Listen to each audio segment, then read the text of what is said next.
for those in attendance and UFC fans watching around the world, this is the moment you've all been waiting for. Live with the best father and son team on the internet. It's time for Homie and the Dude. All right, we are here. This is Homie and the Dude. As someone who is constantly told don't meet your heroes, I say fuck that, meet your heroes, because some of them are incredible. We got a fucking Olympian. I know. On the podcast. It's crazy. Let's talk about the Olympics. So, China, like, just to put the disclaimer out there, I love China. Got into stoicism about three or so years ago. You know, when I fought at the London Olympics, I'd been doing judo for 20 years already. You're a young guy, and it was probably a pretty like substantial thing in your life. Yeah, boy. All right, hold on. This is the non-crying moment right here. We're right in that zone, the non-cry. Bah! Right? Guy number 1 gets another like, bah! The guy number 50 gets another like, a battle have to be like, boom, boom, boom, Yeah. right? This stuff, sad. So when you hear like a waving song comes up, you're gonna be doing a waving style, you know what I mean? Or if you're doing something where there's hitting on the beat, or if you're top rocking because it's a funky song. Or Yeah. black, you know what I mean? Oh, another quote is, you are already the supervillain in someone else's story, and you don't know it. That is amazing. How does it feel to be a fucking pioneer of a sport, dude? You're one of the guys that's really pushing one-wheeling forward and inventing tricks and stuff. How does that feel, dude? I definitely am aware of that fact. It's almost so rad and so unique that it almost doesn't really feel real. Yeah, my shit was like completely off. That's all I'm saying. A lot of the work I do is big work, so it means I'm going to be spending time with that person, just me and them, and there's going to be a lot of those days that that combine together to make their finished tattoo. I want to make sure I enjoy the people I'm spending my days with. You're the coolest person I've ever met. I was just gonna You're say, literally the coolest person. What the fuck is going on right now? Black is the power, black is my skin. Deep are the roots that this culture's within. Black. boom! I love acting stuff. And oh boy, the guy's like, everyone's like this on the ground. Everyone's swinging tired. This is the original stamp. Yeah. Right? Yeah. And it's multiple stamps, obviously. So, the old skateboarding origin story. I don't even like your skateboarding, but you're good enough to be pro. Is I am never attacking and I am never defending. I am simply just waiting for an opportunity. Boom. I'm an adult. I've seen a lot of things and I have no idea what that was. And that was just season 1. This next season is going to be bigger and even better quality, with us adding comedy skits and tabletop gaming to our content. So, get comfy, find us at Homie and the Dude, subscribe to YouTube, like and follow on Facebook, and follow on Instagram, and then enjoy season 2. We'll see you then.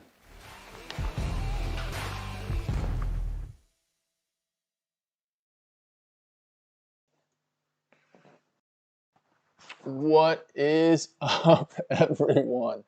We are here on a Saturday afternoon for the first time in probably forever. I don't even remember us doing a Saturday afternoon UFC pay-per-view. But this is UFC 267 pay-per-view that's actually free per-view. I know in the US, those that are here in the UK, if you've got BT Sport, you're going to be able to watch this for free. This isn't one of the premium events where you have to pay out, so UFC is kind of generating a lot of energy and focus on this event to lead into next week's event, which is UFC 268 in Madison Square Garden. So we are here. Both, how you doing, man? Are you fucking scrambling? I'm so stressed right now. I'm sort of stressed as well. We've been pushing for like a day because we've been so busy with other plates that are turning that we have been promoting literally up to the last minute. Saying that, we're here for the prelims, and there is the walk-in right now, and it's a decent fight. So we got Tagir Ulanbekov versus Alan Nascimento. And Ulanbekov is a Russian. He's from Dagestan. This is important to know. This fight card is in Abu Dhabi at Fight Island, and it is in effect a feature, almost like a presentation of fighters that are from Eastern Europe, from Russia, and namely from Dagestan. So this is the first Dagestani fighter. We'll see. There's Khabib. Is that Khabib right there? I think that's Khabib right there. So Khabib is going to be in the corner most of the night for these Dagestani fighters. There's a bunch of fighters from Poland as well.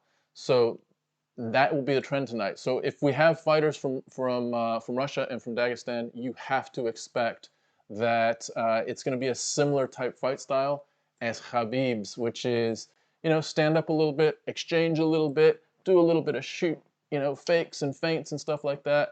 And then when you're ready, duck in for the full shot and then get them up against the fence, control, pressure, ground and pound, in your face. Look at me now. Look at me now. Well, I'll follow that with. You got to be careful of Magdamed Ankalaev's hands. Alexander Volkov with absolute plates for hands. Absolute plates for hands. Both of those gentlemen are very dangerous. Same as is Petr Yan, all Russian and all dangerous with their hands. So. It's the coming out party, the sort of return coming out party of Chimaev, of Khamzat. How do you pronounce his first name? Khamzat. Khamzat Chimaev. Hey, dude, have you seen what's the little man's name? Little man that's like Hezbollah. Yeah, have you seen Hezbollah? He's been like hanging out in Abu Dhabi. And Dan Hooker was in a press conference. Dan Hooker was like, yo, I'll punt him like 6 feet. No, Dan Hooker was like, someone was like, would you fight Hezbollah? Yeah. And Dan Hooker was like, I'll see how far I can punt him. But do you see Dana's in conversations with Hezbollah about something? They're talking, there has been a conversation going on with Dana about something to do with that. So. Like being like the mascot. Yeah. So anyway, we got guys in the ring. We got Alan Nascimento and Tagir Ulanbekov. Ulanbekov is 13-1. He's won his last 4. He is the 15th ranked flyweight in the world. Alan Nascimento is from Brazil. His nickname is Puro Osso. That's what? Pure bull? Bull? Also, no, bear. Pure bear. Oh yeah, pure bear. The Dagestani fighters typically they don't have nicknames, which is interesting. Well, Khabib did. Khabib was the eagle. Yeah, I was going to say. I mean, I guess in some cases, a lot of the names are related to the person's name in some cases, and a lot of like the nicknames and stuff are related to the person. It's hard to relate to someone who's, oh, we met him. Oh my God, we've met this ref. Incredible. The ref that is currently in the ring was at the Cage Warriors event where we were doing the post-fight interviews. If you want to watch those post-fight interviews, head on over to Homie and the Dude at Instagram, and you can see our post-fight interviews. Come on, fuck, dude. Post-fight interviews. Get it out, dude. Fucking is stuck in first gear, bro. Literally, all right, here we go. I'm trying to do 1,000 things right now. Guys, welcome to Homie and the Dude Father Dude, I fucking and Son introduced the podcast. Shit. What the fuck? The most important fucking person has now arrived. Bodie's here. First round. Right, here we go. All right, we're here. So we have, let me just get this straight, guys. For those of you that are watching, Ulanbekov is in black and Nascimento is in white. Nascimento is the Orthodox fighter. Ulanbekov is Orthodox as well. Ulanbekov, again, is a Dagestani fighter. He is, he's one fight in the UFC. His last fight, he's, my guess is he's probably going to get up here in a second and get arms around Nascimento and try to keep them locked around him for, I don't know, 15, 20, 30, 40 minutes, maybe a day, maybe a couple of days, and start chewing on his body. Start slowly like picking apart his ribs and bear mauling him basically. That's a joke, but here we go. They're in the middle of the ring. Nascimento, little outside low leg kick. There we go. Ulanbekov just two-hand, so body slam, and he's still got both hands wrapped underneath him, and he's completely flattened out Nascimento. And this is what we predicted, and this is what we might see over and over and goddamn over again tonight. with a Khabib army. Khabib is in town representing with a big part of the Dagestani crew. So, oh shit! Nascimento is trying to pull an armbar here. Nascimento is trying to pull an armbar. He was going for a triangle, but then it looked like he tried to cross over. Yeah, he was trying to slip the arm, but I'm not even gonna. Ulanbekov, thank you. Or Teixeira. The reason I don't often try and pronounce names, guys, without Tom going first is simply because I'm dyslexic. Me trying to read that is like the worst Chinese like finger trap ever. Nascimento is now going for an armbar, and he's got a triangle, but they scramble, and Nascimento ends up on the top, but beautifully reversed by Ulanbekov, and they're back to the cage with Ulanbekov with good head position in 50-50. Back to their feet against the cage, clenching now. Shout out to our Eye in the Sky. Our Eye in the Sky is with us as well. Who is going to be moderating the chats. So all of you keep your shit together, keep your law and order, because oh shit, do you see that little almost like a judo throw there? Because our Eye in the Sky will run house on y'all. Also, guys, share this out. If you've got anyone who likes UFC or wants to watch some fights today, doesn't have much going on this Saturday, hit him up. Let him know that there's some free fights and some great commentary chat. Nascimento digging for a leg right now. That's a leg lock. He's got a knee bar. He's got a knee bar. Dude, he hunts ankles. He hunts ankles. He's going for a knee bar. Oh, he switched to... Oh, no, he let it go. He let it go, and he goes for... he goes to almost put pressure down on... Ulanbekov. Thank you, Tom. Ulanbekov's got a... Oh, my God. Ulanbekov with a side guillotine. He's got a fucking Ortega guillotine. He's got an Ortega fully fucking splayed out guillotine. A one-armed guillotine right now. Let's see if this guy can get out just like Volkov. Can he get out? You need to breathe it. Yes! Oh my God! That's the second guillotine that someone survived in the last two pay-per-views. Holy shit! That was as deep as it gets. And Nascimento goes straight back hunting for the legs. He's a heel hunter. Wow, Nascimento surviving some heat with that. Jesus Christ! Dude, is this a trend now? Are people just going to be popping out of guillotines now? Does guillotine just not work? Is it just hard to guillotine someone properly these days? Because, dude, maybe it was just That was so tight. Oh, no. That was so tight. That was reminiscent of the Alexander Volkanovski, Brian Ortega guillotine that just went down against Nascimento, but he survived. Currently, you have Ulanbekov in a fucking Ulanbekov. In butterfly guard of Nascimento, but Nascimento he's not digging for a guillotine. He's just got a one-armed. He's almost like controlling right now from the bottom. But he's kind of buying a little bit of time from the bottom. Yeah, for sure. But look at Ulanbekov trying to turn it. Oh wow, Ulanbekov nearly making it to side control, but Nascimento doing a good job regaining one of those hooks and keeping him in half guard. Wow, there's just a lot of scramble here. It looks like Nascimento's going for a Kimura. Yeah, he's trying to pull off a Kimura. He's not going to get it. He's got 18 seconds left. He's in side control. Ulanbekov manages to pass his legs over in to side control. Passes to the north-south position to defuse the Kimura attempt from Nascimento. Steps all the way over and round. Nascimento now going for an armbar. Beautifully transitioned. Nascimento with gorgeous transitions on the ground as we finish the first round, guys. Holy shit. Hey, guys, can you give us a shout-out and tell us if our sound is okay? Okay. Yeah, especially, hey, Eye in the Sky, if you can do that, that would be amazing. Also, if you don't mind putting the subscriber link on all of our platforms, please, our YouTube subscriber link. Guys, if you're watching on Facebook, first of all, thank you. If you're on Twitch, thank you as well. And if you're on YouTube, thank you for joining us. This is UFC 267 in Abu Dhabi, Fight Island. We have a let's say one official championship fight. The other is a soft championship fight with the Petr Yan, Cory Sandhagen fight, which is, yeah, I mean, it should be the championship fight. Yeah. And then we have some other feature fights. So we have Islam. What's Islam's last name? Makhachev. Nice. And it's Islam Makhachev versus Dan Hooker. A huge salute to Master Zimmerman over on YouTube. What's up, Chris? Such a pleasure to have you back. Zimmerman. Good morning. Good morning. Zimmerman, what time is it right there? Yeah, what time is it where you are? And by the way, fucking finally, dude, we are usually in the middle of the night, and now you're having to feel a little bit of like discomfort that we usually it's like at 11 o'clock at night right now, leading to about a 6 o'clock end time. We're going to be finished, wrapped up, and dusted here about 10:30, 11 o'clock. Ooh, nice stiff jab from Yeah. Ulanbekov. Hackvisor, what's up, man? That was an insane round. That was a very good round. Look, when you're going to get Ulanbekov and some of the other Dagestani guys, they're going to be good at scrambling. They're going to be good at the ground game. That's all they do. Like, you know, even when they're playing basketball, they're tackling each other. So it's true. It's true. They just love tackling each other. They just love getting into wrestling. Wrestling. They love a good Oh, wow. Huge outside leg kick for Nascimento. And you can actually see the bruising on the outside of Ulanbekov's leg. Oh my God, look how red it is. Jesus Christ. Ulanbekov shoots for a low double, though, and gets it and is hanging on. He's got both hands clamped for a low double. He's not really digging.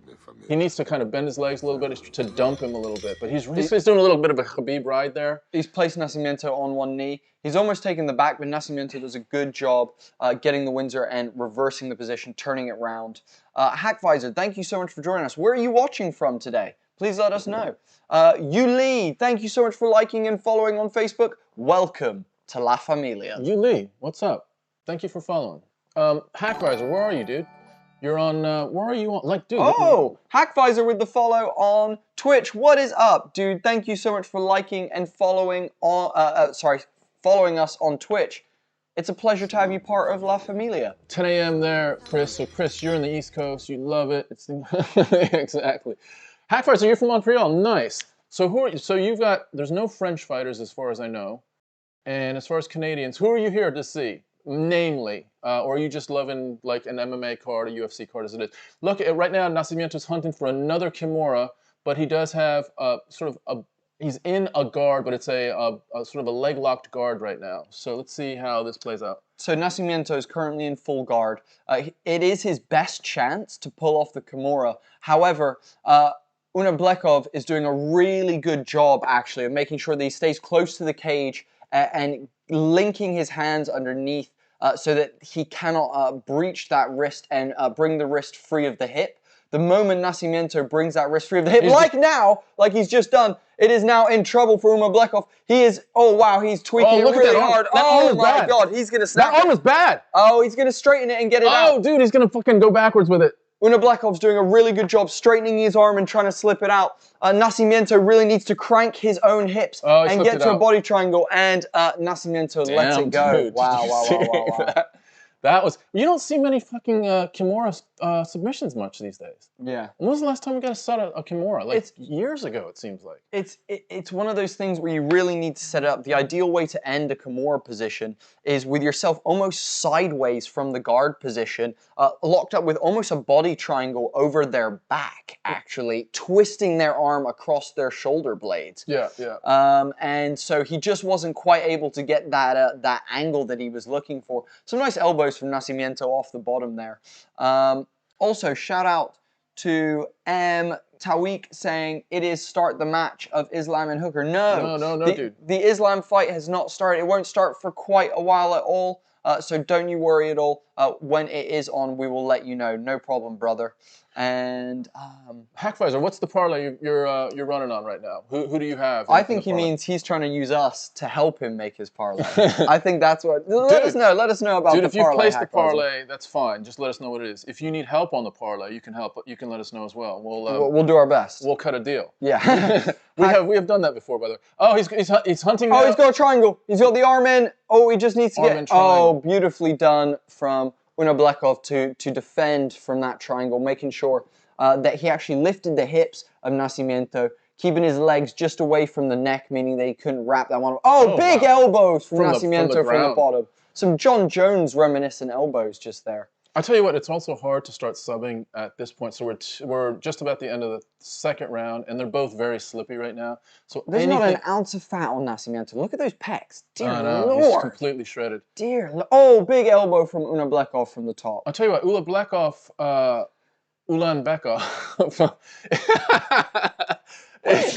It's our first fight of the night, guys. Give us a fucking break. Give us a chance. Oh, shit. Another armbar for Nascimento in the last 6 seconds again. No, Ulanbekov's got it really locked. That S grip is really strong. Wow, man. I'll tell you what, Nascimento is hunting subs the whole time. Sorry, that was a Gable grip. He had a Gable. My apologies. I'll tell you what, he doesn't seem to have the strength to like lock in that sub as much. You took Ulanbekov on your main with Islam and Yan. Nice. So you basically went with the Russians. They're all Russians, right? Ulanbekov is from Dagestan, Islam's Dagestan, and Yan is just from another part of Russia. So nice. Petr Yan. I'll tell you what. You know, I was just listening to some other stuff. Essentially, what's happening right now with all these Dagestani and Russian fighters, they're changing the game. Like the game, people have to deal with this, and you're gonna see it. You're gonna see it big time with Hooker and Makhachev. I'm nervous. I'll tell you what. That's the one fight I am most nervous for. You think Hooker's gonna get Makhachev? So here's what I'll say. I'll think Cory Sandhagen's sneaky knees are going to be a problem, as are Dan Hooker's. Both of them throw these beautiful inside knees when someone's moving in for a clench, for when they're dipping for a counter. They throw these beautiful knees that just clip guys. And I'm not sure if Makhachev's head is big enough to take one of those. Yeah. I'm not sure if Petr Yan's little body can take one of those. No, that's a good point. We haven't even talked about this, have we? We need to talk about this card as we go forward. We've been so busy with other stuff. Big knee from Nascimento. They actually clipped Ulanbekov. Whoa. But Nascimento rolls him over, manages to end up in the guard position again, searching for another armbar. He's got good position. He needs to get his leg across. He's got his legs in the wrong position. He's got a inverted triangle. Yes, there you go. He's locking up the inverted triangle. Arm in triangle. He's got it on the wrong side. He needs to switch his legs over to the other side, but he does have an inverted triangle right now. I'll tell you what, Nascimento, I don't know, with all the sub attempts, is he winning this fight? Is the question, or do you feel like you're going to give it to Ulanbekov just because of the pressure? Pure pressure, just pure ground pressure. I mean, this is Dagestani pressure. Like you have someone carpeted on you, like a wet carpet on you the whole time, and if you can't deal with that, if you can't deal with that, if you can't get him off you, can't get him to respect you, then it's really hard. Like not just the tactics of getting them off you, but also conditioning wise, mentally, physically, it's a whole thing, man. They put it on you in a way that is really, really debilitating if you don't train like this, because and also it's demoralizing because you can't do your stuff. You know, you can't stand up, you can't strike.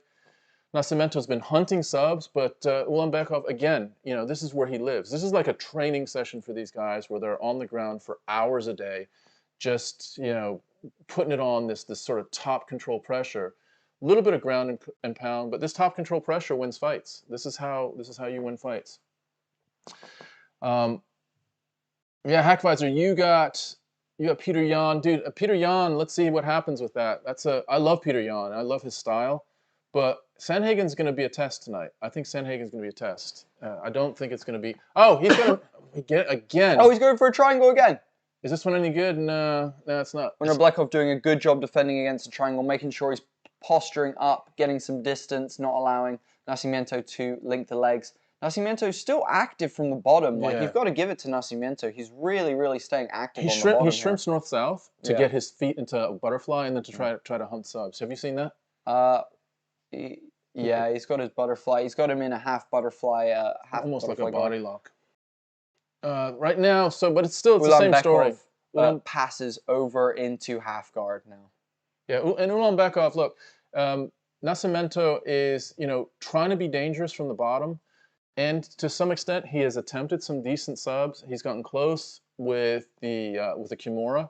I think the Kimura was probably the closest. Yeah, that was very, very close. Other than that, though, it's been sub attempts versus top pressure, and not a lot of, you know, major damage. This has just been a very, like, if my hands are pressed together, this is how they've been fighting the whole time. It's just been they've been glued to one another. Fucking glued to each other the whole time. Ulanbekov trying to take the back of Nascimento. Nascimento doing a good job of maintaining the position, but he is still in the half guard of Ulanbekov, who at this point, with 2 minutes left in this fight, really needs to, in my opinion, start opening up and either hunt for a submission or start really unloading with some punches right now. The problem is, though, how do you do that? Look at what you got on top of you. And that's what for Ulanbekov? Yeah, Ulanbekov has to do that. Though I think he's in the dominant position and likely to win this fight, I feel like we need to see him really unleash something, because all he's really done is just kind of sat in the guard, it's felt like, for most of this fight.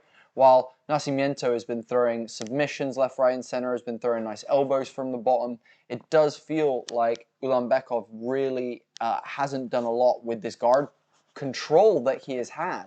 He had that very near submission in the second with that super deep guillotine, super deep guillotine. But I'm not quite sure. Ulanbekov nearly had mount, but Nascimento managed to slip his other leg in and gain the half guard on the other side. Yeah, the odds were actually decent on Jan, though I had to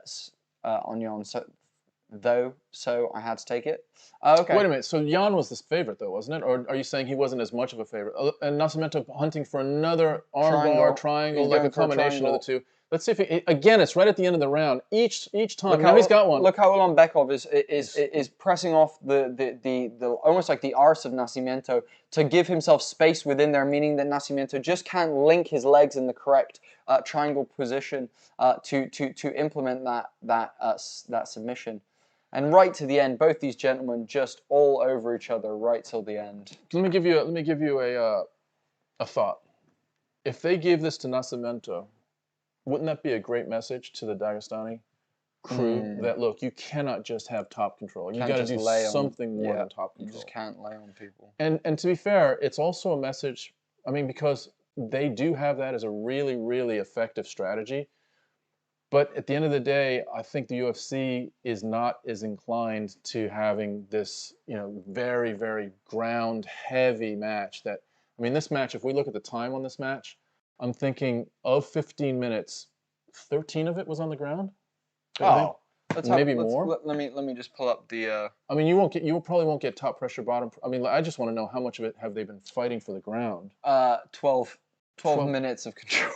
On the ground, so 12 minutes and 20 seconds. Yeah, so as far as the product, the MMA product that UFC is sort of marketing, I don't think they want to be in the business of 12 out of 15 minutes being a wrestling match. That said, they're gonna have to stop it. Like they're gonna have to find fighters that can stop that, and you're gonna have to either hurt the Dagestani style wrestling in stand-up, or start subbing it. There's Khabib right there. Khabib has put on a little bit of coach weight. Let's just say that. Yeah, guys. As always with Homie and the Dude, please share the stream out. Let's get some more people up in here. If you are enjoying what you're watching tonight, amazing. Glad to have you. If you're new to the stream, let us know where you are watching from tonight. Let us know who you're here to support. The whole point of this is that we hang out together, we interact with you while we do this awesome play-by-play. So please, please, please, hit us up with where you're watching from tonight and who you're here to support. Are you here for Islam Makhachev? Are you here for Dan Hooker? Are you here for Alexander Volkov? Are you here for Marcin Tybura? Are you here for Jan Blachowicz? Are you here for Glover Teixeira? Wow, there's lots of beautiful names in this card. And yeah, guys, let us know who you're here to support. Oh, look, there's Hezbollah right at ringside. Holy moly. Let me just say this. It was a split decision. So that is a message. It isn't a convincing message to the Dagestani-style fighters, but it is a message of some sort where, you get the W, but a split decision means you could very well have lost it. 50-50 there, 50-50 not there. So the question is, are we going to reward that? And I have a feeling there's going to be a little bit of a pushback to someone that has the specific style of Ulanbekov. Now, Ulanbekov's style is different than Khabib's. Khabib definitely blended a lot more ground and pound. Like once he got into dominant positions, he would start landing blows from the top, strikes from the top. And he would ride you and he would just, kind of maul you in a literal sense. Ulanbekov was more along the lines of like a wrestling match where, he wasn't as interested in point scoring while he had people on the ground. Let me set the stage for the next one while we're waiting. By the way, we are in the early prelims. This is a middleweight fight. This is a Zhang versus Andre Petrovski. Zhang is 3-2. It's a middleweight fight, so we're fighting at the middleweight is the 185 weight class, and Petrovski's from the U.S. Here's the thing: Zhang hasn't fought since 2018, and we're getting close to 2022 here. So over well into 3 years since he's fought. So it is a sport that isn't like basketball or baseball even, where you're playing a game, you're playing a competition. weekly or multiple competitions a week. You know, you may, if you're lucky, have 2, 3. If you're Kevin Holland or Khamzat Chimaev, 3 or 4 fights a year. But if you haven't had a fight in 3 years, there's an aspect of, holy shit, I haven't actually felt what it feels like to get in that space for 3. Like, I've been training and I've been in those situations where I'm competing against guys, but actually... Andrei Petrovski looks a lot like Andrei Orlovsky. They look very similar, just a couple of weight classes apart. I'm not sure if anyone else is seeing this right now, but very interesting scenes coming in from Andrei Perlovsky. No, Petrovski. So Petrovski. But have you seen Petrovski's beard? Petrovski's beard is incredible. It is full, it is large, and it is long. And the other thing is, like, at some point, I know, beard. I know, that's what I'm saying. Where'd you find the chin? That's exactly what I was going to say. In boxing, there is, I think, a rule, and we might need someone to check this out. Maybe Chris, if you're up for it, a checking of the length of a beard, simply because the point of the chin is the button, the knockout button. If you can't see that, or if you don't know whether it's 2 inches in, or 1 inch in, or 3 inches in, like if you were boxing and you could just hide your chin, you just have this big thing around your chin, like Khamzat has. Yeah, but I think it's groomed a little bit. His is thin. By the way, we have Prince Mahmoud saying he's here for Khamzat. We have Tim W saying here for Hooker.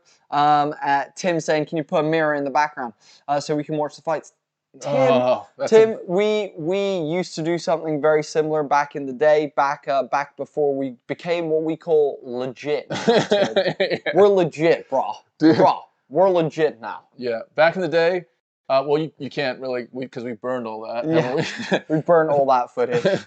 But yeah, we used to break some copyright laws back in the day, but not anymore. No longer. We are gentlemen of the law. We are now lawful neutral.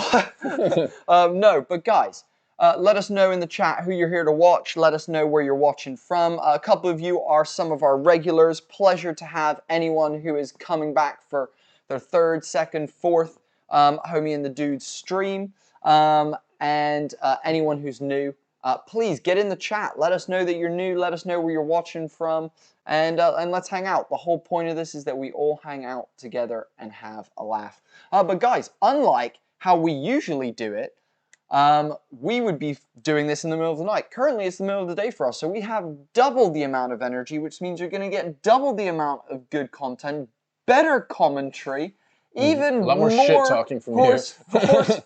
Foolery and Tom Jonesery.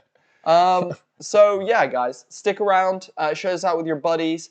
We just want to have as many people in here to hang out, watch these fights. We love spending time with other people who love watching fights, and that's why we do this. Hertzy saying, does the Makhachev fight next? No, he does not. The main card hasn't even started yet. You have got a bunch of time yet, Makhachev.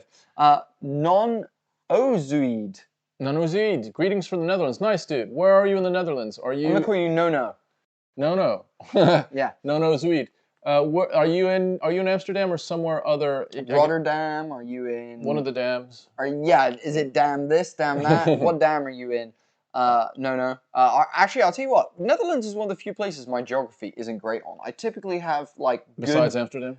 Yeah, I was going to say, yeah, I have pretty good geography knowledge typically, and I actually don't know mountains about the Netherlands. One that I'm definitely going to go away and research. No. What is the best place to visit in the Netherlands? I want to know, because I'm a traveler. And well, you've been to Amsterdam a couple times. So I've been to Amsterdam twice. Outside Amsterdam? Yeah, outside of Amsterdam. Other than Amsterdam, where would you recommend is the best place to visit in the Netherlands? Anyone else who's been to the Netherlands as well, chip in, guys. Let us know. So we're getting the ring announcement for Petrovski and Yao Zhang. These are big boys. So it is a 185 middleweight fight. Yao Zhang is from China. His nickname is Bad Boy, which I guess somehow it's either Bad Boy or Totoro.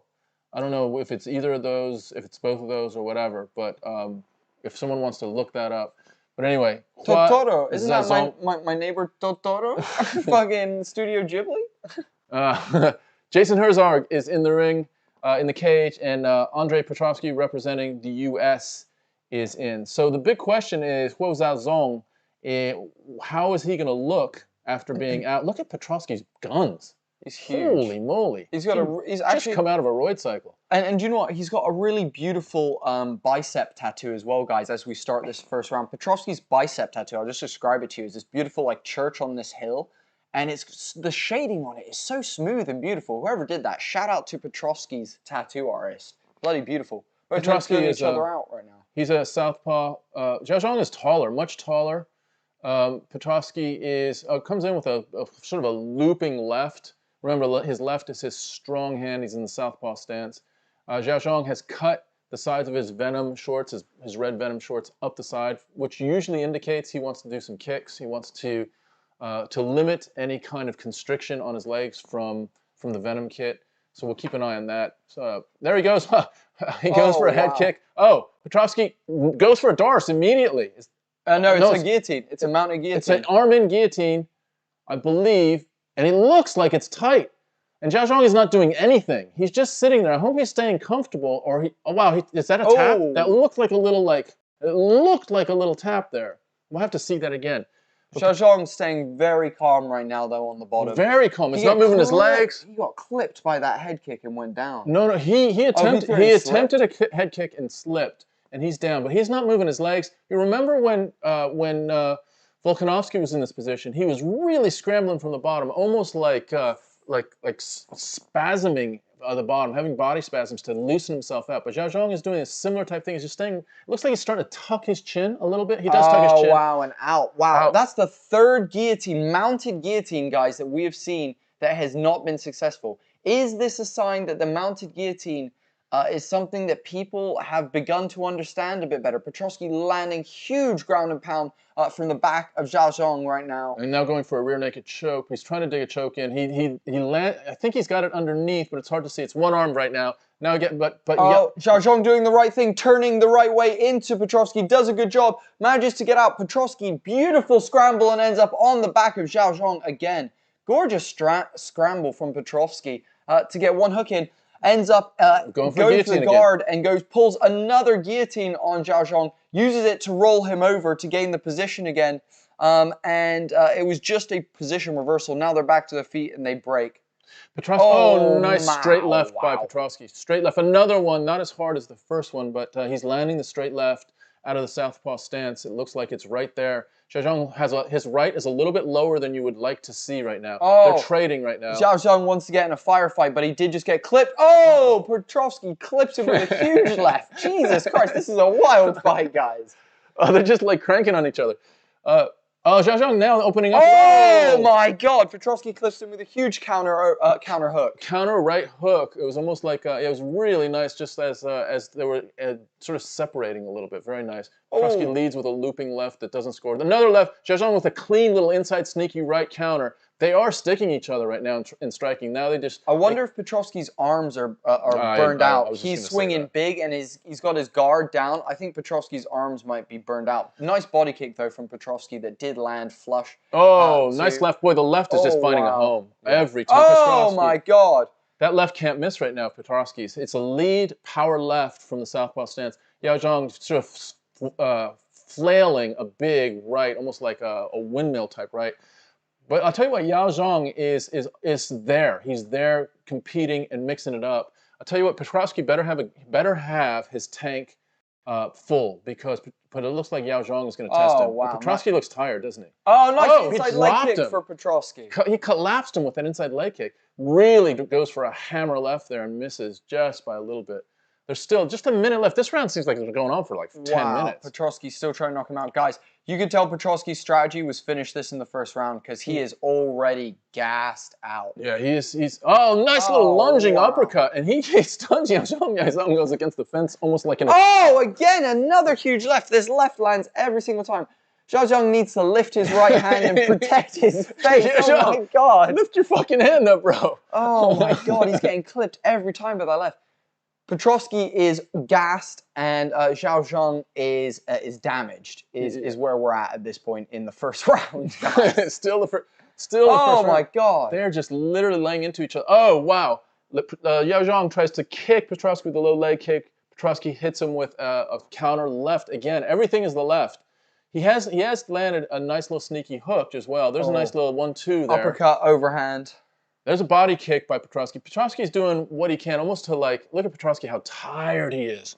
Yao Zhang is smiling going back, but he must be a little bit tired as well. Ah, Zhao Zhang's face Yao Zhang must is be hurting tall, right now. man. He actually, his head is above the top of the cage. Hack Visor saying Petrovski looked good.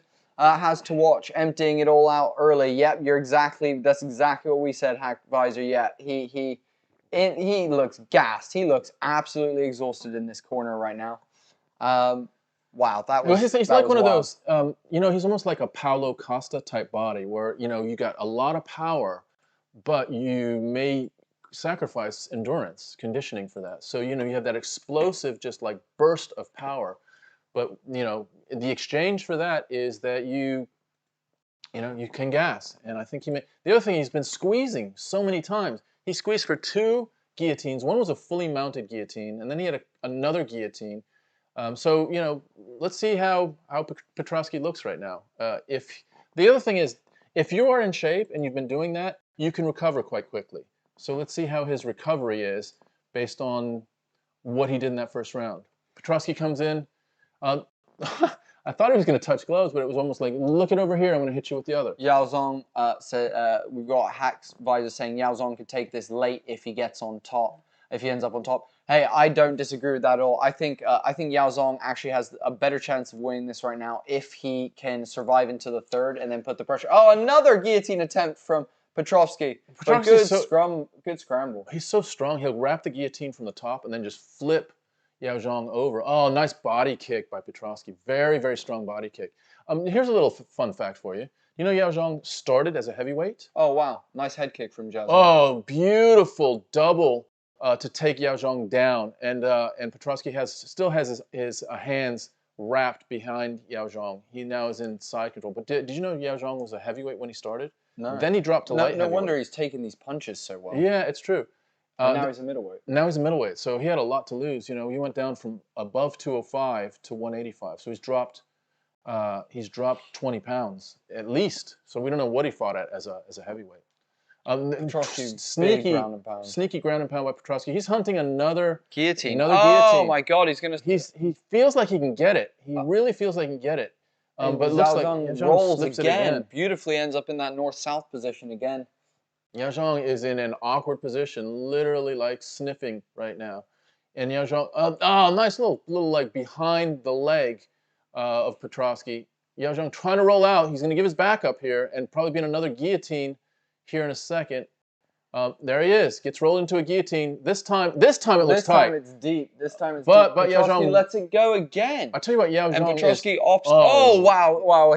Petrovski tries to throw a huge punch from the back, but it just clips Yao Zhang's shoulder. I'll tell you what, though, look at Yao Zhang. He just looks like he's been absolutely, skinned. You know, he is just exhausted. Look at, he's wrapping his own leg. So currently what's happened is basically Petrovski has an arm triangle locked up, but Yao Zhang is doing a great job defending by wrapping his arms underneath his leg and pulling away, meaning that he creates separation between his shoulder and Petrovski's arm, meaning that the blood circulation doesn't get stopped going to his neck. Petrovski transfers into back control and then transitions into side control.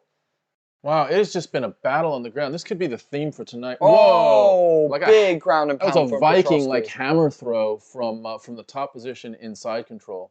Petrovski now just planting on Yao Zhang's head basically with his left hand. Yao Zhang rolls again. Every time Yao Zhang rolls, Petrovski hunts a sub. Let's see if it happens again. Yao Zhang, that's his best way to roll out. It's risky. Yao Zhang is now in full mount. Mounted. He is now mounted. He is full mount. And now he's in a top control. What is that? So he's now going for an arm triangle. Yeah, Petrovski's got a tight arm triangle. It is tight, and you can see Yao Zhang gasping for some air. Oh wow, that is so tight. Yao Zhang doing a great job defending again by wrapping his arm, and Petrovski lets it go again, and they end up on the back. That is the fourth. They end up in dogfight with Petrovski with one hook in, basically. Maybe the fourth or fifth sub that Petrovski's put on deep that Yao Zhang has sort of withered his way out of, has strung, has swollen his way out of, and it's crazy. Right now, Yao Zhang tries to roll himself in a almost like in Naminari roll, and but Petrovski still has the top position. Petrovski is winning this fight. You know, he is winning this fight by just you know, absolutely having top control the whole time. Now Petrovski's gonna look to land big, heavy. There was a nice big heavy left. He should try to land some more here. He really should try to. He's now going for another sub though. There he goes for another sub. He's trying to go for a rear naked, and this is about the sixth sub that he's trying for. This one still Yao Zhang still has his chin. Petrovski's tucked. Oh, he's trying to do a little neck crank. It looks like. Yeah, he was doing like a neck crank jaw snapper basically. Yeah, jaw breaker. I'll tell you what. Yao Zhang looks exhausted, like absolutely exhausted, like he has been lifting, you know, cement bags for the last 3 hours. Now Petrovski has both hooks in. He's got 20 seconds left. I don't think he's going to get anything. Yao Zhang has a little bit, I think, of a cut on his forehead. Petrovski's now out of the back control, and Petrovski looking for a leg submission. Let's go. Zhao circling out, good head control from Petrovski, throwing a big elbow. Oh, two elbows, lovely 2 elbows there to finish by Petrovski. Petrovski's ahead. Probably that could have been a. What do you say about a 10-8 round on that? Yeah, maybe. That could have been a 10-8 round. I mean, it wasn't a. You know, I mean, so the definition of a 10-8 round is to have extreme control. Either through a knockdown or you know, a sub that's very, very close. Well, this was the equivalent of that, I think, in having 5 subs that were not, you know, life and death, but on a 1 to 10 they were like a 7 or 7.5. You know? Yeah, guys, also we've got about 20 of you watching right now. Please, that's across 3 different platforms. Let us know where you're watching from today, who you are here to support, what fighters are you here to support today.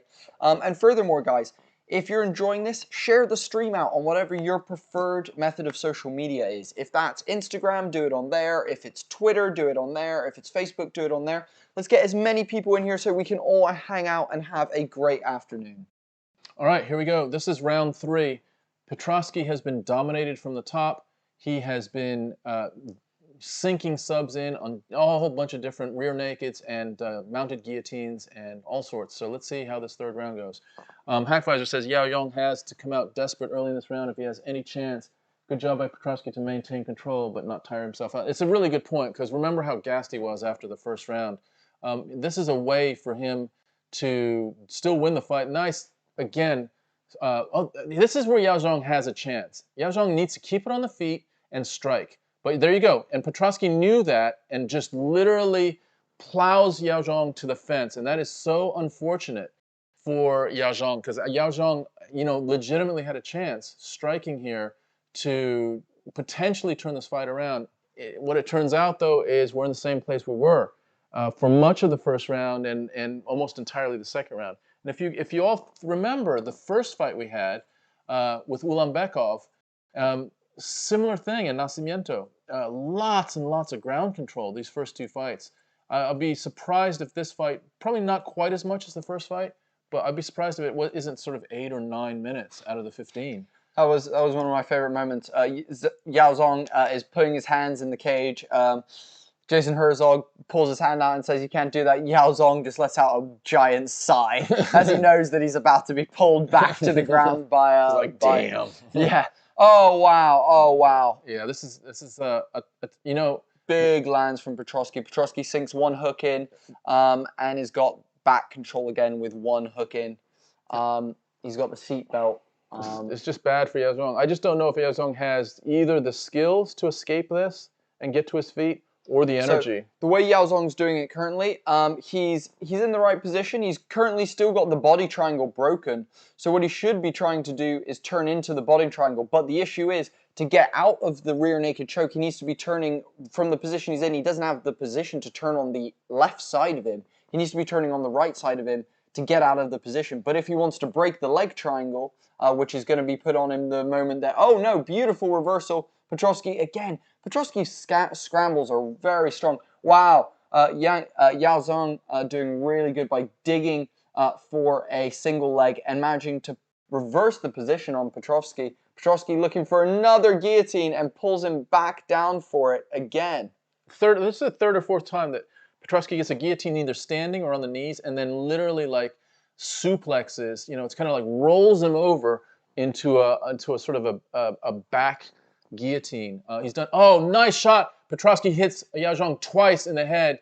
Very clean shots. Now they're mixing it up standing, and this is the best chance Yao Zhang has. Petrovski must know it because Yao Zhang nice takedown defense there. So he withstands the first takedown, but then Petrovski transitions to a single leg and gets the single leg takedown, and we're back to side control. And Yao Zhang does not have an answer for this. Petrovski's now in full mount with 1:53 left, and this fight is, unless something crazy happens, this fight is heading towards Petrovski. A 50-44 maybe. I don't know. I mean, this is a no, dominant it can't position. be a 50-44. It'll be a 30-27. Yeah, well, 30-27, maybe 30-26. Yeah. Maybe 30-26. He's now put on wow, another he's got the rear naked. naked. He's got the rear naked in. Oh, he lets it go to land some more ground and pound. You know, he's been putting on these submissions almost as another form of top control. Zhang beautifully manages to sweep him out of the full mount position and get back to the half guard. But Petrovski landing some big ground and pound from the top there with about 1 minute left in the round. Herzog looking really closely. I think Herzog's looking more about the blows than the subs right now. Yao Zhang has taken a lot of punishment in the last sort of 30 seconds from Petrovski's top control, mostly elbows. So Yao Zhang just doesn't have an answer. He doesn't have the strength, which is, you know, surprising because he did start as a heavyweight. Oh, big smashing elbow there. That elbow crunched Yao Zhang in the head, and Yao Zhang's head crunched against the canvas. That was a strong blow. And now Petrovski's is in full sort of side control. Oh, he's going for a Kimura. But they're both so tired right now. Let's see if he can. He might be able to pull it. He might be able to pull it. Oh, Yao he slips out. Yao Zhang slips out.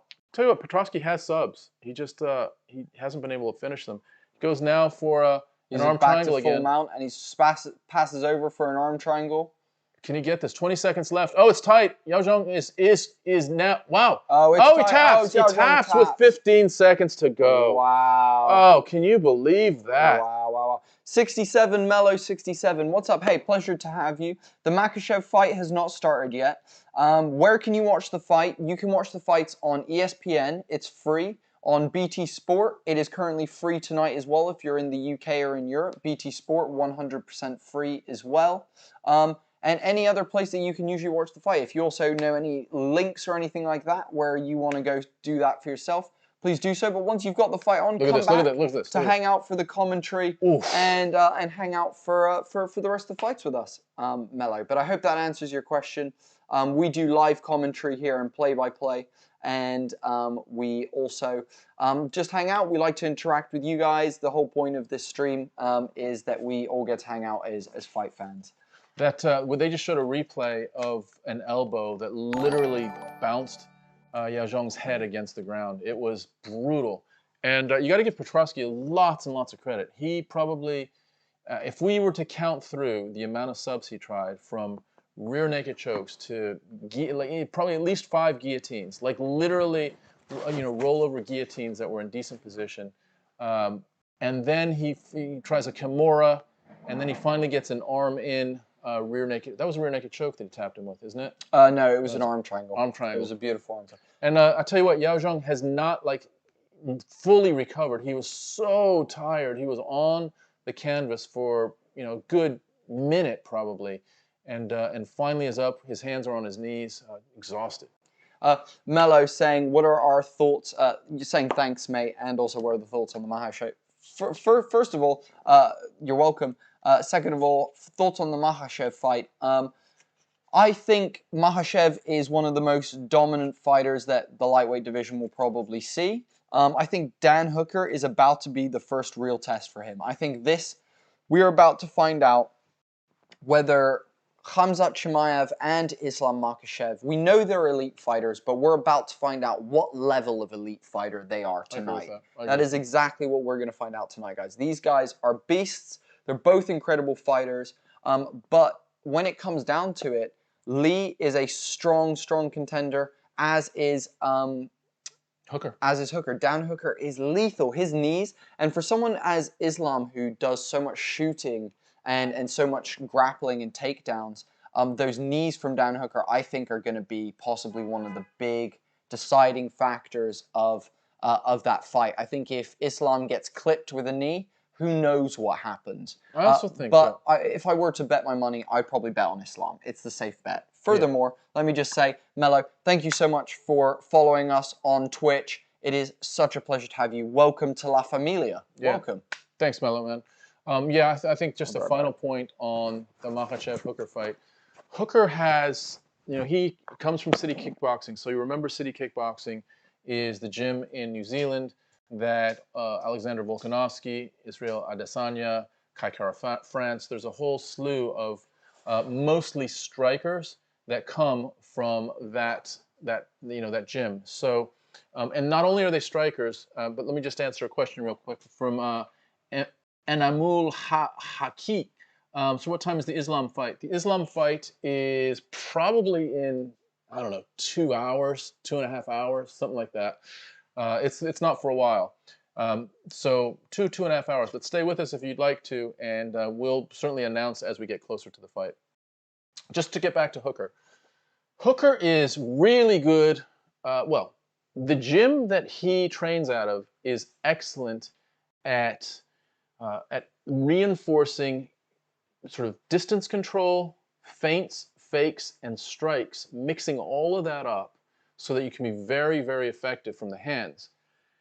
Hooker, out of all of those fighters, likes to scrap more and likes to go away from that style a little bit more.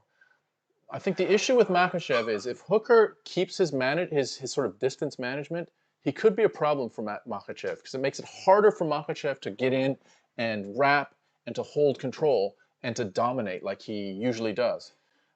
However, if Hooker wants to scrap and says, look, I'm here with Makhachev and I want to take him out, I want to finish him, then I think it makes it easier for Islam Makhachev to get into positions where he can control standing and then take it to the ground, and then he will clearly, without question, have control on the ground. So that's what's in front of us. Okay, let's pivot. The next fight is a featherweight fight. It is Lerone Murphy against Mahwan Amirkhani. Lerone Murphy's 10-0-1, and he is from the UK. He's from Manchester. So looking forward to Lerone Murphy's. We're in the UK, so Lerone Murphy representing the UK, as it were. And Amirkhani is from Finland, and his nickname is actually Mr. Finland. Hackvisor, you got Lerone here. And I think it's Lerone, actually. Lerone is really, really nice. He did have a no contest 2 fights ago, but he's on a 2-fight win streak. He is a little bit late to the UFC. He I guess late to MMA as well. He's got an interesting story. He comes from a really tough background. He's actually been shot. I think he was shot in the face. Lerone Murphy. Like 50 Cent? Yeah, like basically. 50 Cent? Yeah. And a lot of people and more. Like 50 Cent. Like 50 Cent and a lot of people and more. Yeah. Yeah. Okay. Yeah. You want to sit down? Yeah. All right. So, so he's 10-0-1, and he is, he's formidable. He did have a draw against Tukhugov, who is a very, very good fighter, and that was his debut in the UFC. So we want to see Lerone Murphy, and to be fair, we may bring Lerone Murphy onto the podcast. He might be a good fighter to bring on, as he is in the UFC. Also, Hackvisor has Lerone. Yeah. Also, Mello saying, I wish I had a quarter of the knowledge of UFC that we have. Dude, a couple of things. First of all, Tom and I have spent years watching the UFC. We've been watching UFC for nearly coming up to like 13 years now, basically. Mm-hmm. And so that's a lot of time getting to know the sport, getting to know, like any other sport that people watch out there. A lot of people know the ins and outs of football, soccer, baseball. People understand all sports to different levels of finesse. But the other thing is, I've competed in some martial arts, and Tom has also done martial arts as well. So we do understand it on a deeper level. And furthermore, because we do this stream, we've spent a bit of time getting to know our shit a little bit better as well, and making sure that we're as informed as we possibly can be, so that we can give you the best possible play-by-play commentary. Because We know that the UFC commentary sucks. At this point, they're biased as hell. They can sway judges if it's in the apex because of how loud they are, and the judges can hear them. Like, and if screw the UFC commentators. If you want truth, you come to Homie and the Dude. Yeah, I would build on that as well. The UFC, they have, look, it's a business. They have certain fighters that they're backing. They want a certain fighter because of the profile of that fighter or the social media audience of that fighter. They know that that fighter will generate more money for them. Or because they've trained with that fighter. Yeah, so the UFC will in effect want that fighter to win. So what does that mean? It means that they could have their announcers be aware of that and be tilting a little bit of the conversation toward that. So you've seen it over and over again. We've had a fighter on just now, a UFC fighter on just now, who fought, his name is Mike Grundy, and he is a featherweight, and he fought another fighter named Evloev. And I tell you what, throughout that entire fight, you would have thought that that Evloev was the dominant fighter, and you look at it without announcing, and it isn't that at all. It's a completely different conversation. So if you really want to, if you want to see, like if you don't have us and you want to see the fight as it is, turn down the UFC commentary. Turn us up, and we'll tell you what's going on. We'll tell you who's winning. We don't have a dog in the fight. We do like certain fighters, but if our fighter is not doing well, we're going to call it. Like that's just how we're going to do it. So yeah. So guys, we've got a great fight. We've got Makwan Amirkhani versus Lerone Murphy. Thank you. And we've got Hackvisor saying he's got Lerone Murphy. I got Lerone as well. Emil saying my opinion on Islam will smash Hooker. Says Hakwe.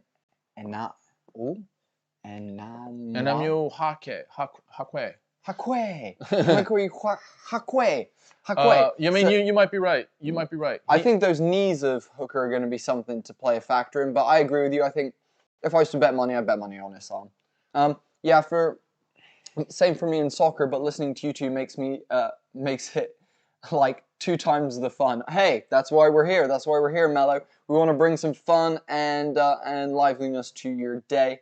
Also, I've been around for the last 5-6 Khabib fights. Hey, Khabib's incredible. Glad you've been watching. Khabib is one of our most favorite fighters, and Khabib is here in Abu Dhabi in the corner of several fighters tonight, including Islam. So, you know, Islam fans will know this, but those of you that are Khabib fans, you may not know that he's fully transitioned into being the coach of the Dagestani fighting army, let's say. So we start this fight with immediately Lerone Murphy comes out in the southpaw stance. Makhachev Amirkhani is also a southpaw. So they're both in that southpaw stance, which means their rear legs could be cranking outside low leg kicks to each other in this opposite stance. Not to mention as well, if they both throw that back leg to the body, it's liver shots for both of these gentlemen. So both of them are in a place to deal a lot of damage with the kicks. But both of them looking like they want to box at the moment. Neither one having thrown a single kick. Neither one really feinting any kicks either. Lots of boxing feints. Wow, shot from Makwan and beautiful takedown for Amirkhani, placing Murphy's back up against the cage. Wow, Khabib wrap and almost goes to take the mount position of Lerone Murphy. Yeah. You see how he wrapped his legs with his arm first, and then he pulled a leg over to wrap his legs the other way. He's got side control. I'll tell you what, Lerone is going to be tested on the ground right now. If Lerone has not done his work on the ground, he's going to have a tough fight. Chris Zimmerman saying the Izzy and Yan fight showed some commentary bias. You're not wrong, Chris. That is exactly, that fight was massively biased. It was ridiculous. When you watch that back, Yan absolutely dominated Izzy for the whole fight. It wasn't even close. You're totally right, Chris. And that's why, Chris, you keep coming back, and that's why we love you, dude. Michael B saying, I love your commentary. Michael B, I freaking love you. How about that? How about that, Michael B? I love you. What are you going to do about that? Michael B. Jordan? Yeah, Michael B. Jordan. Is it Michael B. or no? Yeah, it is Michael B. Jordan. Michael B., hit us with a subscribe, my dude. We'd love to have you back for every single one of these events, my dude. Amirkhani has side control, and now Amirkhani steps over into mount. He's into sort of almost a mount position. He's got one leg that it needs to clear to get in that full mount position. But Lerone, oh wow, Lerone sneaks his thigh out and manages to recover that half guard. But he's not doing, I'm not liking what I'm seeing with Lerone right now. Lerone, he tries to shrimp out there a little bit, Looks like he tries to press in for a little bit of a butterfly. Oh, and now he's got wow. Beautiful sweep from Lerone. Brings Amirkhani back into his guard. Nice, nice. And now he's just kicking, almost scrambling to get out of that. Whoa, this could be a smash. Beautiful from Amirkhani. Pulls him away from the cage, and they end up back with Lerone with his back on the cage. Amirkhani wrapping the legs. And a little bit of a scramble. And Amirkhani lands almost in back control with one hook in or a modified half guard for Lerone, dependent on how you look at it. Both men are back up to their feet with Amirkhani taking Lerone's back, taking back control basically. Lerone is feeling the weight of Amirkhani though, isn't he? Yeah. Nice, big knee to the thigh by Amirkhani, and Lerone takes it. Lerone just trying to get out of this, and he just can't. Amirkhani's riding him very, very similar to how the Dagestani fighters ride. Very good leg work as well. Amirkhani is very good at linking his legs and arms. Disrupting the leg work of Lerone. Yeah, yeah. Lerone is really trying to just get out of this right now, but he just can't seem to break this body lock, this arm body lock by Amirkhani. Yeah, Lerone primarily needs to start by fighting the hands, and then needs to turn in to Amirkhani. He needs to basically spin his back against the cage and spin into him. That will relieve this position. Amir Khan with a beautiful drag to the ground pulls Lerone away from the cage, meaning that he doesn't have that cage to rely on for defense, and actually places himself in between Lerone and the cage. A beautiful roll from Lerone though, and ends up into the half guard again. And a weird, almost like a side half guard. Oh no, and he's passed over into side control. Amirkhani is now in side control. Lerone is getting tested. He's getting tested on the ground, and right now he's not doing well. He's not able to break out of this. This has been several different versions of him, getting out 3/4 and Amirkhani just getting back into a controlled position. He tries to get out. He rolls himself out. He gives his back up, and Amirkhani, to his credit, isn't hunting subs when Lerone gives up his back, but he just can't. He should be getting to his feet now and twisting out. He should be, and he can't. He just cannot twist out of that. It seems like that punch rattled him, and then Amirkhani just strong with the takedown, but it has left it for Lerone to end up on the top. Amirkhani muscling him down to the ground though, getting to his knees. Oh my God, and just dominating Lerone right now. He's actually got him in something called stoner guard right now. Wow, that's the end of the round. Wow. Amirkhani that dominated was a brutal first round. That was a 10-8, if ever I've seen a 10-8. Jesus Christ. Lerone needs, this is a tough one again, because, if his game is striking, Jesus Christ, and he needs to get into striking range, he puts himself vulnerable to being also in takedown range. So now you start thinking, if you're the coach, you start thinking, okay, what am I going to tell this guy? Because I need to get him in a place where he can touch this person with, with his strength. And, in the southpaw stance with his left. But if he gets too close to him consistently, Amirkhani has clearly shown now that he dominates on the ground. So this is a big problem right now for Lerone Murphy. We need Lerone Murphy to really, really manage distance on the feet. He needs to have a little bit of distance management, get in, get out, get in, get out. If you're in too much, if you're in the pocket too much, you risk being taken down again. He needs to be hitting the legs, and he needs to be hitting the body. He needs to be hitting the legs and the body and make Amirkhani really worry about those things. But if he's throwing kicks and doing it with kicks, he needs to be quick, he needs to be snappy. He can't be throwing power, he needs to be throwing in and out quick kicks here. All right, here we go. This is round 2. And again, Lerone is kind of ready to engage in the stand-up. There goes Amirkhani. No! Oh! What just happened? Was that a knee? Lerone clipped him with a knee on the takedown, and Amirkhani is knocked out on his back. Amirkhani, holy shit! Well done, Lerone Murphy. Wow, that's it, guys. That's it. That's the end of that fight. Lerone Murphy with a clean knockout. Amirkhani's still out. Amirkhani hasn't moved, ladies and gentlemen. He hasn't even twitched. This is a little bit concerning because Amirkhani's eyes aren't even open yet. Let's see it. Big knee. Oh man. Big knee. And guys, this is what we're talking about. That can happen to Islam Makhachev. Beautiful. It was a beautifully timed takedown.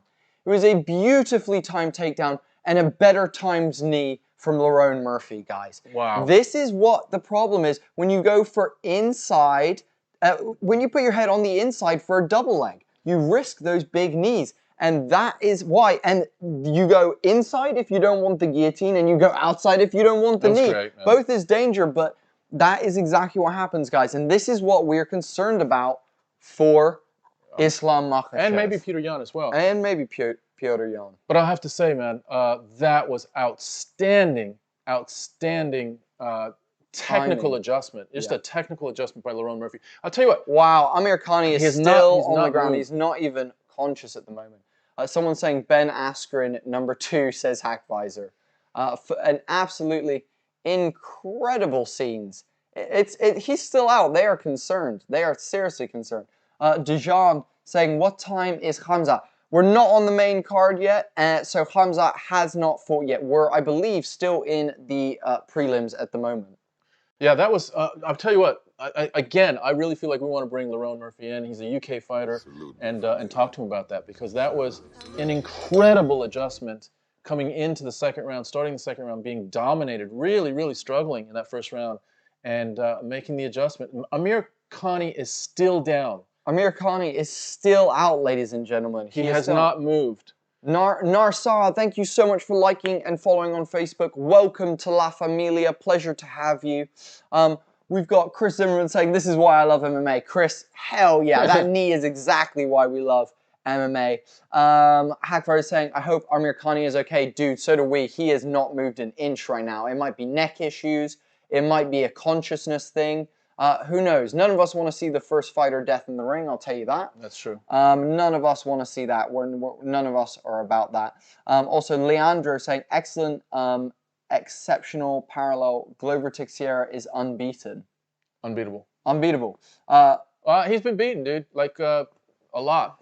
He is good, but he's clearly beatable.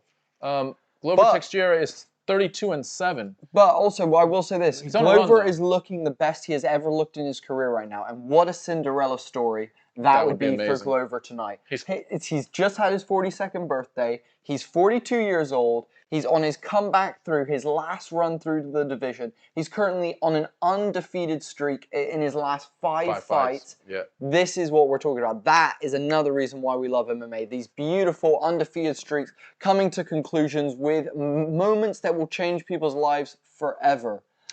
Also, Mello saying the prelims on BT Sport. Yes, they are on BT Sport. We are currently watching the prelims on BT Sport right now. No, we're on UFC. We're on the UFC. Oh, are we? Yeah, we're on Fight Pass. Okay. The prelims will start at 5 o'clock in 15 minutes on BT Sport. So we will transition to that. I think we can actually watch them on this as well. They're just a fantastic fight, but you are worried about Amirkhani. That's almost the type of thing where you see in football, where the guy goes in for a tackle and his head gets sort of twisted to the side, and it could be really, really dangerous. So we hope Amirkhani is moving a little bit. Let's see if we can see. Amirkhani is still on the ground right now. He's on the ground. He's still down. I don't know if they're pulling him up. Oh, he's on a stool. He's on a stool. I don't know if they're like propping him up on the stool. It doesn't look like he's using much of his own body weight. Yeah, it's kind of scary. It's kind of scary. What a win by Lerone Murphy. Chris, thank you for saying that and letting them know when the Khamzat fight is. Yeah, thank you, Chris. I would like to switch to BT in a minute because I'm not sure if you're noticing. There's a small flicker and a small like. We'll do it. Yeah, we'll do it. We'll switch on to BT. Switch to the BT feed at 5 o'clock. Wow, what a fight that was. We're now moving to Samil Gamzatov, who's also from Dagestan, against Michael Oleksiejczuk. Let me just see what we've got here. Hackvisor, Petrovski and Murphy so far on the second part. Nice, dude. So you had a second parlay as well. Got the opportunity to hedge on either Glover or Tybura. Dude, that is a tough one. Here's what I would say. Tybura is he's more likely to win his fight. Against Volkov? Yeah, against Volkov. I think then, here's what I'd say. I think Glover Yan is more of a 50-50. I would say the odds, in my opinion, lay heavier in Tybura's favor. I disagree. I think Volkov's going to come in and bring the fire? I think Volkov's hands are really... Oh, dude, he's got dynamite in his hands, and he's also 7 feet tall. The dude's a freaking giant. That's a tough one, man. I don't know, Hackvisor. I'm sorry we're hedging. So is it just Glover or Tybura is the choice? For me, I would go... I would bet on Tybura I'd more. go Tybura as well. Yeah. I just feel Jan is a little bit more well-rounded than Glover, and I think he has more ways of winning than Glover. If it stays standing, I think Jan wins. The way Glover wins is if Jan drops Glover, ironically, and goes to get on top of him, and then Glover takes over with some sort of scramble submission. Incredible submission, yeah. I don't know. My answer is I don't want to lose you money. My other answer is Tybura. So do with that as you please, my friends. Next up, who is it, dude? It's Shamil. Gamzatov, who's also a Russian from Dagestan. Against Michael Oles. Is he undefeated currently? He's 14-0, yeah. 14-0. And Oleksiejczuk is 15-4. He's from Poland, and his nickname is Lord. So we like that. Let me just get a pronunciation. So it's Mikhail. It's Mikhail and Shamil. I'll get you guys a proper pronunciation of Mikhail. I think it's Oleksiejczuk. Oleksiejczuk. So we'll figure that out. Zimmerman saying that looks scary, dude. You're not wrong, dude. Here's the thing: that they're taking their time in between fights. They typically in these early ones will they'll roll them out really, really quickly. But the fact that this is taking as long as it just did means that Amirkhani was not in a good state. That's exactly what that means. Oleksiejczuk is the pronunciation. Oleksiejczuk. Oleksiejczuk is 15-4. He's from Poland. He's not very big for a 205er, so this is something that we may have to look at.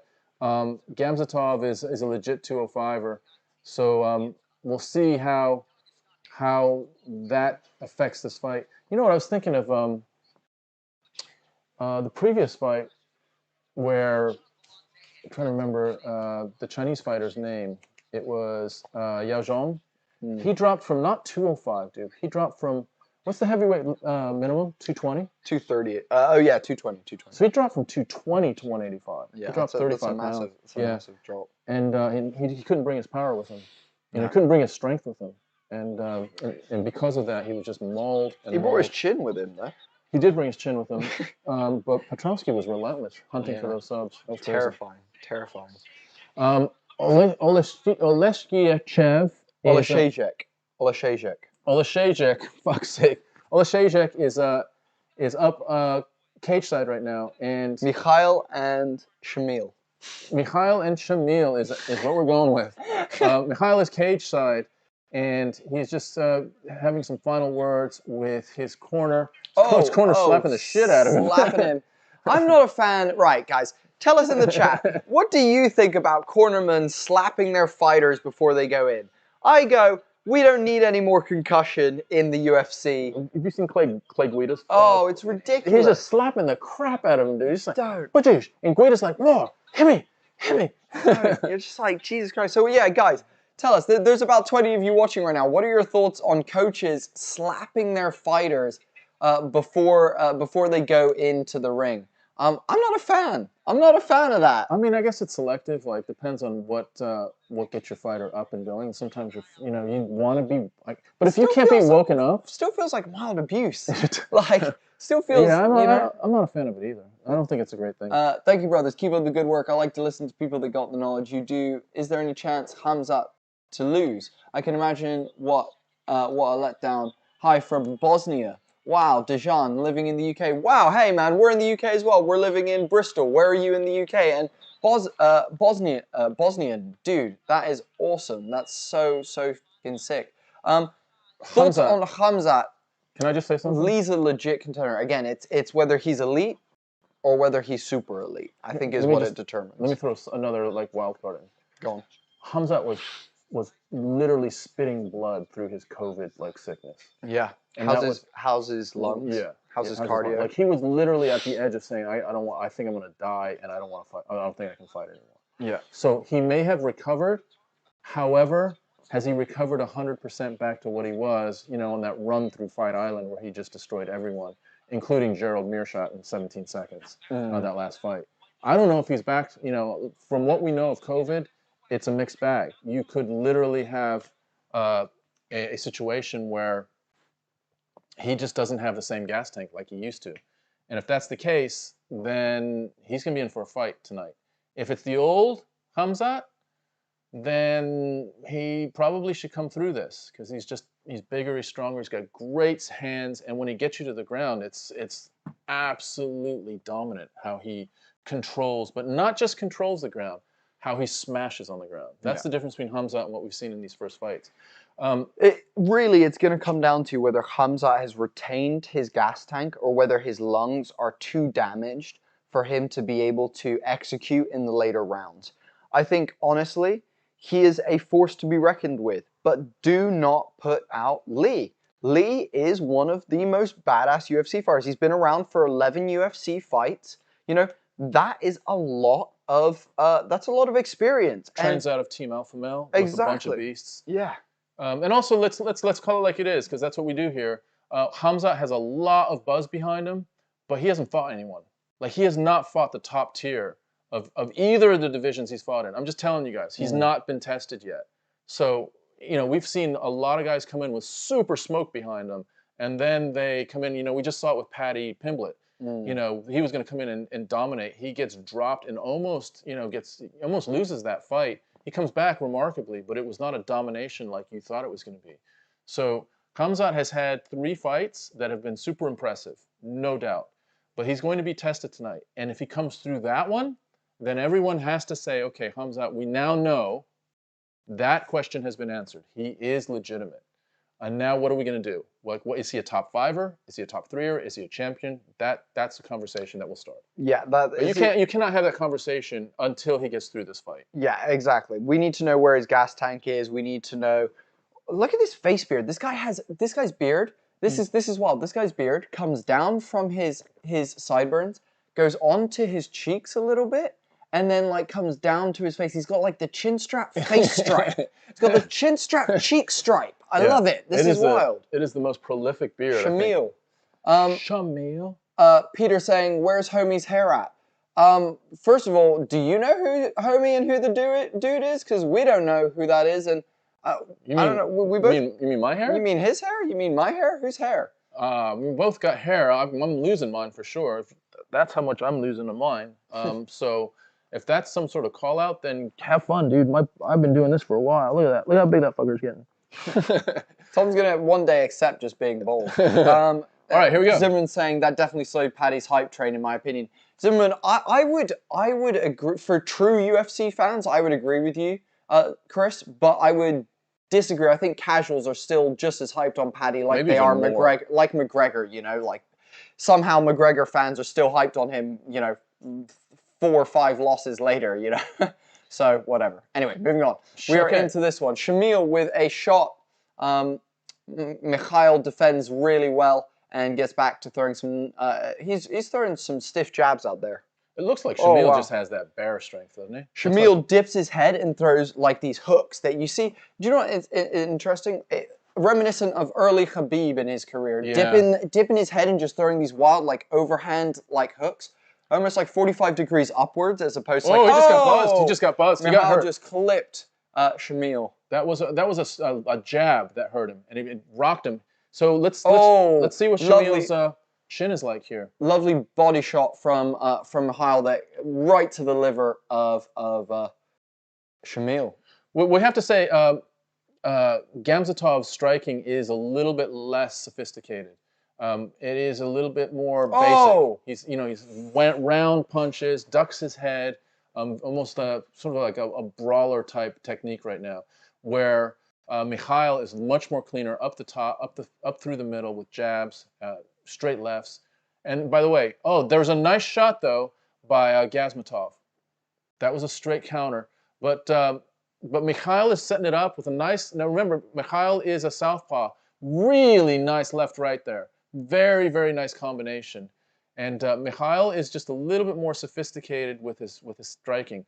Just combinations, 3-punch combination there. But you know, you're not gonna you don't dissuade Gamzatov with a couple punches. He is just a big bear of a guy, so he's not gonna go down easily. You wouldn't think. You can see him breathing open mouth though, Gamzatov already.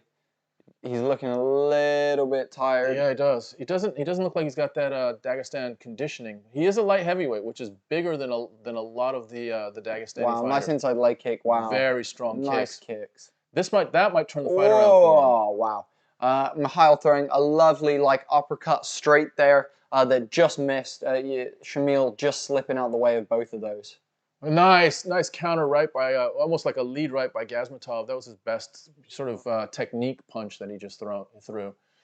He's sort of getting into the fight though. He's finding his way now with his hands, whereas before it was just a little bit reckless. But I tell you, Mikhail is just touching him a little bit more often, a little bit more accurately. I was gonna say Mikhail's got straighter, crisper punches right now, and he's forcing Shamil up against. Oh, nice uppercut from Shamil though there. Yeah. Shamil shoots for a takedown. Lovely, good stuff. From Mikhail. It was a stone wall stuff, wasn't it? He just just boom. No. Yeah, you're not gonna get that. Just put his hip into him a little bit and was like, nope. He bounced off of it. Wow, nice combination. Wow. It was a left, right, and then a left to finish at the body. And a beautiful counter from Shamil though. As they broke, Shamil did counter there and landed a nice left on the break. Wow. The uppercut drops him. The uppercut dropped Shamil. And it's over. That's Shamil's first loss ever. Wow, and that is one of Khabib's fighters that has been taken down. Holy moly. Okay. And that's that Shamil done. Gamzatov has taken his first loss. He's on the ground. And that was that an uppercut? Yeah, it was a huge uppercut, and then I believe a right to follow it. Wow, big uppercut. That's what dropped him. The uppercut dropped him. That's what finished it. It looked like it might have hit him in the nose and not the chin. Let's see where this hits him. That was maybe right in the nose. Maybe broke his nose. I think it broke his nose. It was not a chin shot. So if you look at that closely, watch this, guys. Boom! Just right on, I don't know. It was like cheek and nose. It was like cheek. It was like it probably got a bit of the chin and cheek and nose. Yeah, that was not good all round. But Mikhail dominant in that first round finish there. Let's see what Gamzatov looks like. I wouldn't be surprised if he's cut, if he's got blood coming from his nose, or maybe even from his cheek. That was a really nice display of striking. Yeah. Really nice combinations. And a nice change-up from what we've seen so far. Lots of grappling so far, and bam, beautiful knockout with some gorgeous striking there from Mikhail. And the answer to the Dagestani style fighting is takedown defense. Right? Yeah. Good stand-up with good takedown defense. If you don't have both of those, you can be in trouble. And Mikhail had both of them. Slave of Allah. What a username. Hi from Sri Lanka. Hey, dude, what's up? I've been to Sri Lanka. I love Sri Lanka. One of my absolute favorite places. Marissa's beaches are beautiful. Galle is stunning. Colombo is wild. You've got a beautiful, beautiful island, man. I love Sri Lanka. Guys, we've got 20 of you in the chat. Let us know if you're new to Homie and the Dude, where you're watching from tonight, who you're here to support. Furthermore, please share this stream out, guys. Let's get it out to as many people as we possibly can. Takes a couple of seconds for you and helps us have more people come and enjoy. Cut, just like Tom said, on the eye.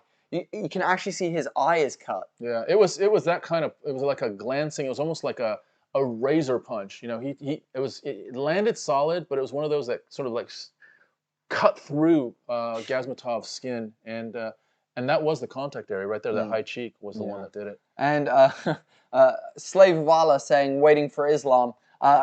We are too. I could have guessed, and so are we, dude. Coming up in the main card in the next couple of hours. Dijon with, this is my favorite question that we've ever had, because it's not just one question, it's 3 questions. Imagine Khabib versus Khamzat, and that's a question. I love, imagine Khabib versus Khamzat. That's a great, it would be one of the greatest displays of grappling ever, but I reckon Khamzat might put Khabib out with really good striking, actually. Khamzat's he's bigger. He's much bigger than Khabib. So I mean, if we if you want to say both of them in a fantasy fight where they're the same, they're the same size and weight, then maybe. But Khamzat is bigger than Khabib, so it wouldn't be. I don't think it's fair to Khabib. It'd be like saying, what would happen if Khabib fought Kamaru Usman? Yeah. In some ways, you think Khabib's technique would win, but he has to give up 30 pounds. I was gonna say Usman's big and a problem. Saying, so I want to see Zabit back to fight. Man, I would love to see Zabit Makhachev Chimaev. He is one of the best strikers and grapplers in the UFC, and it's really sad because he's actually, I believe, he's been dropped. I was going to say he's currently not on the roster due to some, I want to say health issues and some other stuff. I did read an article about it, but I can't remember at the moment. If you know, I'll look that up right now for you guys and let you know. But I know that Zabit's one of the top featherweights. If he comes back, he's got a real chance at going and competing with Volkanovski for that title, in my opinion. Yeah, for sure. I mean, we want Zabit back. We want to see the very, very best and see how they all, get them together and see what happens at the end. Zabit needs to be in that conversation. If you know what's happened to Zabit, let us know, because we think it's either, I don't know if it's a sickness or I don't think it was a performance. Zabit has health problems, more specifically with the immune system. Magdamed Shapirimov will not return to the octagon until these problems are resolved. These problems prevent Zabit from fully preparing for his fight. In the near future, Zabit must postpone surgery to resolve these problems. Wow. So he's having surgery and things like that for his immune system. Who knows whether, how bad COVID has been for him, because that specifically attacks people with low immune systems and things like that, and really does damage to people with low immune systems. So sending well wishes out to Zabit Magdamed Shapirimov, but yeah, we'd love to see him back. Another question, which was, I love the directness of this one from Dejan saying, tell me who wins Oliveira Poirier. The answer is, what do you got? If it stays standing, Poirier. If it goes to the ground, Oliveira. And that's that, I think. Yeah. I think, so I'm going to actually make I think it's going to be standing, and if it goes to the ground, Poirier will be able to survive that. So I got Poirier winning that fight, believe it or not. Even though Charles de Bronx Oliveira is incredible, and what he did to Michael Chandler was insane. So to survive that round and then come back and knock Chandler out was pretty damn impressive. Yeah. Chandler is just, he is the epitome of power, strength, and explosiveness. And Charles Oliveira looked down the barrel of that and survived it, and then came back and holds the title. Charles Oliveira is the lightweight champion in the world. Yeah. So that's insane. Yeah. Which is amazing. Also, we just saw one of my favorite knockouts, the Jan Blachowicz knockout of Luke Rockhold. He knocks him out and then back into consciousness and then back out of consciousness with 3 punches. It's freaking hilarious. Dude, how are we going to get Luke Rockhold on the show now if you fucking... I'm just telling the truth. It is funny. Can you answer my last question? You can answer my last question till the end, please. Which one is that one? Tell me who wins Oliveira Poirier. We just did, dude. Yeah, what is that the one you mean, or did you mean another one? Poirier on the ground is dead. Here's the Rockhold. Boom! Boom! Out cold. Ready? I was about to say ready. He's about to knock him back into consciousness. Wait for this. Yeah, they're showing a little bit of highlights from Jan Blachowicz, and basically what they're saying is how highly skilled he is with his hands. Some very, very high-level combinations, angles, and timing, and reaction time, and just they're now just showing the Dominic Reyes knockout, which came with a counter left, which was beautiful. Look at this. So Reyes throws a lead right and just a little short counter left that does all the damage, and it is short. It's a little tiny shot that absolutely finishes that fight. Reyes staggers back, and 10 seconds later it's over. Slave of Allah, thank you so much for subscribing to the YouTube channel. Welcome to La Familia. Guys, I just want to let you know, we're Homie and the Dude, the father and son team. We do this live stream, but also, if you like what we do, we have a bunch of other content. So if you like podcasts, we've interviewed some of the most amazing people, from Bruce Buffer to the 6th ranked featherweight Arnold Allen, to Spider-Man stunt double, Olympians, artists, musicians, wingsuit world champions. Anything that you can think of, we've probably interviewed them. So if you want a good podcast to listen to on your way to work, check us out on whatever your preferred method of listening to them is. We also have video podcasts that you can watch on YouTube. So all of our podcasts are both audio and visual, which is quite cool. We also have just this past week put up a podcast with the featherweight contender Mike Grundy, who has had some great fights in the UFC. He'll be fighting again probably the start of the new year and looks to be very active in the UFC. So he is just an absolute monster on the ground, and his striking is now also like catching up to his ground and pound and his wrestling, and so a force to be reckoned with. So have a look at that really sort of candid, humble interview with Mike Grundy. He talks about being his son's coach. His son is a high-level grappler or MMA fighter already. He talks about adversity, talks about we saw a couple submissions already tonight about having a submission that is so close. Literally hearing the opponent's Ankalaev's throat gurgling for breath, just trying to find some little strand of breath to come through. He heard that, and so his corner hears it, and sorry, it was Ivalov. Yeah. And Ivalov breaks away, and that's part of the game. So really good conversation with Mike Grundy. So yeah, really fun one with Mike Grundy. One that we really enjoyed.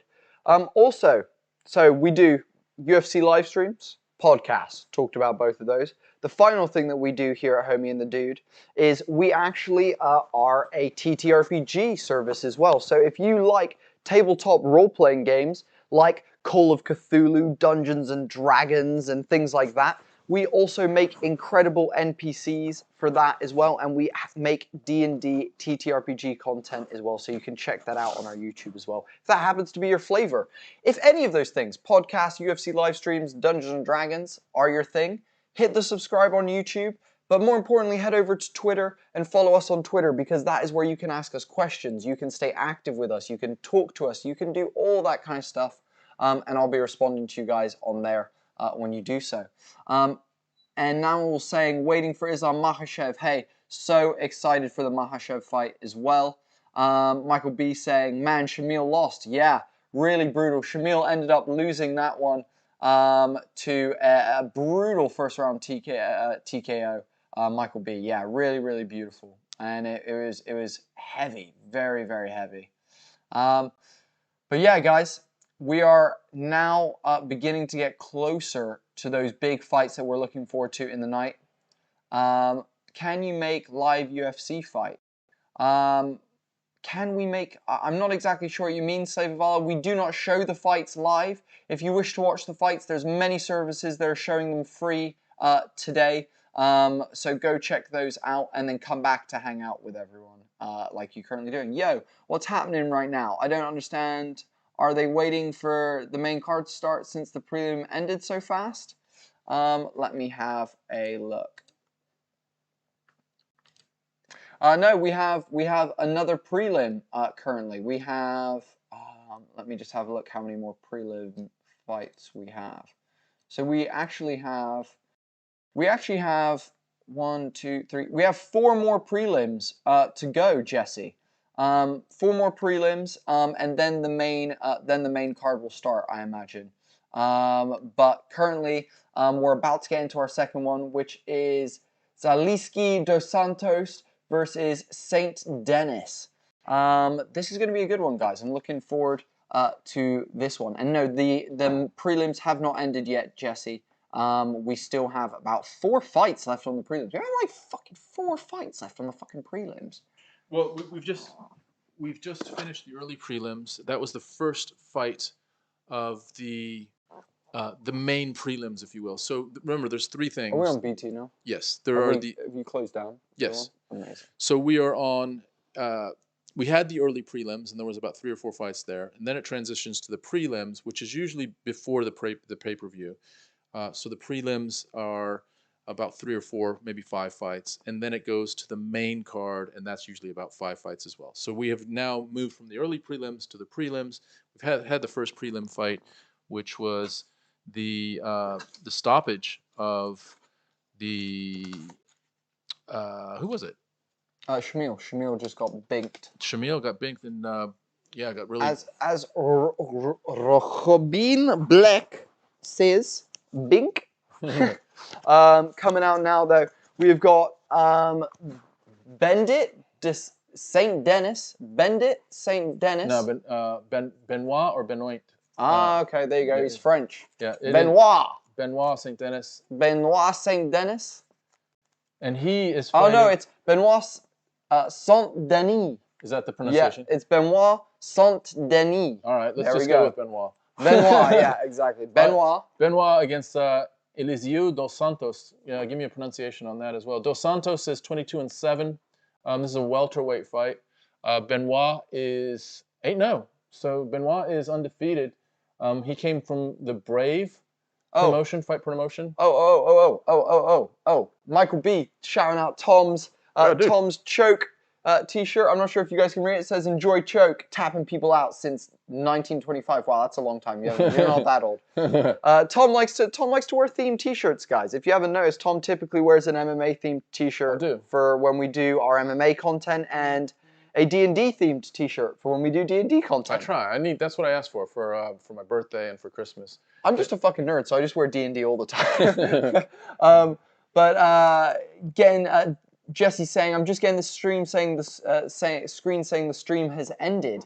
I hope that's not our stream. I hope you're referring to the UFC stream, but I don't hope you're referring to the UFC stream, and I hope that you can get the stream back. It is very clearly up on our screen, so Michael B, I'm not sure, was it Montreal where Michael B was? I believe so. Yeah, Michael B is in Montreal. Dude, if you're in Montreal, I'm not sure if you guys have access to BT Sport or whatever your player is, but ESPN and all of that is currently up and running all good. Not to mention, we just closed ours, so who knows, there might be a slot open for you.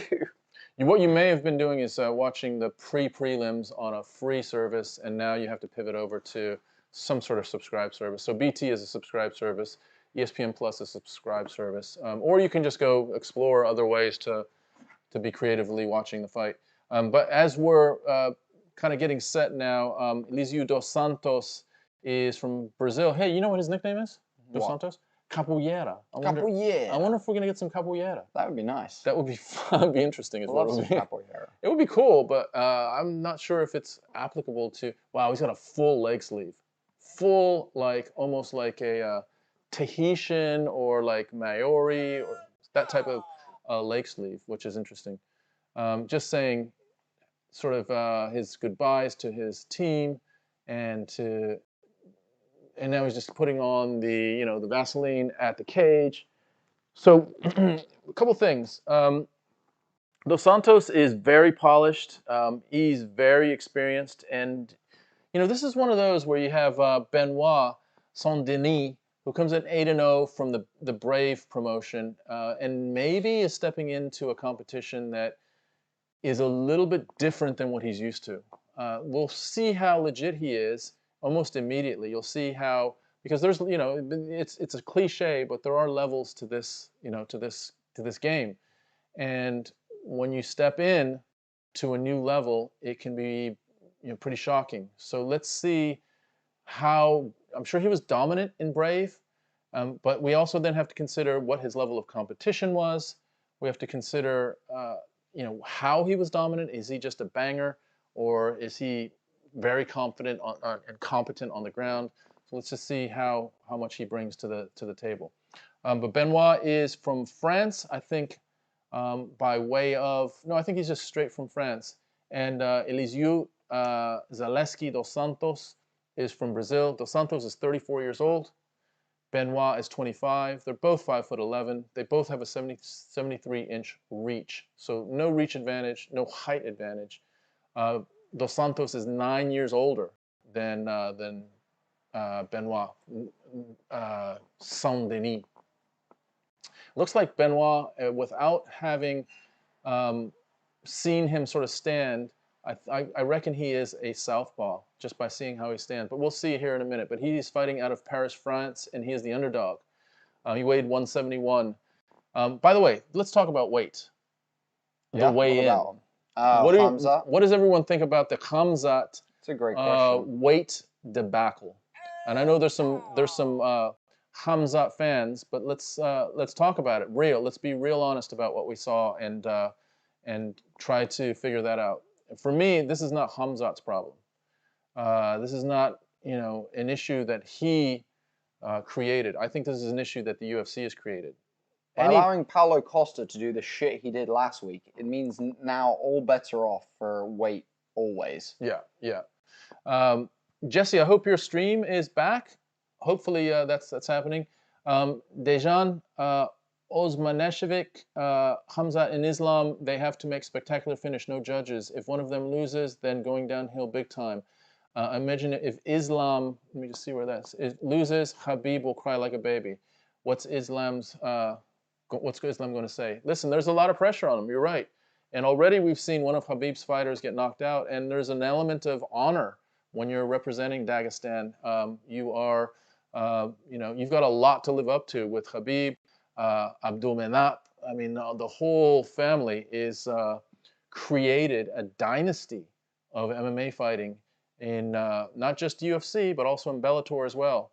And so we've just started this next fight, and Dos Santos is in Brazilian yellow, and Saint-Denis is in French sort of blue and gray. Saint-Denis is a southpaw, as we predicted. And now, when there's a southpaw in an orthodox fighter, you'll notice that their front feet are almost touching on the same side.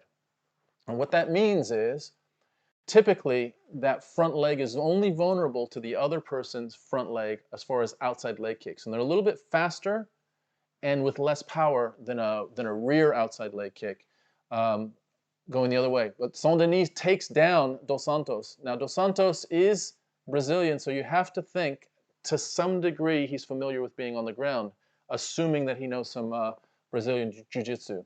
Dos Santos is scrambling for his leg. He does get back up. He's sort of planting to get back up, using the cage really well to get back up. But Saint-Denis is relentless, really, really trying to ride him and control him. But he does get back up, and they exchange rights as they disengage, and they're back in the middle of the cage. In the middle of the cage, and Saint-Denis, a nice low leg kick, a body kick with his rear leg, lovely delivery. And there you go with Dos Santos with an inside leg kick with his delivered from his rear leg. So you'll see the front leg is more vulnerable to inside leg kicks from the rear leg of your opponent, or outside leg kicks from the front leg of your opponent. So just watch that. Saint-Denis delivers a teep kick up the middle. That was interesting. Saint-Denis is feinting for another shot. So it looks like Saint-Denis, oh wow. Saint-Denis goes with a teep, but almost up at the face level, very similar to Anderson Silva versus Vitor Belfort. Dos Santos is, sort of, I tell you what, he doesn't seem to be handling Saint-Denis' strength as much.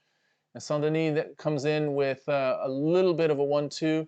Dos Santos has great kicks, though, to the inside. Oh, wow. There's a nice counter by Dos Santos. And Saint-Denis shoots almost out of trying to recover.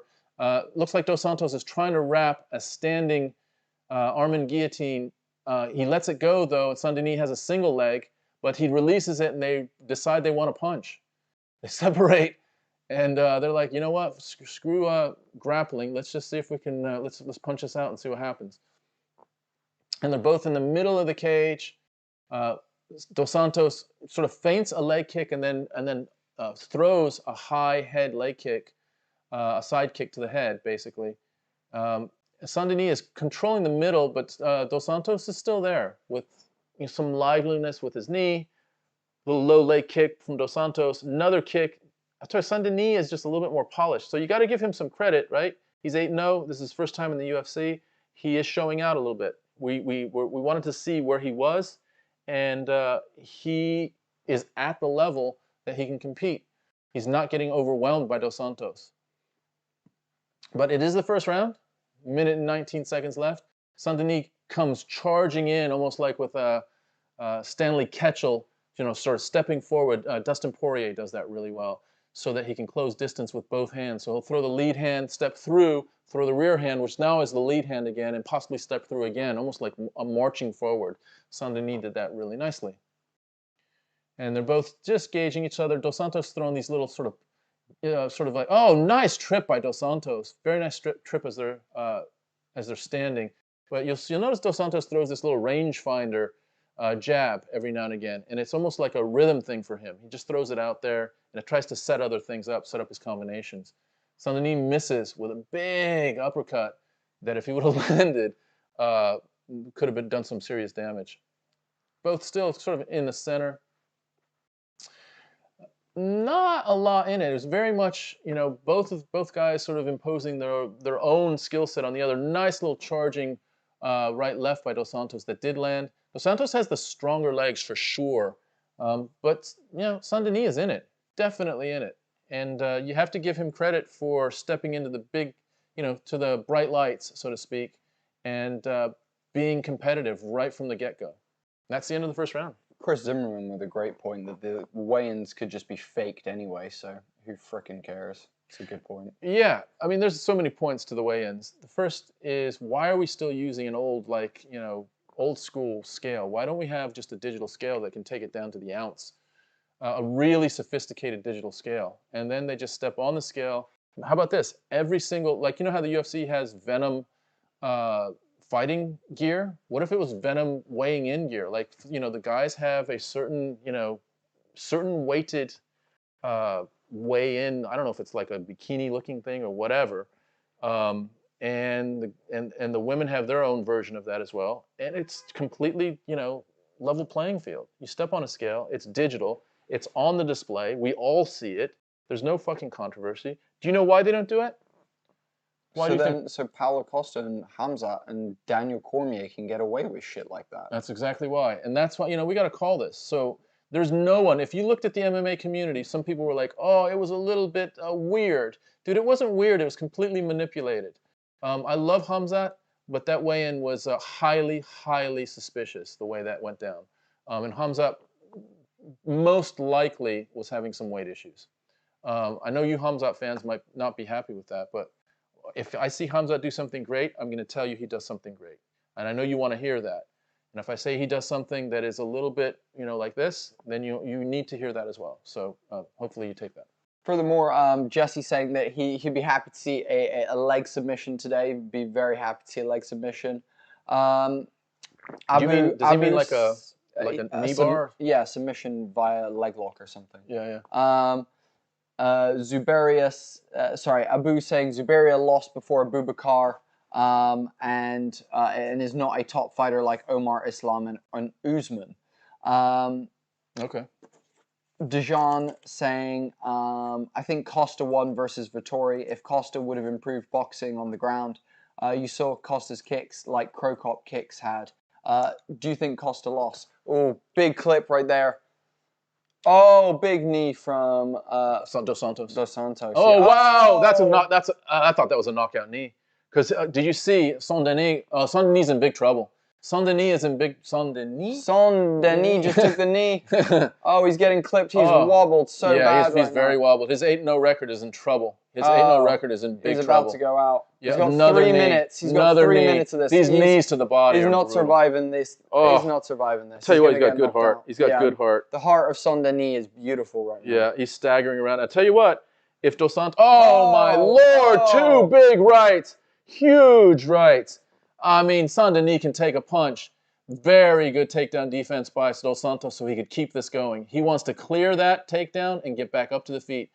He wants to clear that takedown, get back up to the feet. That's exactly what he did. Boom. Perfect. And Dos Santos throw a head kick. He needs to throw a head kick. He's just throwing... big. Just clipping Saint-Denis. Saint-Denis still swinging, though. This man has heart for days. Still swinging, doing everything he can. Oh, beautiful body kick. Wow. Dos Santos cannot miss. He cannot miss. Clipped him again. Clipped him. Hurt him badly. Hurt him real bad. The ref has got to stop this. Oh, he's taking a lot of damage. Lot of damage. Lot of damage. Oh, my Lord. The ref has got to stop it. How is Saint-Denis still stood up right now? Oh, he's still moving. Oh, they've got to end this. Oh, my God. He drops to his knees basically and shoots, but it really was dropping to his knees. 2 minutes and 24 seconds. This does not look good for Saint-Denis. The only sort of shot he has is if Dos Santos has blown himself out and is absolutely tired. But Dos Santos still throwing. Saint-Denis' face is busted up. Bloody big body kick. Saint-Denis doesn't know where he is right now. Oh my God, he gets clipped again. 2 minutes left, and he's just retreating. Wow. Dos Santos says to the referee, how much more do you want me to give him? How much more? And the fight, ref! And the fight. Oh my God, this is awful to watch. Oh, you got to end this fight. Saint-Denis still swinging. Oh, he clips him. Wow. He clips Dos Santos there. Oh, big elbow. Another elbow. Dos Santos now tired. He's almost punched himself out at this point. Denis is just Denis' heart is unbelievable. Taking tremendous amount of damage. Oh my God. This is going to stop. This is going to stop here in a moment. Denis is literally completely out. Oh, he's taking knees now. High knees, body knees. Dos Santos literally got a tie clinch and is just kneeing him relentlessly. Unbelievable. Denis comes back. Denis. Denis clips him. Oh my Lord. This is now a slugfest. It's an absolute bar fight right now. Both guys have dropped their drinks and they're just throwing right now. Wow, Denis goes for a takedown. With a takedown. Unbelievable. Denis with the heart of a champion. Chris Zimmerman saying, this ref definitely smells of alcohol and cigarettes. Yes, exactly. Holy shit. It's not a good sight when both fighters' heart brought into the equation. You're not wrong. Holy shit, this is wild right now. One of the best rounds. Oh my God, this is a round of the year. Oh my God, Denis loses the round, but still on his feet somehow. 30 seconds left, and let's see. Oh, Dos Santos goes back to it. Dos Santos is like, don't forget, do not forget. Dos Santos get clipped. Oh my God. Another fucking. Big knee. Another knee. Unreal action in the second round. Unreal action. Wow. That is incredible. And now just Denis takes another shot. Dos Santos, and it's coming down to the 10 seconds left. Wow, Dos Santos goes for a Superman at the end. 7 seconds left. They're both exhausted. Both men exhausted. Walking to, oh my God. I've never seen that. Both men stop fighting for the last 5 seconds, walk to their corner, and just pan for the last 5 seconds. Look at this fight. This is crazy right now. Oh, absolutely. Without question, this is fight of the night. This is going to get a fight of the night bonus for sure. Both these guys have left parts of their body in the cage. This is insane. Is it similar to the Poirier-Hooker bloodbath? Yes, it is exactly similar to that. Does the ref? Does this ref get demoted or promoted for letting them keep going? I don't even know, Chris. I don't even know at this point. That was such a great point. I mean, Denis, is he thankful? Is he grateful that he's still in the fight? Oh my God, who knows? What the fuck just happened? Or Denis thinking, why am I still here? Why am I still getting binked like this? Denis is like, you know, Brave wasn't so bad when I was over. Yeah, exactly. This UFC thing, I don't know, man. I'm having some thoughts. Really, let's just. Both gentlemen are exhausted. Let's get Denis the credit that he deserves. That was Denis with an undefeated heart. Wow, that was incredible. This third round, who knows how this is going to play out, but it was an incredible display of heart in that second round. Both men come out, they touch gloves and hug. Now they're going to beat the shit out of each other. Here we go, guys. Here we go. All right, touch gloves. Again, remember, Denis is a lefty, and there we go. Wow. Denis looking crisp as he comes out. Looking a little crisper. Oh! But I tell you what. Oh my God, Dos Santos clipped him though again. He can't miss with his hands, man. He just, and they're heavy strikes. Nice body shot by Denis, which is a wise move. Maybe to see if he can slow Dos Santos down again. Dos Santos goes for a side kick to the head. Wow, Dos Santos combination with power. Denis gets a eye poke. And we're going to take a 5-minute break on an eye poke, guys. These guys are going to just recover some health quickly. Save Denis a little bit of time right now. Both gentlemen are going to head back to the corner, take a health potion, come back out. Yeah. Jesus fucking Christ. Oh. Wow. All right, I'll be right back while they're having this 40-minute break here. All right, so right now the referee is with Denis. Denis is just kind of actually just taking a little break. You know, he is that second round is a candidate for round of the year. That was such an amazing round. The amount of punishment that Denis took, his eye is pretty close. So let me just see if I can get a better. Yeah, he's literally not able to open his eye right now, not because of swelling, but just because it's just not, you know sometimes how your eye is blurry after you get something in it. And they're starting it back up, but he can't see so well. He cannot see from that eye. Wow. And the referee is saying, go ahead. So that was incredible. I'm not sure how I feel about that. Denis was shaking like he couldn't see very well. And now they're back. The referee said, let's fight. So this is a savage fight. or great. We don't know which one it is. So they're exchanging body kicks, which very, very fierce body kicks. Both of them land, both standing in the middle of the cage. Neither one of them wanted to engage first. It's almost like Rocky IV, where both guys have taken so much damage that they're in the middle of the ring, looking at each other, saying, "Do I even, do we want to do this again?" And Dos Santos engages first with a big left. Saint-Denis goes for a takedown, and Dos Santos wraps him up a little bit. But I think Dos Santos wants this to stand up. So Dos Santos is going to break through this takedown and stand back up. He's dropping elbows, but not with great effect. Dos Santos now, I guess maybe Dos Santos is happy to get on the ground. Saint-Denis is going for up kicks from the ground and just like scissor kicking up kicks and almost lands on Dos Santos. That would have been hilarious if he would have landed. But Dos Santos now is planting on Saint-Denis' face. Saint-Denis is just got him wrapped up. And, I think, give these guys credit. They're basically, they're competing, but it isn't quite as crazy as it was. Saint-Denis goes for an armbar, and Dos Santos slips out of the armbar. It's just very, whether it's sweat or blood or a combination of both, it's so slippy that they're not going to be able to easily submit each other with any kind of ground submissions. They're both standing again. I'm telling you what, what's it? Saint-Denis is, when you look at his face, you're just looking at him, and the guy is looking like he's been in a war, like he's just stepped out of a war, of a battlefield. That's how he's looking right now. Unbelievable. And they're both just very hesitant, wanting to engage again. And Saint-Denis needs to somehow think to himself, I got to do it one more time. I've got to try to engage one more time, try to land a big shot. But you kind of feel like he's had so much damage done to him that he might be just fine riding this out. He literally might be okay with that.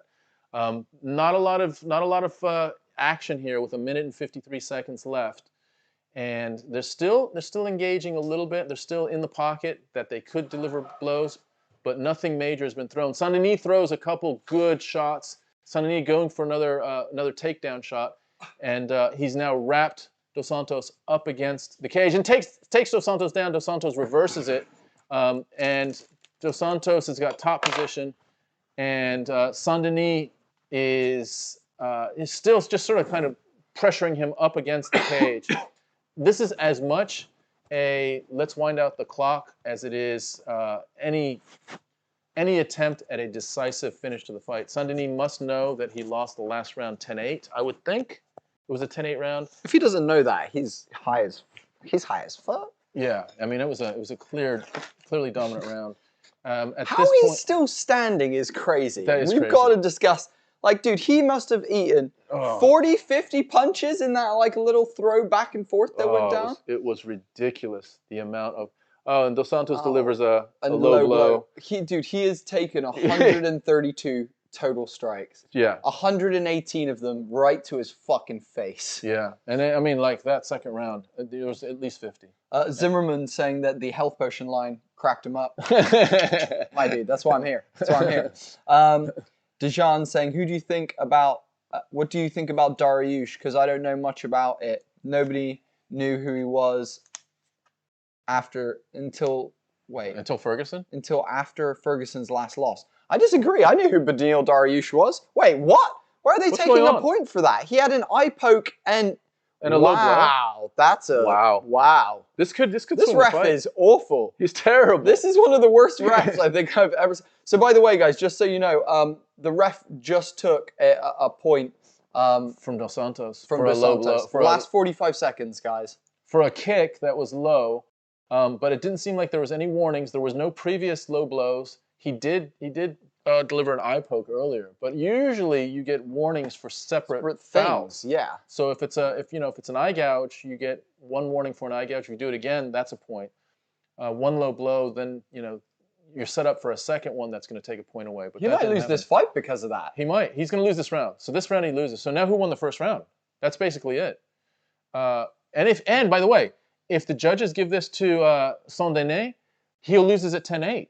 He doesn't lose at 10-9. So that was a huge change to the fight. Oh, big body kick. It was almost like a scissor kick front scissor kick, and that is the end of the round.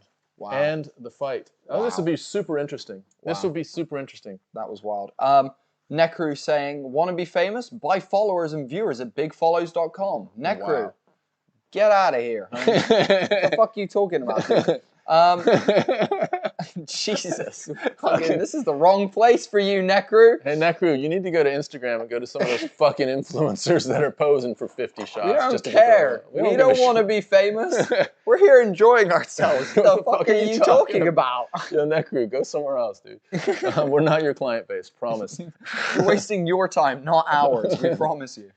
That was insane. That was absolutely insane. And this would be interesting. If can you imagine if Denis preserves his Wins? undefeated record? That would be ridiculous. I think that's very controversial, because that, you know, he loses that second round 10-8, at least 10-8. I mean, maybe. I mean, and 4 out of 5 referees stop that. Maybe 10-7. I know. I mean, tell me, Herb Dean doesn't stop that fight. I would have stopped that fight. Yeah, I would have stopped that fight. Like that was that, and I like to see fights go on a little bit longer. I would have stopped. Like that was hard to watch. Me at the too. end. By the way, guys, I'm just eating some wonderful Halloween cake. Right now. Just to make you jealous, I'll just show you. It's really good Halloween cake. I haven't eaten much today, so excuse me. All right, here we go. Dos Santos wraps the Brazilian flag around his shoulders, and the referee, I don't even know if that's a real referee. I mean, he might have been working the bathrooms, and they just like dragged him in, put a shirt on him, and be like, "Yo, get out there." Yeah, okay. Dos Santos wins it. Dos Santos wins it, and I'll tell you what, he deserved to win it. He deserved to win it, straight up. He deserved to win it. Yeah, only because of that second round there. Yeah, but you know, equally, maybe even more so, huge respect to Benoit Saint-Denis to represent France, to represent Paris, and who's from Montreal? Michael B. Yeah, there you go. Yeah, so maybe one of your French boys representing. Benoit Saint-Denis might be from a similar. I don't know if he's from the same gym as Cyril Gane, but really impressive and enjoyable performance. That was amazing. Zimmerman with the zingers tonight. Holy fuck, that's a great line. If you think you do a bad job at work, just remember this rep.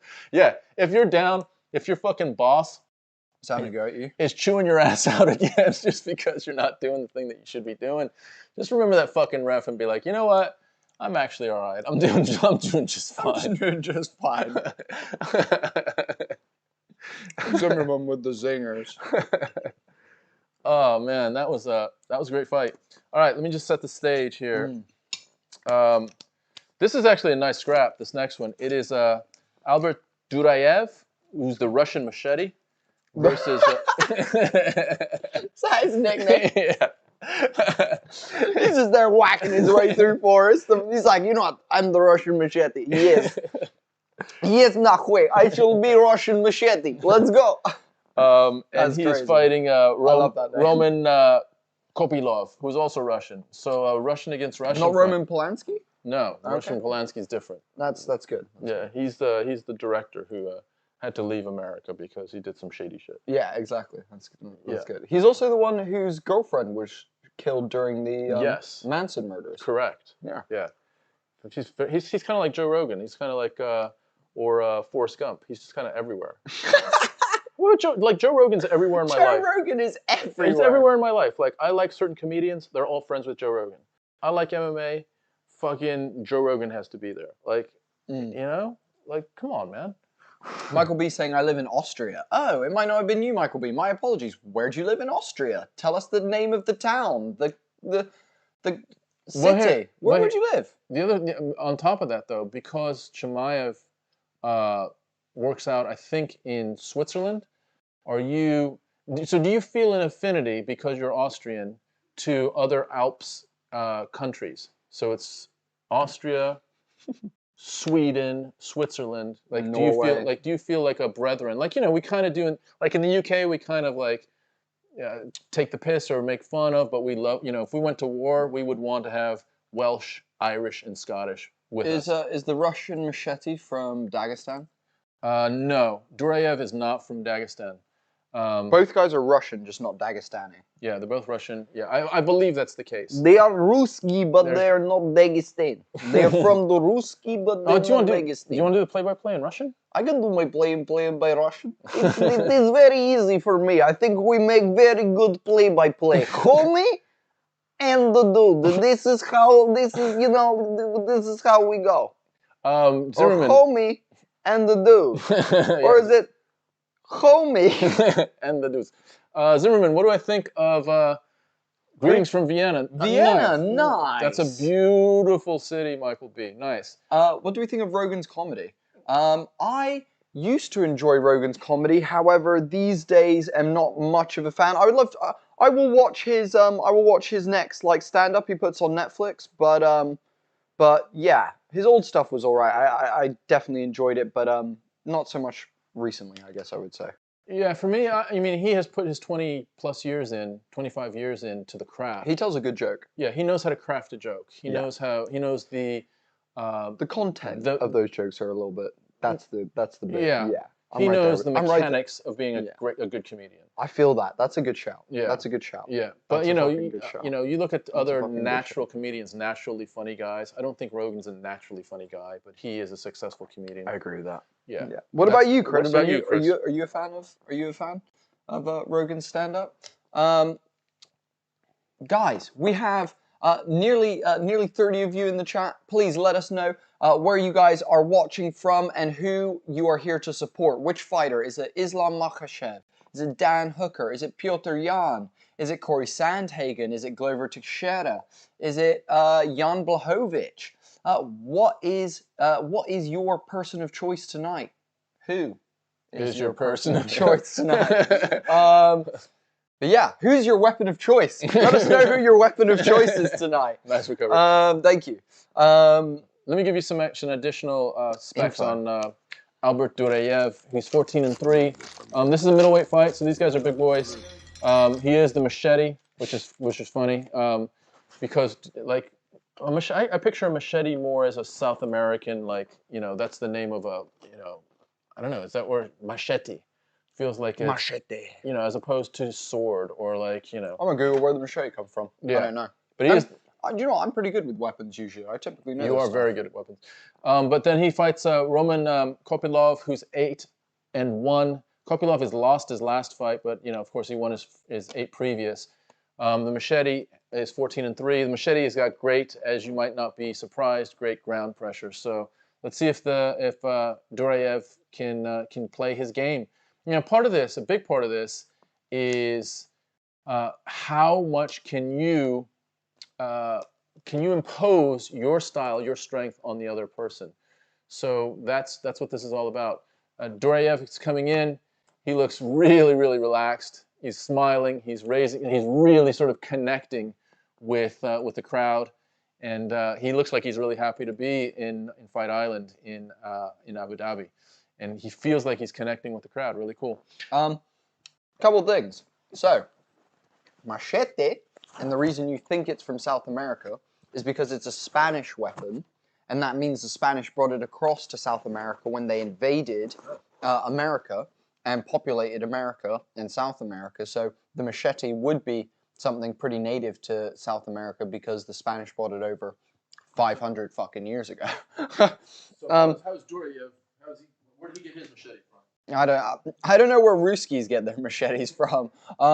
I don't know where Russians get their machetes from.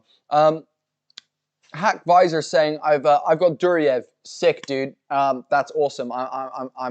Oh, we've got a new follower on Facebook. Welcome to La Familia Yugba. Yugba, it is a pleasure to have you, my man. Thank you for liking and following on Facebook. Michael B saying, I googled Durayev. He is also from Chechnya, like Chimaev. Oh, wow. Also, Zimmerman saying, Rogan's comedy delivery style and build-up leaves a bit to be desired. I'm not a fan of the yelling-styled comedy. I do agree he has a great comedic formula, though. Yeah, you know what, right on that same wavelength with us, dude. We're not someone we're gonna go out of our way to fucking you know, dude. And yeah, dude, like, I don't know. Would you pay for a Rogan ticket? No. Oh my God, no. That's a question. Like, so this is the thing, guys. Like, to get me to go to a live event at this point, like, it has to be like the Red Hot Chili Peppers reunion tour, which is exactly one of the things I'm going to see next year. You know, fucking, there's got to be some big shit. Guys, something I want to know from the 25 of you in the chat right now is, who's your favorite band? Like, let's get to know each other. We love the Red Hot Chili Peppers and, like, old rock music, stuff from the 60s, 70s, and 80s. What type of stuff are you guys into? Let us know.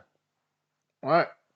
While you're doing that, we're about to begin this next fight. While you're doing that, Kopylov is a big underdog, almost like a 3-1 underdog. He's wearing the red Venom fighting shorts, and he is, as we said, from Russia. He's 8-1, so not to be taken too lightly. But you know, you look at Durayev. He's just a big old dude, and he just looks like he's enjoying this. He's going to be stepping into a fist fight here in a second. He just looks like he's absolutely in his living room right now, completely comfortable with the element. He fist bumps the announcer, who is not Bruce Buffer, by the way. And there is a little bit of a trivia behind that. Bruce Buffer has just snapped, I think it's 250 plus streak pay-per-views that he's done, and that has been snapped because Bruce came down with COVID and has now recovered from COVID. So we just got a message from Bruce today. We messaged him just saying get well, and he messaged back saying he's doing fine. So this first round is underway. But also, guys, just so you know, if you haven't checked out our Bruce Buffer podcast, it's a great podcast. It's about an hour, 40 minutes, and it's a great listen. Bruce really gets behind the scenes, talks about a lot of the UFC behind the scenes, and a lot of his method as the #1 ring announcer in the world. The GOAT. He's the GOAT. So let's just set the scene for you. Kopylov is a southpaw, and Durayev is a taller traditional orthodox fighter. They're standing in the middle. Wow. Kopylov throws it. Remember, the southpaw and the orthodox stance, your back, your strong leg can really tear up the inside of the other person's leg, and that's just what Kopylov did. He almost chopped Durayev down with one single leg kick. Tries it again and misses it, but that seems to be possibly a strategy because the first one was very effective. Nice inside leg kick from Durayev. Durayev returns the favor, and currently it's a stand-up, right in the pocket fight. They're both still sizing each other up. The only thing they're really throwing of any frequency right now is leg kicks. Durayev does a double jab there just to see if he can get a little bit closer. Kopylov is a little bouncier. Durayev is a little bit more planted, a little bit more sort of set on his back foot, like that he can generate a little bit more power if he delivers it. So the smile on Durayev's face is gone. Ooh. He's all business now. And that was the first really heavy exchange that they tried. Wow, big heavy body kick by Durayev. Kopylov lands a sort of a counter right as they're releasing away from each other. Counter left. Counter left, yeah, good one. Kopylov is circling to his right, which is sort of away from Durayev's strength. So that's an interesting little strategy. Let's see if he continues that or if that was just for the moment. Big inside leg kick by Durayev. And Kopylov counters with a nice 1-2, but Durayev comes back with a sort of like a looping left over the top. They're starting to exchange a little bit more with frequency and accuracy now, standing right in the pocket, almost standing on each other's front feet as they come in. Kopylov sort of moves away nice and smoothly as Durayev tries to close distance. Very telegraphed outside leg kick. Yeah, and Kopylov has some nice movement, some good legs. He gets in and out of striking distance very, very smoothly. You can tell Durayev is very comfortable in there as well. You can see Durayev is very calm. Though he has been clipped with some stuff and, you know, hit with some good stuff, he's still calm. He's very relaxed. You can see he doesn't look like nervous. He's not like super bouncy or like twitchy or anything. He's very, he's quite relaxed, Durayev, right now. He's got good composure. Yeah. Oh, wow. Whereas you'll find Kopylov is a lot more frantic and a lot more like fanatic with his movements where... but he's straight and accurate with them. I will give him that. His punches are crisp and clean right now. Oh, beautiful, like lunging straight right from Durayev. So like an elbow. It was basically he came in as he was going to throw a lead right, but he actually closed it up and tucked his fist and led with the elbow, which was a nice, interesting combination. Nice body kick by Durayev. And right now, Durayev, I think, is winning, if not with anything else, with some nice body kicks. However, remember, Oh, that almost chinned him. It was just a little chinny left that seemed like it caught him right on the tip. Lead left from Durayev. Just a quick hook counter from Durayev that landed really nice. He tries to land it again, but Kopylov defends nicely with his shoulder. Chopping a low leg kick, inside leg kick by Durayev. Durayev has just a little bit more power. That was a nice straight right that landed and then just knocked Kopylov off of his stance. Literally almost tipped him over a little bit. Kopylov is back in there though. And Durayev he's holding one hand up almost like as a rangefinder hand. Wow, goes for a higher side kick, and Kopylov catches it, drives him to the fence, and they release again. And they're back in the middle of the cage. And again, almost literally standing on each other's front foot. Big, heavy inside leg kick delivered by Durayev to the inside of Kopylov's front leg. Durayev, nice little jab.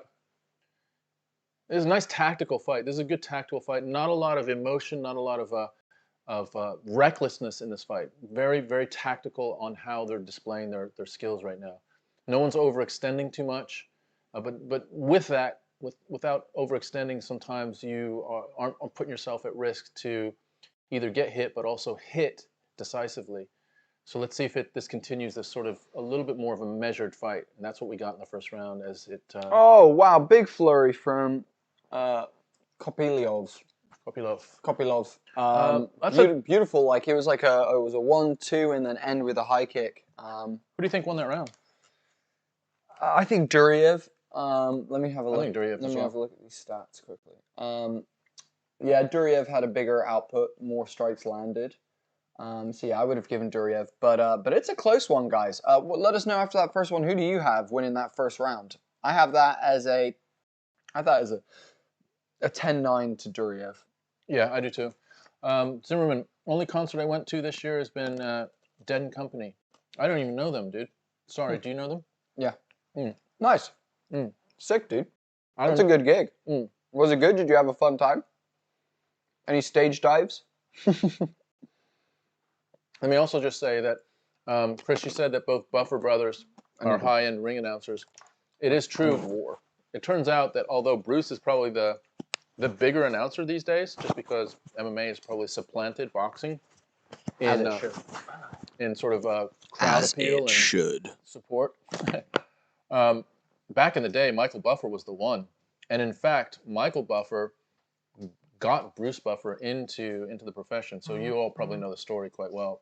But Bruce Buffer has now almost stands on... Oh, big shot by Kopylov. Lands and drops Durayev. Straight left. Lands right on the forehead and dropped him. Absolutely took him to his knees. Durayev is up again. Big, heavy body shot by Kopylov. Big shot by Kopylov. Almost timed it perfectly. Now hits him with a counter right as well. And Durayev, again, we're seeing this more and more often where a fighter who gets hurt will dive in and try to just almost buy some time to recover by pressuring the other fighter up against the fence. It happens more and more as a strategy, it seems like, than we've ever seen. And that's exactly what Durayev is doing. He's almost driving Kopylov against the fence. He's got a single leg. I'm not sure how interested he is in taking Kopylov down, as he is just maybe buying 30 seconds, 40 seconds, that type of thing. He is looking. Now there he goes. He trips him.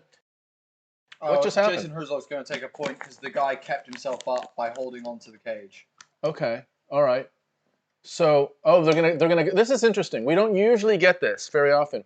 Jason Herzog is going to replicate. He stopped the action, and now he's going to replicate the position they were in and continue the. Oh shit! Did you see that? Big takedown. Wow. For Durayev. That was. Oh man, that was crazy. Kopylov held onto the cage, cheated, held on, and paid the punishment. Jason Herzog reset the position, and instantly Durayev takes him down and gets full mount. This is going to be ugly.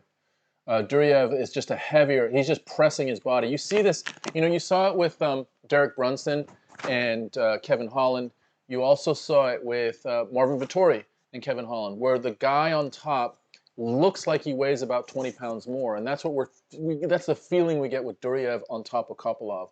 And when that happens, it just is very, very hard work for the guy on the bottom that is either not as strong or perhaps weighed in a little bit less. I was going for a Von Flue choke. He is going for the Von Flue. He's trying to see him trying to sneak his arm underneath. And Kopylov he's just fighting for that elbow position right there. Looks like he just lost it. But he's using the fence to his benefit right now. Yeah. He'd rather be up against the fence than not. But it's a real high full mount right now, almost literally up in the high chest area. Kopylov is big elbows from Durayev. Oh, big ground and pound right now. Holy shit. Huge ground and pound for Durayev right now. Kopylov is doing a good job defending. He's firing back actually, and trying to shrimp out, trying to bridge out as well. Both men are throwing hammer fists at each other. This is crazy. Durayev just now throwing some big elbows, beginning to open up with some elbows. But do you know what? Kopylov is actually doing a very good job to absorb a lot of these and defend. Oh, that was a huge one. He posted off his face and then dropped the elbow. And dropped the elbow. That was a big elbow. Like John Jones style elbow delivery. And this is bad. This is real bad for Kopylov. Remember, they got here because Kopylov dropped Durayev, and Durayev, as a result, dives in and gets the takedown and takes the fight to a different style. And now Durayev has just found. Durayev going for the Von Flue choke again. And Kopylov looks like he's struggling on the bottom right now. Durayev hammering down with a big elbow and little like pity-pat hammer blows that are not being delivered with the most, and it's almost like Durayev is there. Boy, it's like he does. Oh, big elbows. 3 big elbows. You know what he does really well is he mixes up soft and hard. So he'll go soft. Another big elbow. And most of his hard punches or hard strikes are elbows. His punches are much less hard, and then he'll drop a big elbow in every now and again. And it is, it looks like he's going for a choke here again. I think he might have something. Yes. Yeah, he's going for an arm triangle. Arm triangle right now. Oh, no, he let it go.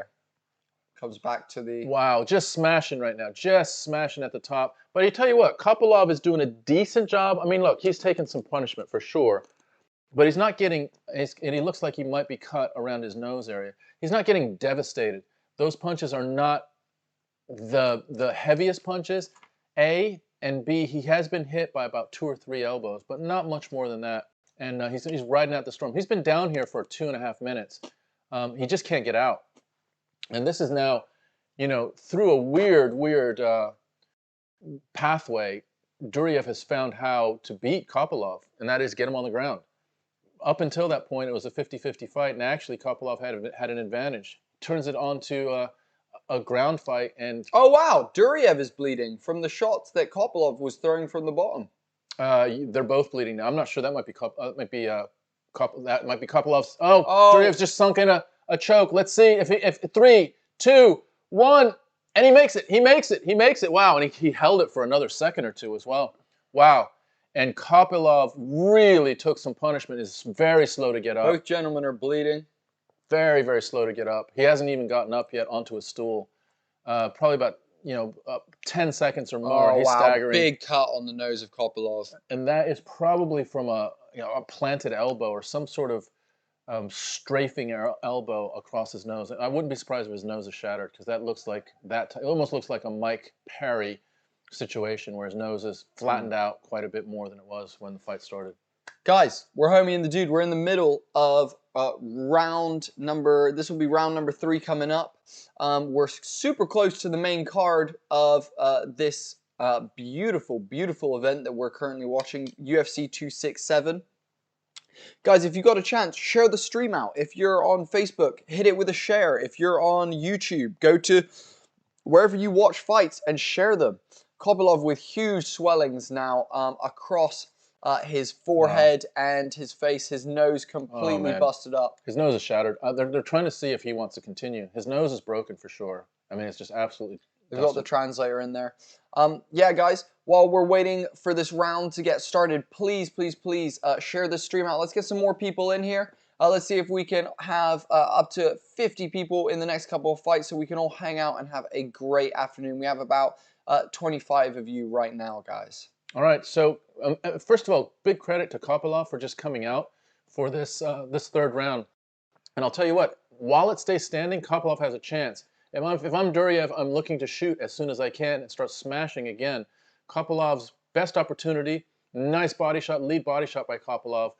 Best opportunity is to keep distance and to try to land that straight left again like he did last time where he dropped Durayev.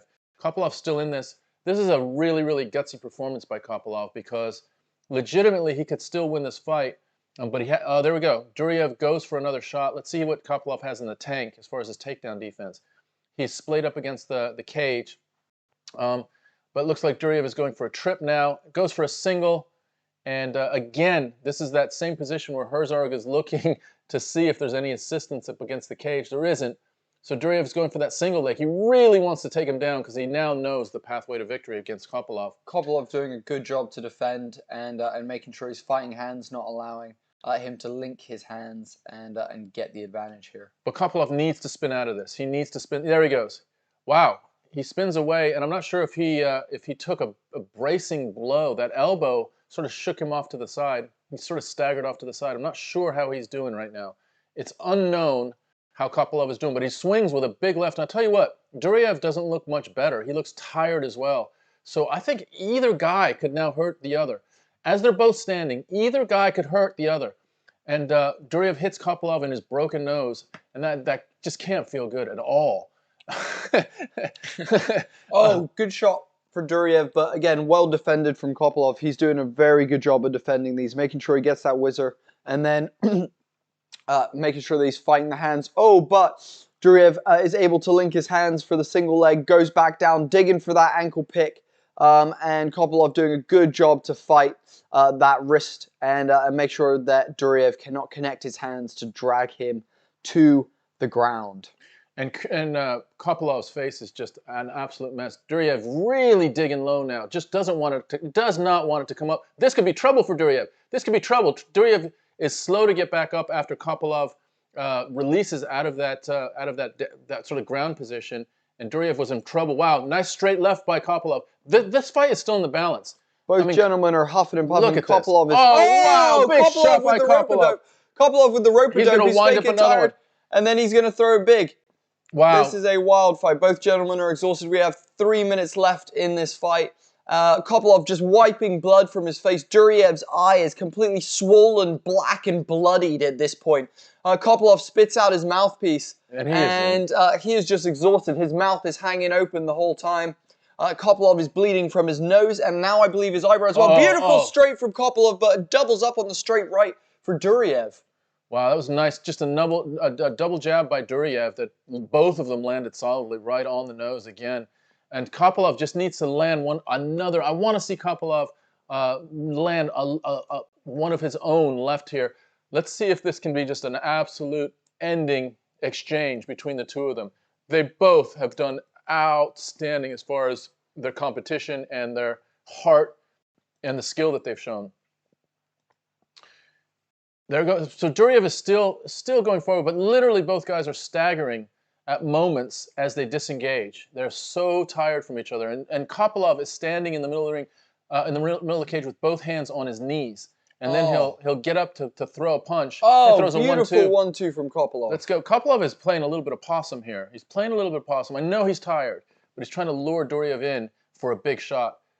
Uh-oh, Kopylov keeps spitting out his mouth guard. I'm not sure if it's to gain time or if he's just struggling because he's breathing so heavy and his mouth's open. Boy, Durayev is just put a beating on Kopylov's face. Kopylov's face is an absolute. It looks like it's been through a meat grinder. A complete mess. It looks like he's been to the butcher shop and he was on the block. It's another 37 seconds left. Wow, big shot by Kopylov.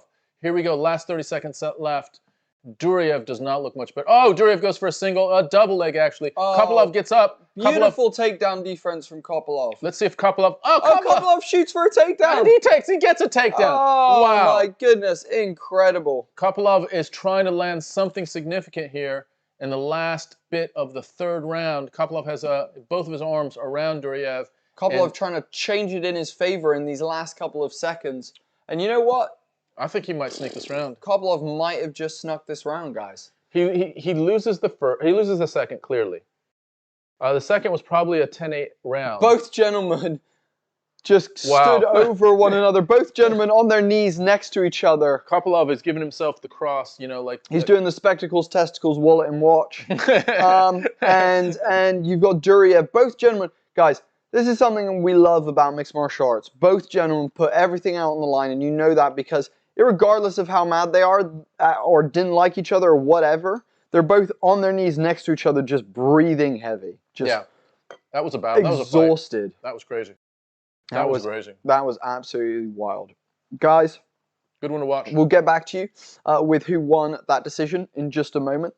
In the interim, guys, please share the stream out. Let's get some more people up in here. It's been a pleasure having all of you amazing people interacting with us in the chat today. The whole point of why we do this is to interact with you guys. So if you want to, get lively in the chat. Let us know where you're watching from. Let us know who you're watching, who you're here to watch, guys. Lots of people are here to watch Islam Makhachev tonight, it seems. But I want to know, do you have Glover Teixeira or Jan Blachowicz, guys? That's the question that I want to know. This was a great fight. Mad respect to both of them. Yeah, agreeing with Chris Zimmerman in the chat, giving respect to our last two fighters who are currently meeting Jason Herzog in the middle of the ring to have the fight winner announced. Holy shit, both gentlemen look absolutely, excuse my French, fucking awful. Dear Christ. Yeah. I mean, I didn't realize how bad Durayev's eye is. Durayev's eye is closed. It's 100% closed. This fight, I mean, Durayev wins this fight, I would think. Yes, Durayev wins the fight, but he does not look great either. I'll tell you what, there was not a lot in that fight as far as at the end. I like to think about if a fight proceeded past the rounds it was assigned for. So if this fight went on to the fourth round or the fifth round, I wouldn't say Durayev had an advantage. I would say it's still 50-50 going to those rounds. But it's not. It's a 3-round fight. And Albert Durayev increases his record to 15-3. Roman Kopylov takes another loss, so he drops to 8-2. But it was a fine fight. Those two great fights in a row. Both gentlemen really put in all the heart on the line there and really giving everything they've got. By the way, we've got Petr Yan in Amsterdam, and he's here supporting Islam, Khamzat, and Yan. And he says Yan will win, inshallah. Dude, let's see what happens. All great predictions. I love where your head's at. Guys, we're Homie and the Dude. If you don't know, we're father and son. And what we do is play-by-play commentary and interact with you guys as these fights go on. So if you want to get in the chat, let us know where you're watching from, ask any questions, make an outlandish prediction, anything, guys. Share a meme, whatever you are fancying, get in that chat. Get loud, get vocal. We want to interact with every single one of you guys. And please, share the stream out. Let's get some more people up in here. I'd love to see those of you watching on Facebook. We've got about 15 of you on Facebook right now. Hit us with a quick share. Takes 1 second. It's just a quick button press in between these next two fights. Tom will let you know what is up next. Next fight is a featherweight fight, and it's Ricardo Ramos from Brazil. Karkachina against Zubaira Tukhugov, who is his nickname is the Warrior, and he's 19-5-1. Tukhugov has lost his last fight. He won the second to last, then a draw, then a loss, then a win. So he's been sort of up and down in his last few fights. He needs a win pretty bad, but he is also from the Chechen Republic. So Tukhugov, along with Durayev and Chimaev, are all from that Chechen area. So this is not just Dagestan being represented, but also the Chechen part of Russia that's very, very strongly represented in this UFC 267.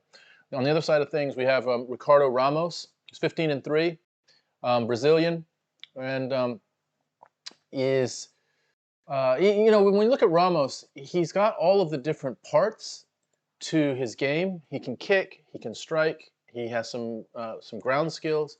It's a matter of him putting all that together and making it more of a fluid interaction, fluid strategy when he's fighting. And if he can do that, then we might have sort of an uptick in what we see in Ricardo Ramos. Tukhugov is 4 out of his last 6 wins were split decisions. So what that says to me is that Tukhugov has been winning, but when he wins, it is not decisive. It is not. He's not overwhelming his opponent. So that is a recipe for sometimes if you feel like you've won a fight or you legitimately have outpointed a fighter, but for one reason, whatever reason, the judges see it a different way, you can get some losses on your record. So there's something to be said about really closing the show and being as dominant as you can, so that you remove any risk of taking an L from judges that see it in a different way. We talked about this when we were on the podcast with Mike Grundy, and this is legitimate, a concern about those fighters that are more wrestlers versus strikers. So we saw it in a fight earlier on tonight where the fighter took the other fighter down 5 or 6 or 7 times. Does that count 5 or 6 or 7 takedowns versus 5 or 6 or 7 knockdowns? Or is it is there a different weighed system? And also, some of these judges may favor a stand-up strike, a decisive strike, versus another judge who their discipline or their background values jiu-jitsu or ground control. What is their preference? And that can be a really, really big and important thing to think about when you start looking at your own strategy, how you're going to put together the skills that you have as a fighter. If my background as a fighter is wrestling, how suited is wrestling to the judging of the UFC? And my contention is that the UFC overvalues striking and slightly undervalues wrestling.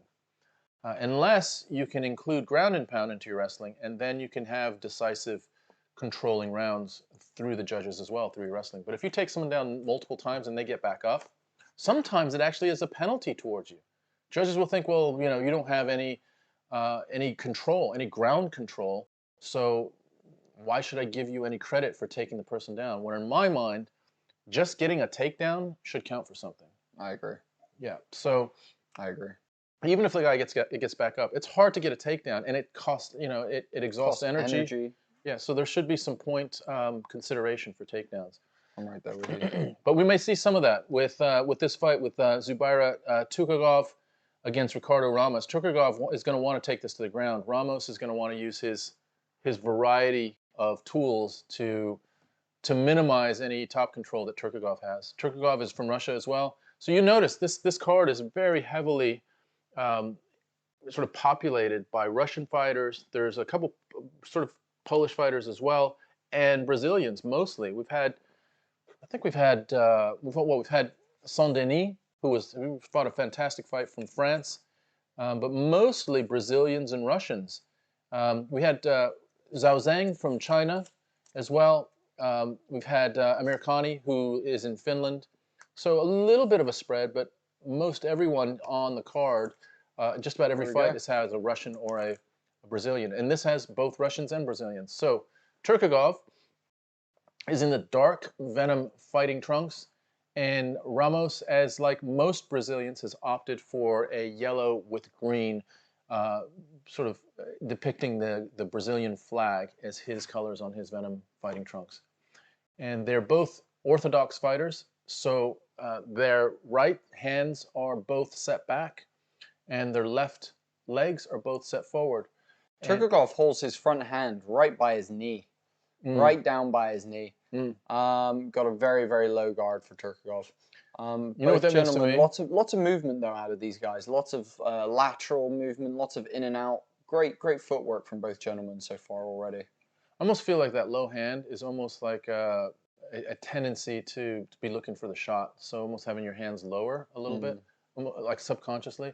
But it does invite that straight right over the top. So you got to be careful. Let's see if Tukhugov finds that as a vulnerability. Ramos is going to have to capitalize on it if he can. Right now, they're just exchanging sort of in and out of the pocket. That was a nice little exchange by Tukhugov as Ramos came in with a kick, and Tukhugov countered with a straight right. Nice little left by Tukhugov, a little short left that just froze Ramos for a second. Ramos swinging for an outside leg hook. Tukhugov just slipping his knee out the way. Trading right hands there as both gentlemen moved in. Ramos moves like a boxer. You know, his in and out and his sort of the way his footwork is at times reminds me of a boxer. He's got a little bit of a hop to his movement as well. Oh, nice jab from Ramos. Tukhugov he's got a sprung right hand that's ready to, sort of to unleash it. And he almost did there. He just revealed it for a second, but held it back.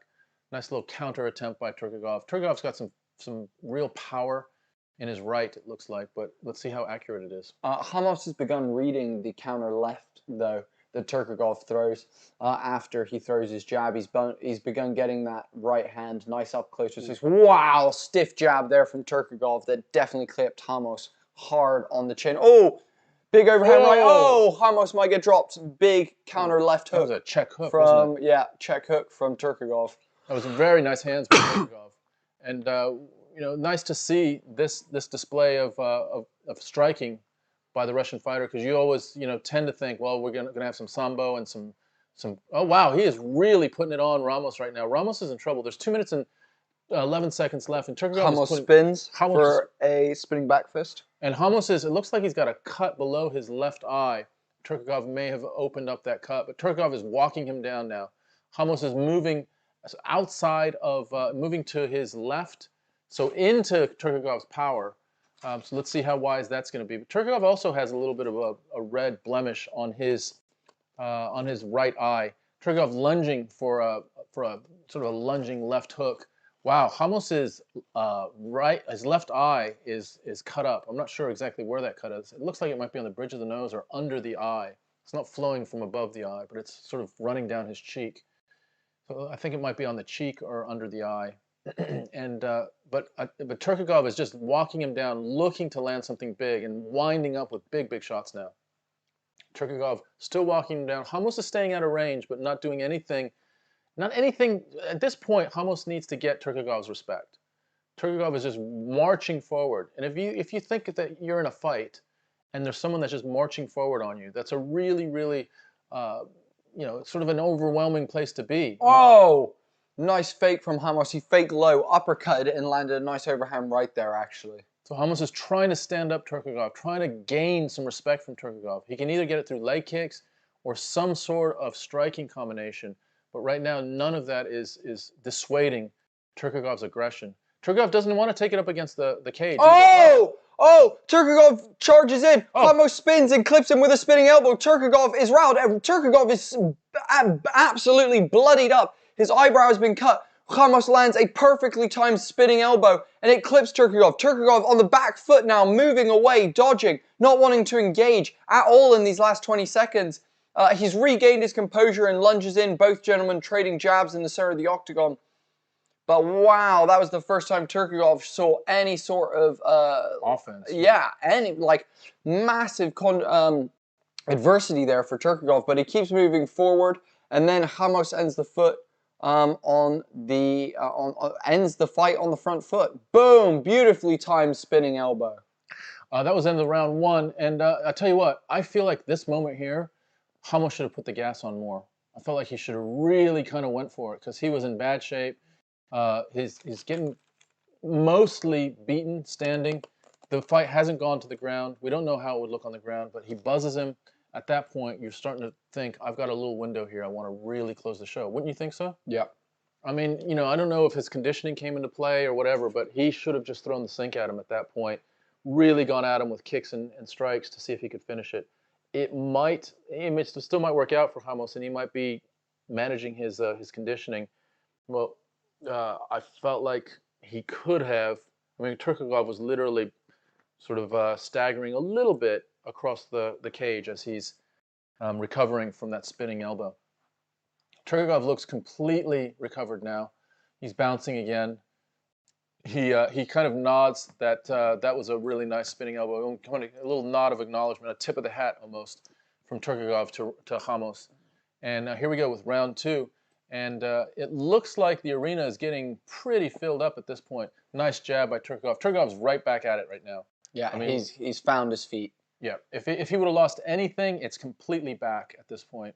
So Ramos is now dealing with that previous version of Tukhugov that was prior to that spinning elbow. See him throw that short check hook right there that he tried to land? Yeah, that's what he landed with it in the previous round. It's interesting. It feels like Ramos is more comfortable this second round, though he definitely, I would say, lost that first one. He feels comfortable. He's throwing a nice variety of strikes as the round started. But Tukhugov is just strong. All of his blows land with a lot of ferocity.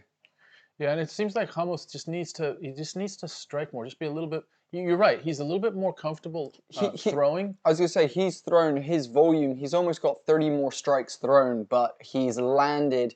He's really just a couple strikes behind that have landed. So accuracy for both gentlemen is really high. But currently Ramos does have a higher output, though you do have Tukhugov really leading the dance in terms of pressure and cage control right now. Both gentlemen, look at these counters. Ramos swinging, absolutely winging. Beautiful head movement from Tukhugov, though. I'm loving what I'm seeing from Ramos right now. Really stepping on it right now. Ramos is trying to make it a bit of a scrappier fight.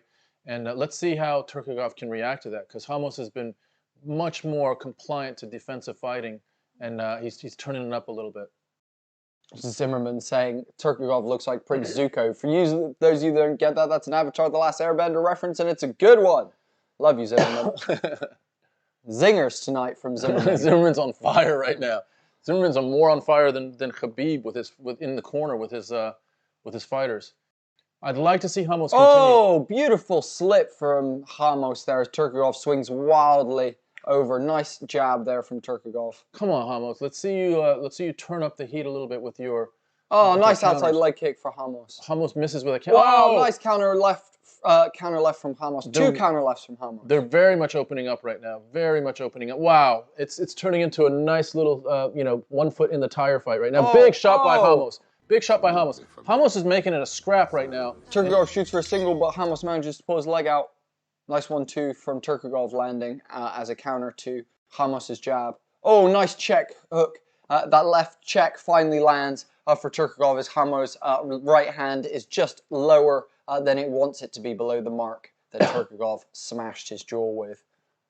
Both guys just really sort of staying in the pocket now and just trying to land big shots, just moving their heads more than anything, more than their bodies at this point, really trying to get into a place where they can hurt the other with strikes.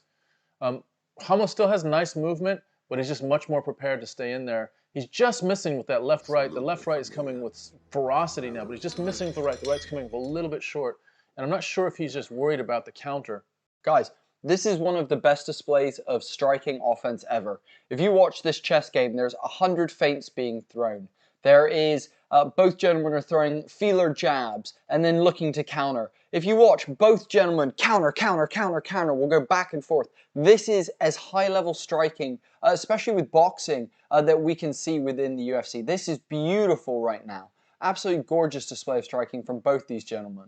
And both of them have all the skills. So you're seeing counter jabs, you're seeing lead power shots, you're seeing double jabs, you're seeing combinations. And you don't see that very often in many UFC fighters. There's just no time to develop one particular discipline. But both guys have shown they've put the work in with their striking. And it's still, it's 1 minute and 6 left in this second round. We'll have to say that Ramos, I don't know if Ramos lost that first round, because that buzz, that spinning, that reverse elbow, I'm not sure how much weight they're going to give to that. But at this point, this round feels like a 50-50 round as far as striking, unless someone lands something big at the last minute. Last minute. Ramos is, he's interesting because he's in it at times, and then at other times he's sort of backing out. Oh, distance nice managing. Counter from Ramos right there. Tukhugov is very, very consistent. He's just walking you down the whole time. He just wants to get it. Oh, there's the first real serious takedown attempt, and Tukhugov has both of his hands. He's going for a trip. So this is a little bit of a sort of a sambo play here. Beautiful work from Tukhugov, looking to get the back of Ramos. He does successfully get the back of Ramos, but Ramos is back to his feet, keeping one hand on the ground so that Tukhugov can't knee him in the face at this point. As he gets up, he looks to spin over Tukhugov to try and spin into the cage, and they end the round up against the cage for the first time. Suleiman, thank you so much for liking and following on Facebook. Welcome to La Familia. And Ak Uzef, thank you so much for liking and following on Facebook. Welcome to La Familia. Guys, there's 30 of you in here. Let's share this stream out. Let's get some more people in here to hang out. Let us know, guys. Where are you watching from? And who do you think is going to win this fight? Do you have Ramos or do you have the other dude? I can't remember his name. Tukhugov. Thank you. God, I lost his name for a moment. It was like... It's just off into the ether, just gone. Well, so I think this fight is in the balance. If we say that Ramos could have won that first round because of that spinning elbow, that spinning back elbow. I think Tukhugov won this one. Tukhugov may have won this round. Here's to my point. That last takedown that Tukhugov gets, is that going to be valued as something? Because Ramos does get back up. There isn't much damage done, but he does take him down. In my mind, that tilts the round to Tukhugov. And that's the difference. And some judges may agree, some judges may look at it differently. Enamul saying Polish Power going to smash his opponent. We've got one person voting for Jan Blachowicz. That's awesome to see. Yeah, who else is here for Blachowicz? We've got another Polish fighter as well on the main card. Starting the third round, and Ramos comes in with a scissor kick up to the middle. Doesn't land it, but I wonder if that's symbolically saying that, listen, I've got energy and I'm ready to lay it out there. Let's see how Ramos conducts himself. Look, you're going to get, Tukhugov is happy to stay in range and exchange. It's Ramos that's deciding how much of that we're going to do. So Tukhugov is not backing up unless he gets buzzed that one time, but he's right there the whole time. And Ramos is in and out. My suggestion is Ramos needs to be in more than out this last round. Ramos, here's the thing. Ramos has got higher output. Tukhugov has higher accuracy. Currently, Ramos has thrown 40 more strikes than Tukhugov, but Tukhugov has landed about 10 more strikes than Ramos. So yeah, there's big difference. It's the tail of the tape right now. That is the tail of the tape. And so Ramos is still sort of looking for something big, but I think he needs to just put some punches together. He just needs to let it fly a little bit more, and then that big shot will come instead of setting him up for one big shot. Nice little, almost like a pawing jab by Tukhugov that landed. Body shot by Ramos there that landed very heavily. Reminds me of the body shots that Marvin Vettori was taking from Paulo Costa last week. Tukhugov goes. Big knee from Ramos that clips Tukhugov. Ramos, big shot by Ramos. Ramos rips. There we go. With a big combination, putting Tukhugov on the back foot for the first time in the fight. Ramos moving forward, coming on in the third. Big outside leg kick that staggered Tukhugov and lands a 1-2 to follow it. Big uppercut from Ramos. Ramos is really coming back right now. Ramos could actually stop this fight if he goes for another spinning elbow, misses it. But Ramos is really put the gas on now. Tukhugov is back though again. Tukhugov again just pistoning out that jab, which is sort of the story of this fight. Ramos needs to just kind of turn up the output again. He needs to get another sort of resurgence of a pocket of power and put together some more combinations like he just did. But you got to give it to Tukhugov. Tukhugov is just, the pressure is relentless. The jab, jabbing each other. Tukhugov's jab is really a thing of beauty. It's very similar to the Kamaru Usman jab. Not a lot of fat on it. It just snapped out there. Wow, just a beautiful jab by Tukhugov. And to be throwing it like that in the third round is pretty impressive. Ramos is still in it though, and either guy could hurt the other with a strike right now. They're both still landing. Nice little check hook by Ramos. Both of them tired. 2 minutes left. We're down. This is the final lap in a mile race, and they're both down. They're both now sprinting. Big right for Tukhugov landing on Ramos there. Tukhugov right now is just putting a little bit more pressure on. And if I'm a judge, I'll throw something out there. That flurry that Ramos threw tired him out. He's gassed now. He's not moving forward. Nice head movement from Ramos there. Bloody hell, he's got phenomenal head movement. He just needs to find another gear, just one more time of sort of a package of energy to unload, another sort of 20 kicks and punch combinations. See if that can do it. Because right now what he's doing is he's riding it out a little bit, and he needs to just increase the volume a little bit more and just see what happens. There's a nice little body kick by Ramos. Tukhugov is just marching forward like a fucking zombie right now. He just keeps marching forward.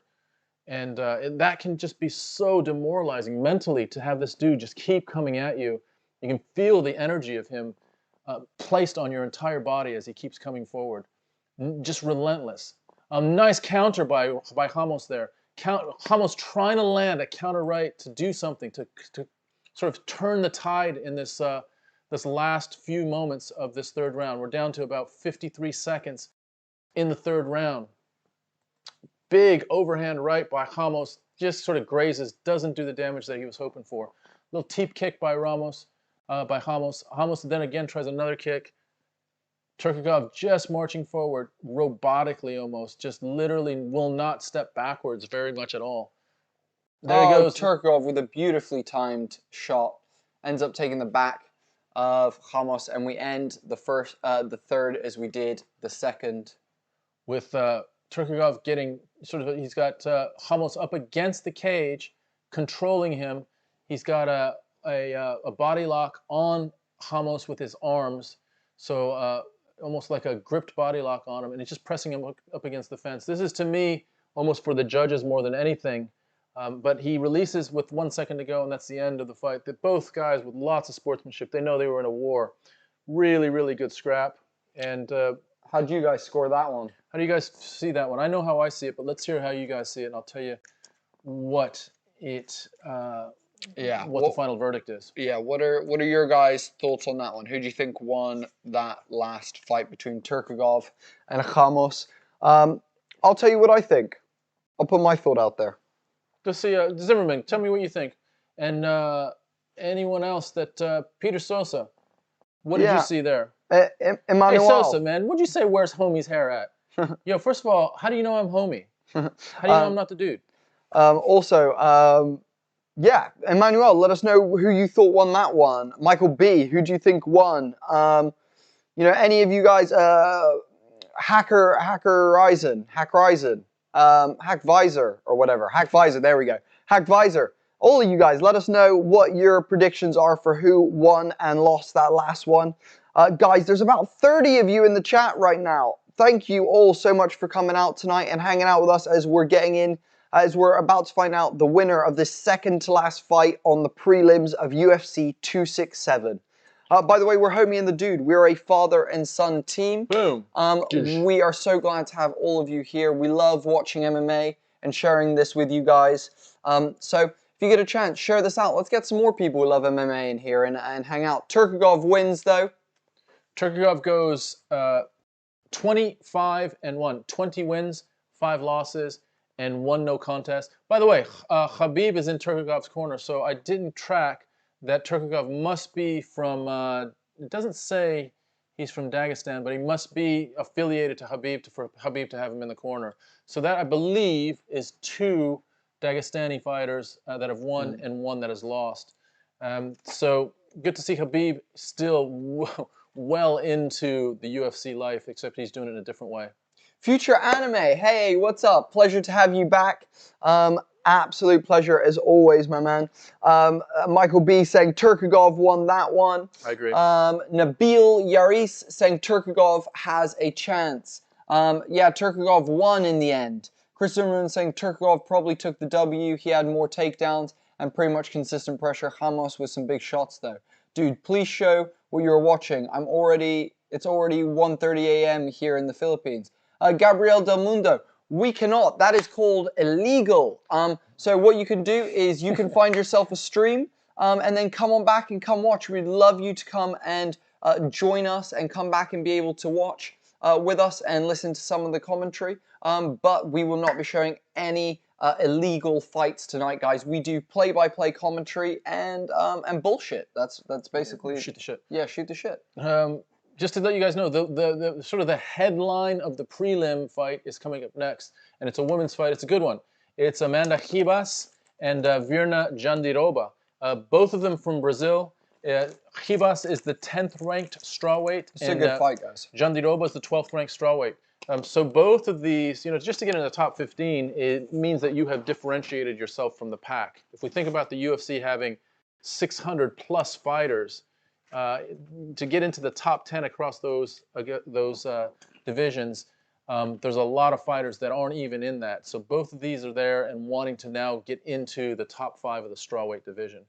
Well, remember that the strawweight division is strawweight is Rose Namajunas, isn't it? Yeah.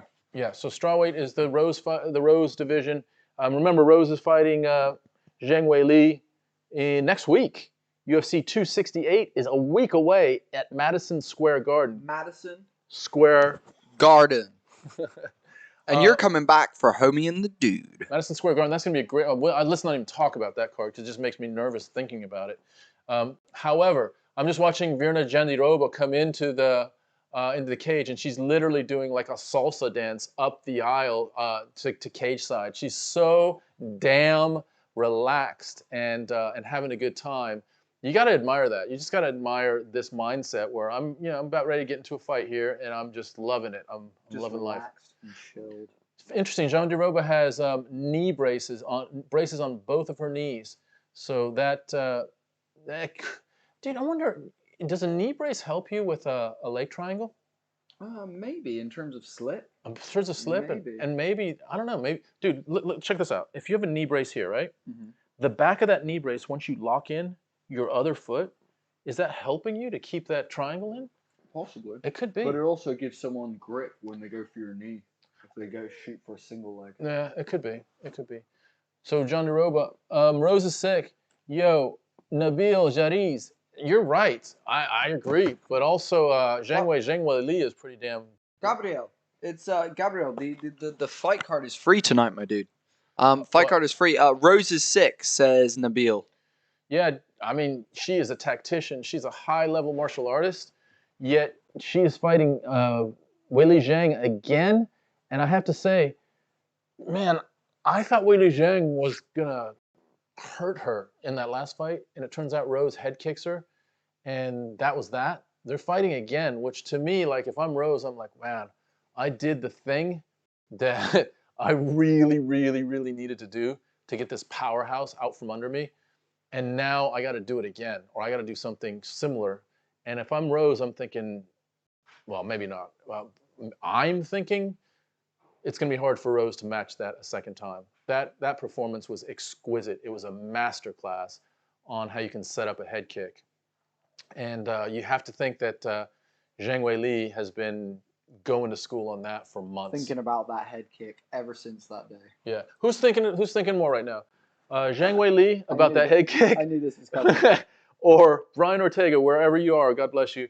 How many times today? How many times today have you thought about? Think about losing that guillotine. Yeah, the guillotine, and then the T-City Triangle. How many times today, Brian, have you thought about that? Because my heart goes out to you. I'm not saying that in jest. I'm thinking about how the hell Volkanovski got out of that, and how close you were, fucking close you were, to the featherweight championship. It was literally seconds, and I hope you get another chance, man. But that is a brutal. It was seconds away from winning. Yeah. And even Volk says that. Zhang can hurt her, but I love to see Rose winning, says Nabil. Chris Zimmerman saying Amanda Hebas. Thoroughly enjoy Amanda Hebas. Yeah, me too. I also think Virna Jandiroba is a very interesting fighter. Now, look, I don't want to be offensive to Virna, but she does have a very bad lazy eye. I wonder how much that affects her striking accuracy and things like that. It could be. It could be, visually, she might have a problem. I mean, we talk about Michael Bisping having really, really hindered eye challenges, and to the point where it's controversial whether he actually fought with a glass eye for a few of his last fights, because if he would have gone in with the eye that he had, he just wouldn't have passed an eye test. And apparently they have to take eye tests before they go. Introductions are happening. Amanda Hebas is 10-2. She has wins over Paige Van Zandt and Mackenzie Dern. Let's just call it, though, Amanda Hebas has been flagged by USADA in the past. So, actually? Yeah. Wow.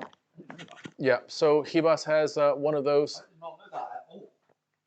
So the other thing is we have Daniel Movanetti, and we mentioned previously, we've actually met Daniel Movanetti. We were with him about a month ago doing a Cage Warriors event, and we were doing the post-fight interviews, and Daniel was doing the refereeing that night, so it was great to see him.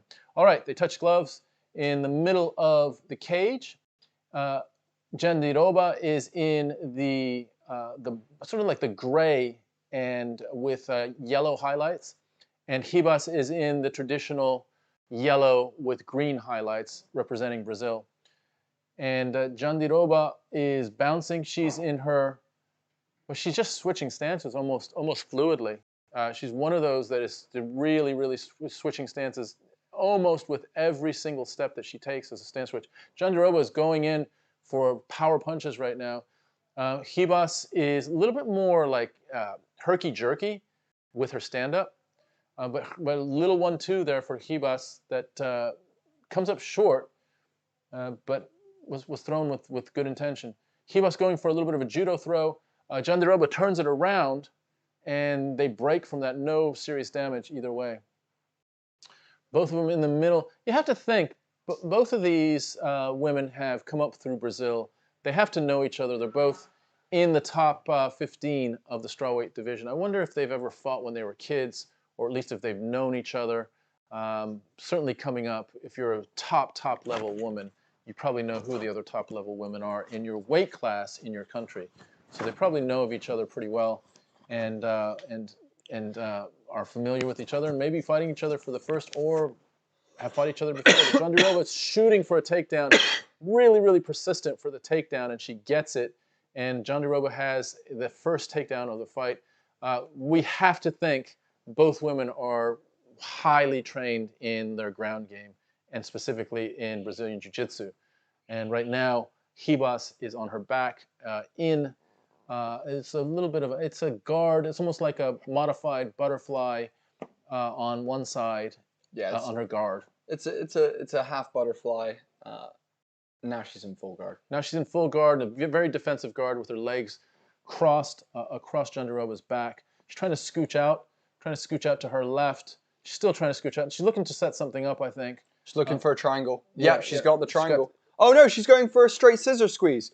Going for a scissor squeeze. This is an amateur move, and it's one that gets people here and there. But Jandiroba's still awake. She's given up. She's given up. Has she given up? Yeah, she gave up on the choke. My apologies. Okay. Yeah. Amanda Hebas gave up on the choke. It's a really tough submission. She's still looking for. Yeah, it was.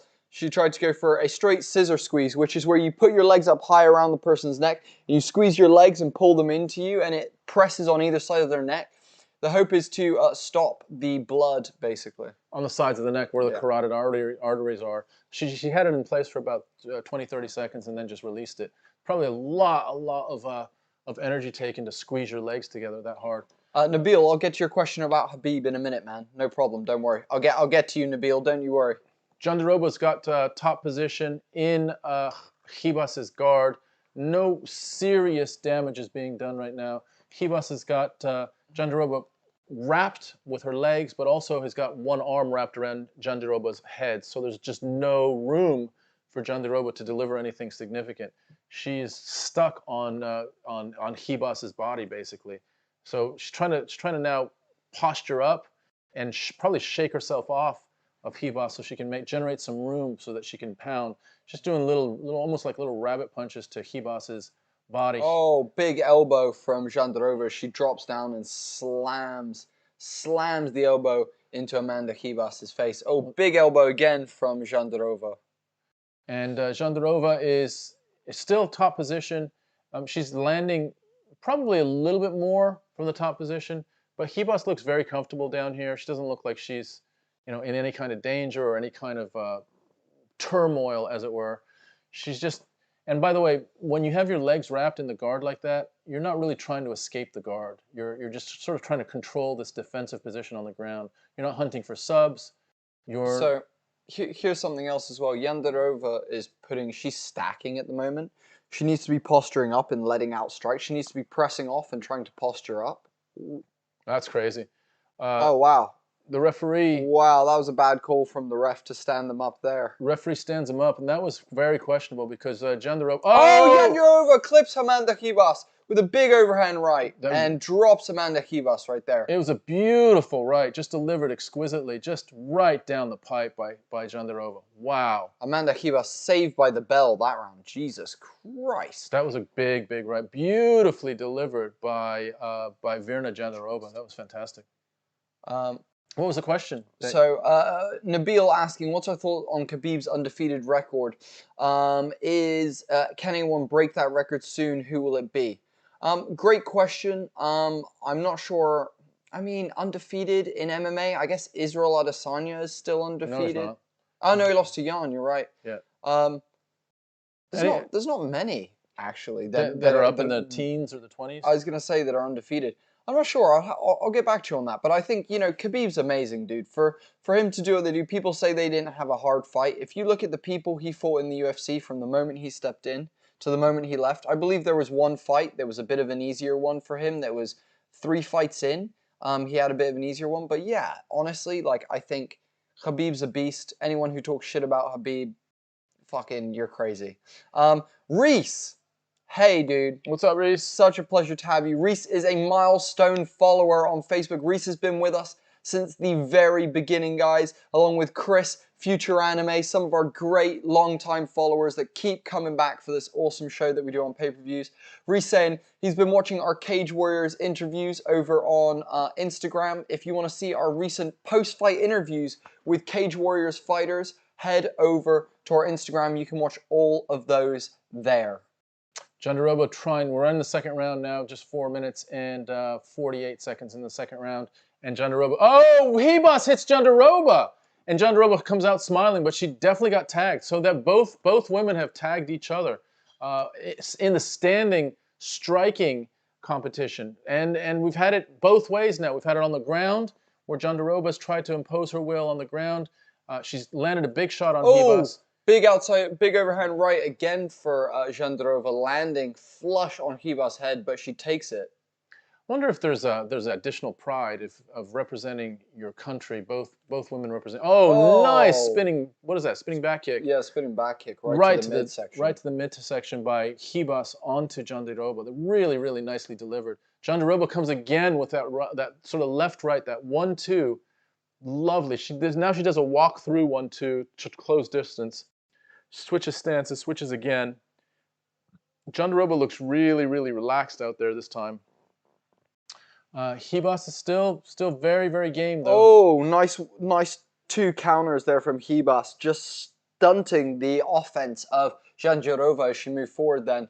Both women trading, moving forward. One moves forward, the other one moves forward. A very back and forth fight right now. Both women game right now. Yeah, it's a nice well, it's a nice fight in general. I was going to say it was a nice women's fight, but it's a very, very high-level women's fight. And both women displaying absolute weapons, which 10 years ago, you just wouldn't have seen the amount of power being delivered by striking and the efficiency on the ground. Like, all of that wrapped together in a package like both these women have. Really, really nice. Reese, the main fight will probably be, the main 2 fights probably, I imagine, around 9:30, 10 o'clock-ish, dude, would be my guess. That's UK time. Yeah, UK time, that is. So that's in about 2 hours or so, about 2 hours, I'd say. Macarene, we do not send links, we simply do commentary. Enjoy the commentary, go find yourself a fight link, and then come back and hang out, my dude. Let's see what we got here. So we got 3 minutes 2 minutes, left. about 3 minutes left. Yeah. It's a back and forth second round. Jandiroba's getting a little bit loose now with her striking. She was very tight and disciplined with her striking.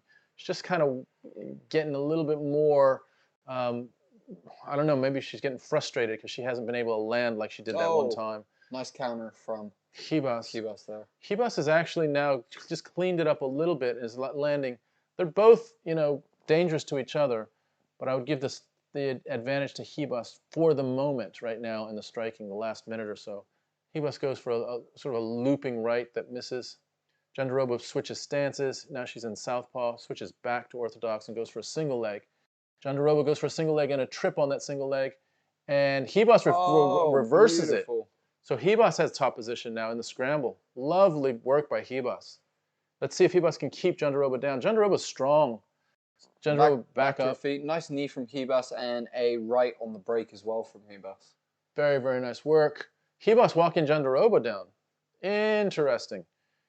Wow, what a change. It was Jandiroba looking like she was dominant in the striking. Now Hebas looking to, I wonder if Hebas can sense that Jandiroba is struggling conditioning or something, because she's really picking it up a little bit, walking Jandiroba down. Jandiroba looks a little bit passive right now. Just a hair more passive than she was previous. She tries to walk through with a 1-2. Jandiroba is just not as engaging as she was with her strikes. There she goes, tries to do a 1-2, but she's missing quite a bit more than she was earlier. So usually that means there's a conditioning issue where, think about it. If you're tired, you're just not able to gauge distance, accuracy, openings, opportunities, just as you were. You're worried about your lungs and your breath and how tired you are. That's kind of where we might be seeing some of that with Jandiroba right now. Hebas now has Jandiroba up against the cage. Hebas delivering knees, little short knees to the upper thighs of Jandiroba. One of them looked like it was possibly a low blow, but really delivering upper thigh knees. And then goes for a trip, misses the trip, but sort of a little like modified ragdoll to get Jandiroba down. Jandiroba right back up. So Hebas finishes the second round. Wow, Jandiroba looks tired. She looks real tired. I'll tell you what, Jandiroba looks like she's like her shoulders look more developed than they have in the past. She was a little bit less. She's looking big. She's looking buff. Cool. Couple of questions in the chat. People re-saying loving the interviews and just followed on Twitch and you're going to host our stream. Hey, thank you, Reese. Really appreciate that. Welcome to La Familia for the second time. Thanks, Reese. Michael B. heard he is now in UFC. Who's that? Who are you talking about, Michael B? And who we got? And this will be an answer for ooh, I can't remember. Someone else asked who we had in between Islam and Hooker. And my answer for that is, I'm not sure, man. It's a very close, like, either Islam is going to just straight ragdoll him for 5 rounds, or 3 rounds. 3 rounds, sorry, or we're going to see Hooker clip him with a knee. I reckon that's my prediction. Hooker wins via flying knee as Islam enters, like we saw happen to Amirkhani. Makhachev Amirkhani. But for Hussein Sahabad, I'm not sure. I'm not sure if he's in the UFC. Not sure about that. You can have a look. Wow. Just started the 3rd round, guys, so just to get you up to speed. Hebas coming out with smoke. So big striking and an inside leg kick that was hard as well. Hebas wants this. I think Hebas can sense that Jandiroba might not have as much in the tank, and she's going to start pushing and seeing. But look, Jandiroba, she's a veteran. She's 17-2. She's been in this situation. This is her 20th time as an MMA fighter. She is not, a inexperienced fighter. So she knows what it feels like to be tired. She knows what it feels like to not have your best. She knows what it feels like to have someone coming at you in the 3rd round. This is not new to her. So she's drawing on her experience to see if she, oh, that was nice. So she switched stances and she walks through and lands a right left. Cut open. Oh, wow, nice combination from Hebas. Just throwing in volume now. Hebas is doing well to win this round. Hebas is, you can tell that Hebas is thinking that if she can win this round and maybe win it decisively, she's got a chance of winning this fight. Hebas tries to engage. Jandiroba, again, just a little bit loose in her technique, not as tight as she was in the 1st and 2nd round. Hebas tries a little head kick, side kick to the head, and their exchange. Oh, Hebas goes for a trip, misses it, and then tries to nice, sneaky land a lead right when they separate. Sammy saying Islam is going to ragdoll him. It's interesting. I mean, high chance of it, but also Hooker's ready for war. So don't think Hooker ain't going to come swinging and bring the fire. Yeah, here we go. We're got about 3 minutes left. Hebas, it seems like her main weapon is a stiff 1-2 that she throws. Sorry, not Hebas, sorry, Jandiroba. And it doesn't feel like her striking kind of leaks outside of that main combination. She's not throwing, many uppercuts, lots of like crosses, checks. She sticks predominantly with the jab and then a little bit of a looping, like a overhand rather than a straight. It ends up being a bit more of an overhand than it does a straight when she throws it. Yeah, and she just conditioning has gotten into this fight, and I think it's more of an issue for Jandiroba than it has been for Hebas. Jandiroba goes for a kind of a sloppy shot right there, and she's still fighting for it. Hebas is still, now look, Hebas has not necessarily taken huge advantage of this fact that Jandiroba feeling a little bit more conditioning challenge than Hebas. Hebas should be. Oh, there's the hit. Big head kick. It landed with the knee. The knee landed on Jandiroba. Jandiroba was still dazed. Jandiroba was still dazed. She now just staggers up against the cage. She might be in big trouble. She is in big trouble. Hebas needs to come hard now. Hebas goes for a spinning back kick. Hebas needs to come hard. Teep to the middle. Hebas coming hard. She needs to put something together. Jab. Jandiroba trying to recover. Jandiroba doing a good job of just moving away slightly. Jandiroba now recovered enough to throw back some strikes. Hebas had her moment there where she really needed to push forward and cause some damage, but she, after getting rocked in that first round, I think Hebas is afraid to really put the pressure on Jandiroba, though Jandiroba is tired and definitely staggered after that head kick. A missed opportunity for Amanda Hebas there, it would seem.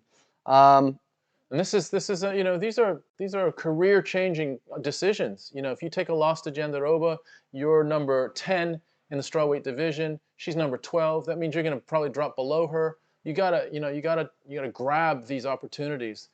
These can lead you to a championship or lead you out further outside the top 15. So let's hope last minute both women can have no regrets at the end of this fight. They both put it out there. Last minute of this third round, and no significant advantage right now. Jandiroba looks like she's fully recovered, still trying to throw that 1-2. She's actually begun putting the pressure on Hebas now. Yeah. And Jandiroba's coming on now a little bit. Maybe Jandiroba senses that because she got clipped, she might be in trouble with the judges, and Jandiroba's feeling just a little bit more desperate than she did, you know, a minute ago. Hebas, little inside leg kick. Nice counter right by Hebas. Just misses the clean shot, misses by a little bit. Jandiroba goes for a shot. That was a better shot by Jandiroba, but Hebas, very good takedown defense right there. Hebas, it looks like she's got more energy. Jandiroba's kind of almost like faking it to get to the end. And there it is. That is the end of round 3.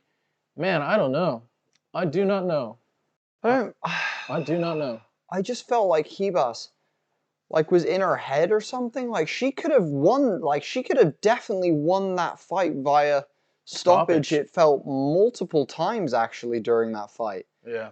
I don't know, she was. I don't know what went on there, but it was. I don't know, guys. That was whether Hebas will probably win, but whether I feel like her performance, you know, that was not a great performance from her. Though she put on a striking clinic in those last two. She was just looking to touch her. She wasn't looking to finish at any point. She was just looking to. It was almost like point karate we were watching. Nabil saying Javier has just told the gym Khabib is only wants to run one round to a man. That's Islam. Maybe he is going to ragdoll him. Okay, that could be. That could be. All right, so we got Daniel Cormier in the octagon doing an interview with Amanda Hebas. Amanda Hebas won, guys, via unanimous decision. And yeah, guys, that's where we are now. At the end of the prelims, we're about to enter our first fight of the main card. The main card. And I tell you what, there might not be the flashy names at the bottom of the main card, but we got some good fights. We have some really good fights. To start off, let me just go through the main card with y'all before you go freshen up your drinks or put the pizza in the in the microwave or whatever else you're doing. Fuck puts pizza in the microwave? I don't know, like, if you're hungry and you want to fucking eat. Jesus. Don't you fucking put I worry about you. I mean, I'll eat it cold. I know you will. First fight is Magomed Ankalaev, who's 15-1, and we're seeing shots of Dan Hooker coming in and Makhachev coming in. They both look pretty relaxed. But anyway, Magomed Ankalaev is fighting Volkan Ozdemir in the light heavyweight division coming up, and that's a really important fight. Ankalaev is 15-1 and is number 7 in the light heavyweight division, and Ozdemir, who's just fought everyone, is number 8. And this is the sort of the precursor to the main event. The main event is Jan Blachowicz versus Glover, and they're of course the champ and number 1. But these other two are right there on the doorstep. They win this fight, maybe win one more. and they could certainly get a shot at the champ. Yeah. So, do you want to do a commercial? Yeah. All right. Let's take. Do you want to go through that a little bit quicker? And Shit. Yeah. Well, let's fucking do that. Next fight after the Ankalaev and Ozdemir fight is one that lots of people are looking forward to: the Li Zhang versus Khamzat Chimaev fight. So let's see what Chimaev has left after that great run in 2020. Then it's Alexander Volkov, the Giant, versus Marcin Tybura. Looking forward to that big heavyweight scrap. Then we get into the two co-main events. The one that many of us are here to see, which is Islam Makhachev, possible future lightweight, versus Dan Hooker. The Hangman is going to let it all out. He's not going to make it easy. And then we have the co-main event, Petr Yan versus Cory Sandhagen in the Interim Bantamweight Championship fight. And we'll finish it with Jan Blachowicz versus Glover Teixeira for the Light Heavyweight Championship. We're going to take a break, guys. During the break, you guys can take a look at some of the stuff that we do. We're going to, sort of wet our whistle and get ourselves ready for the main card. Yeah, we will not be long, guys. Stick around. And just a quick shout out before we go to Ridwan and Reward. Thank you so much for both of you liking and following on Facebook. Welcome to La Familia. Such a pleasure to have you with us here tonight, guys. We're going to dip up for a quick commercial break, and we will be back just after that with the main event for you guys. So stick around. See you in a minute, guys. All right, we are here. This is Homie and the Dude. As someone who is constantly told don't meet your heroes, I say fuck that, meet your heroes, because some of them are incredible.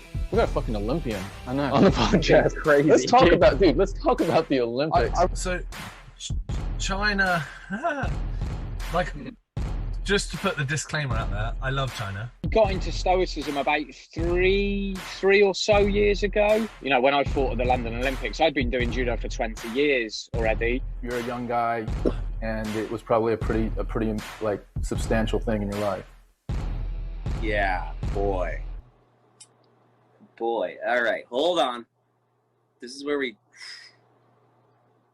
the non-crying moment right here. We're right in that zone, the non-cry. Bah! Right? Guy number 1 gets another like, bah! The guy number 50 gets another like, A battle rap would be like, boom, boom, boom, yeah. Right? This stuff, sad. But when you hear like a waving song comes up, you're gonna be doing a waving style, you know what I mean? Or if you're doing something where there's hitting on the beat, or if you're top rocking because it's a funky song. Yeah. Black, you know what I mean? Oh, another quote is, you are already the supervillain in someone else's story, and you don't know it. That is amazing. How does it feel to be a fucking pioneer of a sport, dude? You're one of the guys that's really pushing one-wheeling forward and inventing tricks and stuff. How does that feel, dude? I definitely am aware of that fact. It's almost so rad and so unique that it almost doesn't really feel real. Yeah, my shit was like all completely off. That's all I'm saying. A lot of the work I do is big work, so it means I'm going to be spending time with that person, just me and them, and there's going to be a lot of those days that combine together to make their finished tattoo. I want to make sure I enjoy the people I'm spending my days with. You're the coolest person that I've ever met. I was just gonna say, you're literally the coolest person. What the fuck is going on right now? Black is the power, black is my skin. Deep are the roots that this culture's within. Black. boom. I love acting stuff. And oh boy, the guys like, everyone's like this on the ground. Everyone's swinging tired. This is the original stamp. Yeah. Right? Yeah. That's multiple stamps, obviously. So, the old skateboarding origin story. I don't even like your skateboarding, but you're good enough to be pro. Is I am never attacking and I am never defending. I am simply just waiting for an opportunity. Boom. I'm an adult. I've seen a lot of things and I have no idea what that was. And that was just season 1. This next season is going to be bigger and even better quality, with us adding comedy skits and tabletop gaming to our content. So, get comfy, find us at Homie and the Dude, subscribe to YouTube, like and follow on Facebook, and follow on Instagram, and then enjoy season 2. We'll see you then.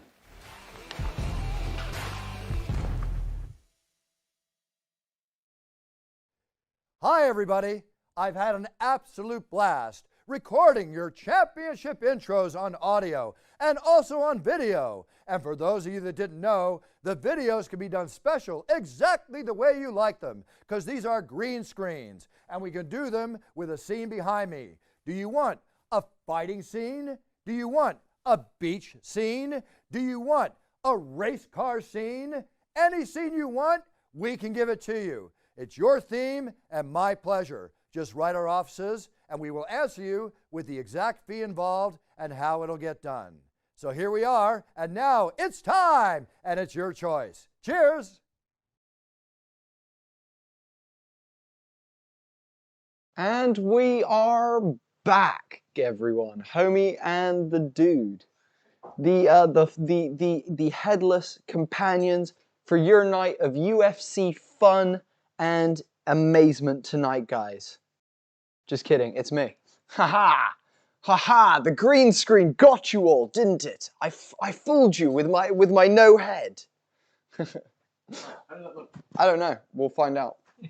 Oh, look! It looked actually pretty good. It looked like I had a bag on my head. Incredible. Right, guys, we are back, and we are back with the main card of UFC 267.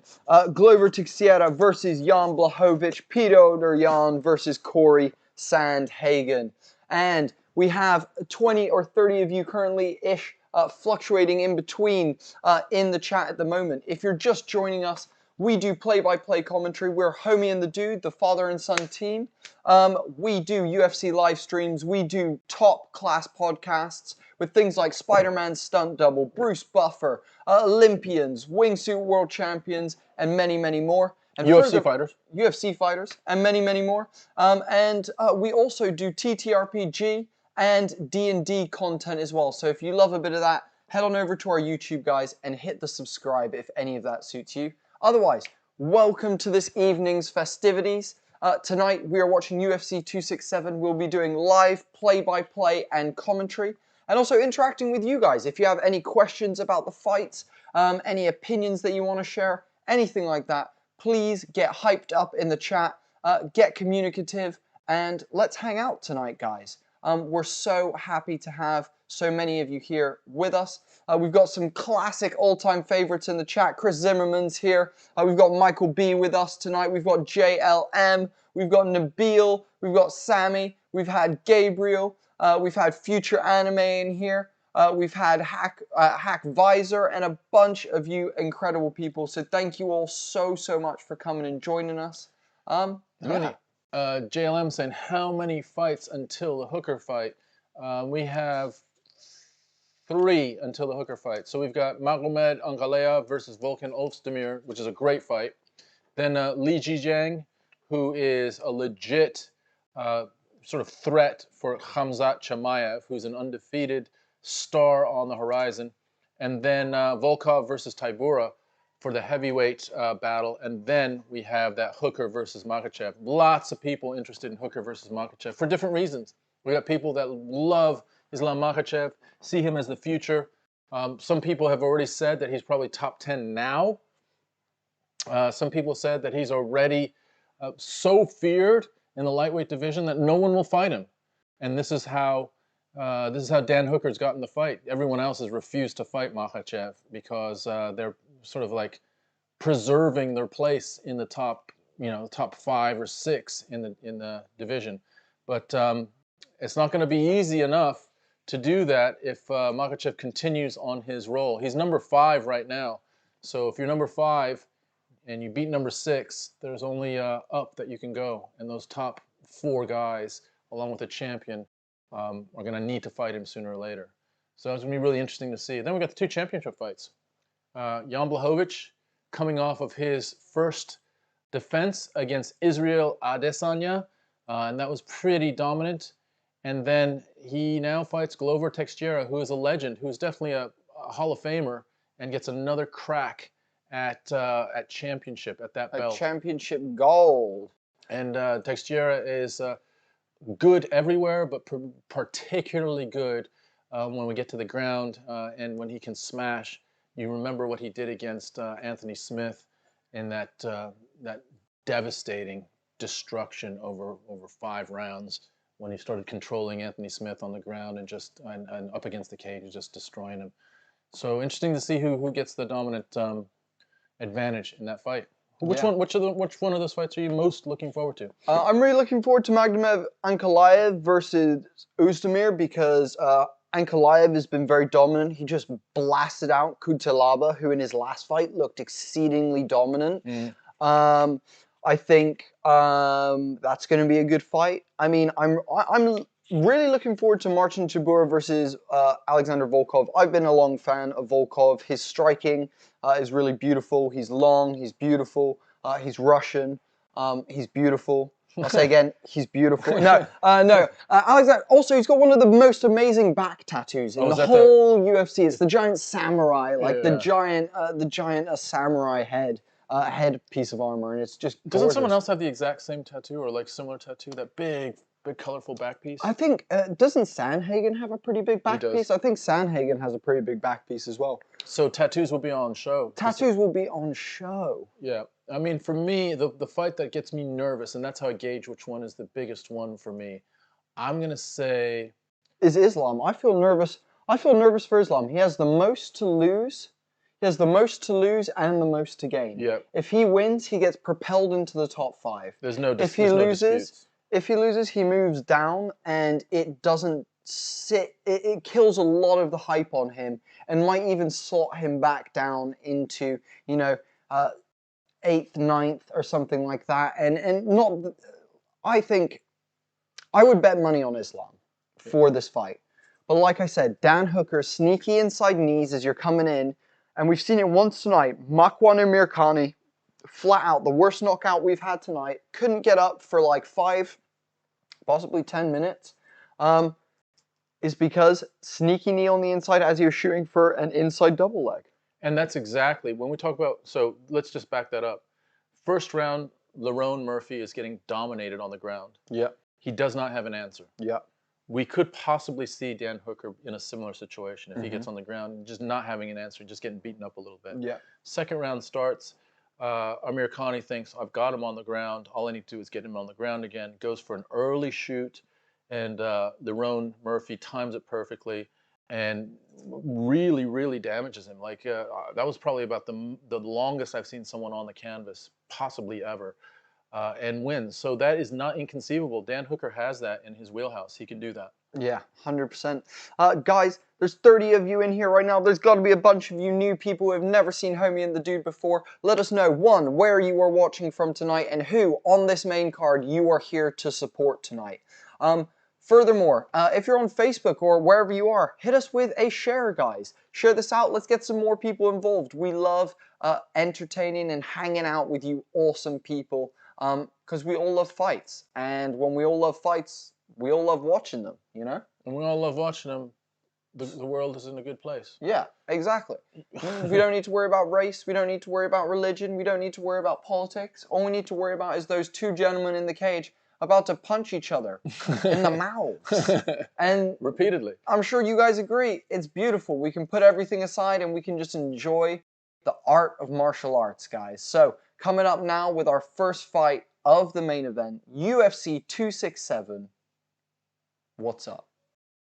Light heavyweight. Light heavyweight, that's what's up. Magomedov Ankalaev versus Volkan Ozdemir. I guess they're in the cage. That happened. UFC snuck them in the cage quickly.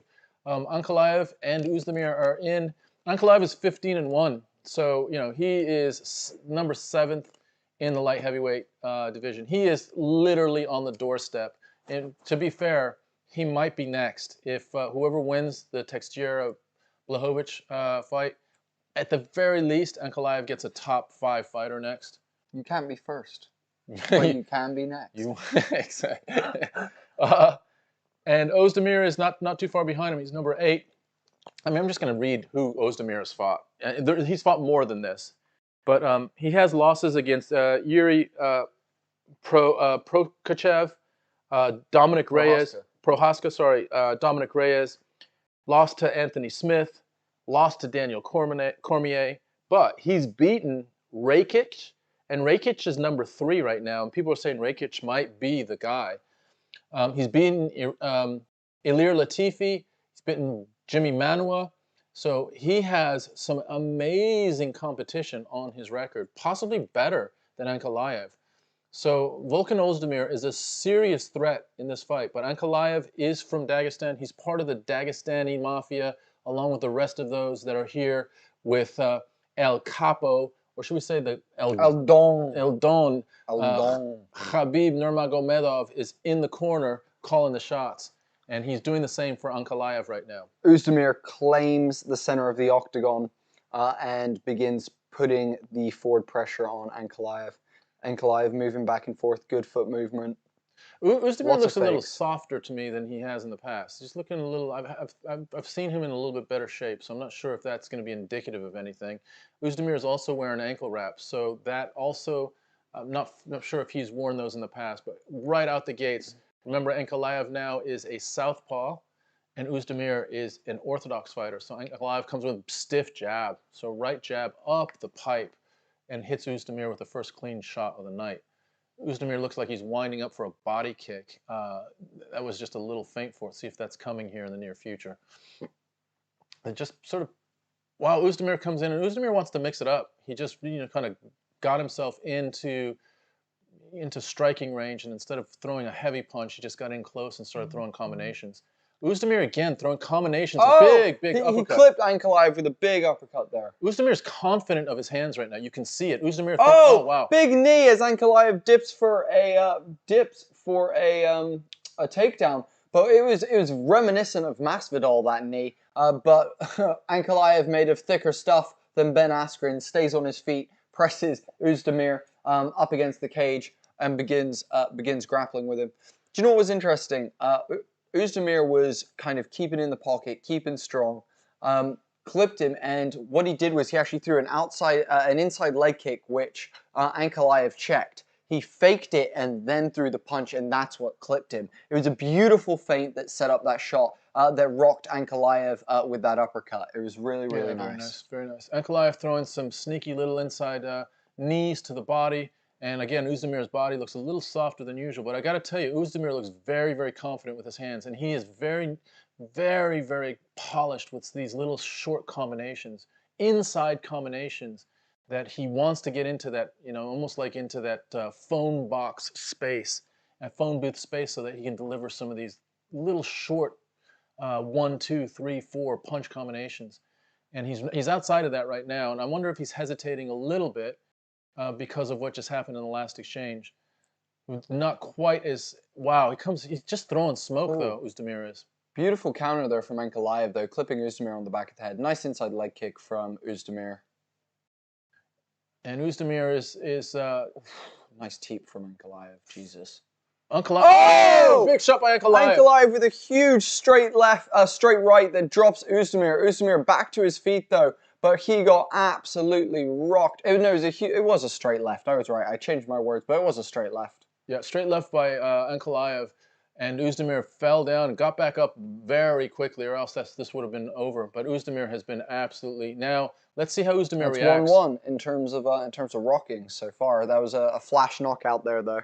I think the importance of this though is that it makes Ozdemir hesitate, and Ozdemir's strength is inside, and I wonder if he's going to hesitate getting into that power range again, because that's where he likes to be. But Ankalaev is showing counter skill right now. So Ozdemir throws, and Ankalaev is almost like measuring the counter right now. You can almost see him just gauging. Go ahead, throw first, and I'll beat you to the second one. That's almost like what we're seeing. There he goes again with a little 1-2 after the first jab.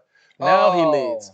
Ankalaev is now leading the dance in striking. He needs to get he needs to employ like the Petr Yan, which is like the hands face covering almost. He uses his gloves almost as like padding around his face, because right now the shots are coming straight down the pipe for Ozdemir, and he's just got his guard just isn't stopping what's coming from Ankalaev, and not to mention Ozdemir is biting on some of Ankalaev's feints now after receiving that big straight left about 20 seconds ago. Ebbs and flows in this round, because Ozdemir came out really, really confident and actually landed a nice shot. Ankalaev has turned it around, and Ozdemir is a lot more tentative.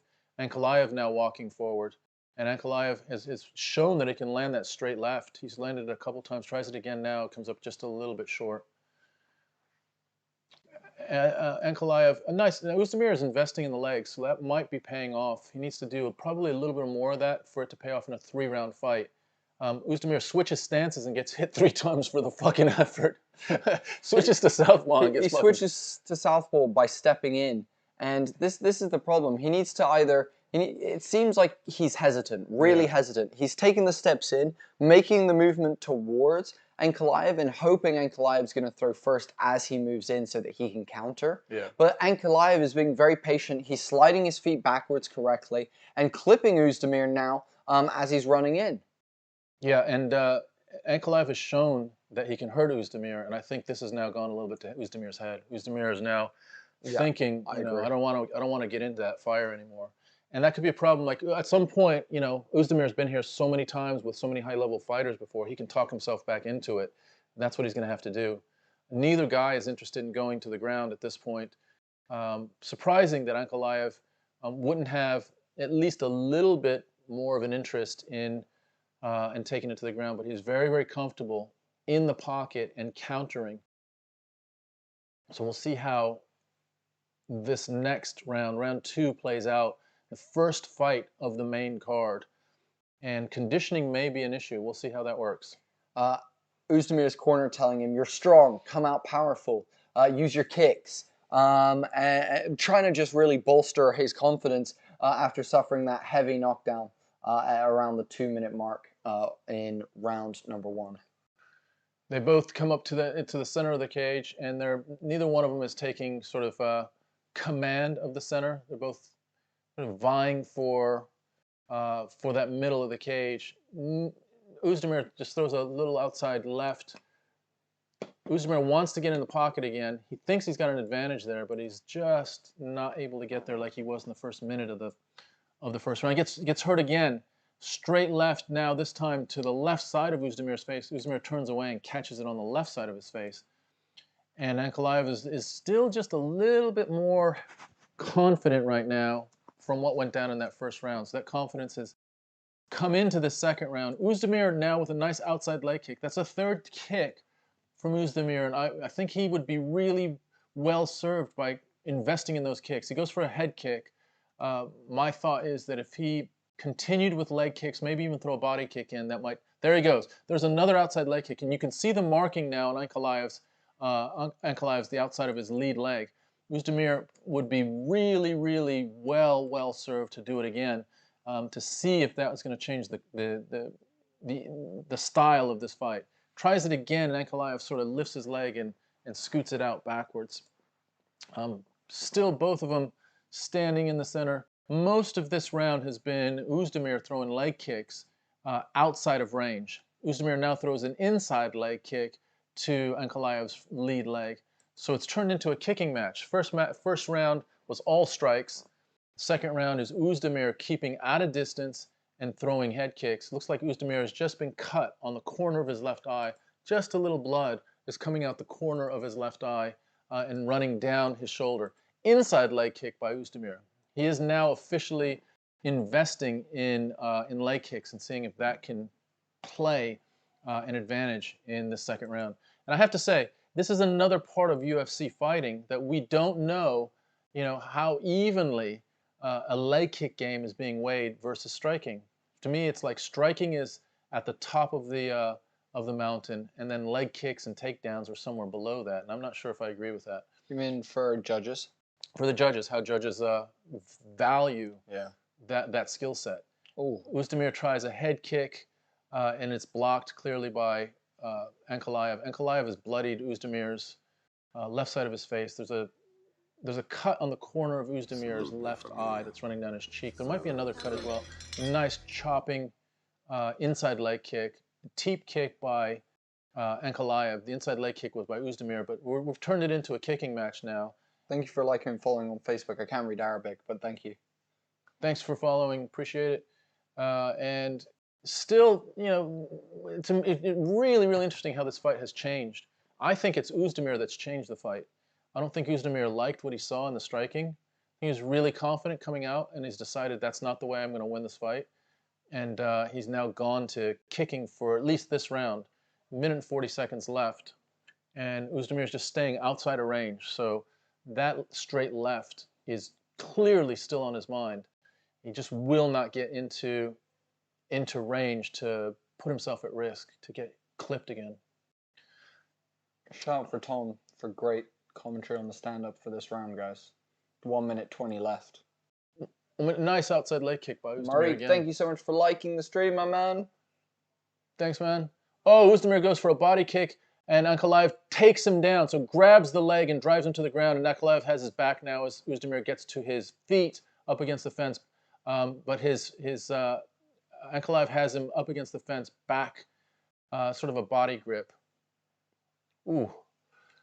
And that was a knee to the back of Uzdemir's leg. And Uzdemir is now turning away, so Uzdemir is facing away from the middle of the cage, and now he's trying to turn back to the center of the cage, and Ankalaev has his back, almost like pushing him into the cage, pushing his face and his front into the cage, and just ramming his knee into his thigh. Ankalaev really strong with the head position here, making sure that Uzdemir can't loop his arm over and rotate the position. Really what Uzdemir wants to do is leap his arm over the head of Ankalaev and roll into the cage, spinning his back up against the cage so that he can then face Ankalaev and begin to push off and strike. Oh, beautiful 1-2 from Ankalaev, a little short hook and then a straight left. Inside leg kick from Uzdemir, strong slapping. Uzdemir has done a good job in the second round, and to me, from how I would judge that round, I give it to Uzdemir because he landed probably 10 clean leg kicks, whether it was outside low leg kicks, inside low leg kicks, about 3 leg kicks to the outside high, just across the knee of Ankalaev. Those are points, and Ankalaev probably had the advantage slightly on the striking, but not a lot because Uzdemir didn't want to engage in the striking. So to me, that's an Uzdemir round. The first round, I'd say, is probably Ankalaev. So let's see what happens in the third round. It's the balance of the fight is still here. Roshan, you just became our 800th subscriber on YouTube. Roshan, thank you so much. Welcome to La Familia. You just took us over 800 subscribers. Thank you guys so much for your support. You know, we're working really hard to bring you guys great content. We've got over 100 videos on YouTube now. With incredible podcasts with amazing guests, awesome live streams of these UFC events, and great TTRPG content if you love tabletop role-playing games and things like that. We're the place for you. So anyone who has come and watched tonight, thank you so much. We really, really appreciate every single one of you who has joined us tonight. And here we go, round 2. Round 3, Beckett. Round 3, my apologies. Thanks for joining us again, Beckett. Nice commentary. Oh, nice, thanks. Hey, Eye in the Sky, can you also throw our sub link into all of the chats? And if anyone is interested in subbing to YouTube and take us over 800, that would be amazing as well. Okay, back to round 3. And we start out with Ankalaev showing a lot more urgency. So walking Uzdemir down. Uzdemir's still chopping an inside leg kick.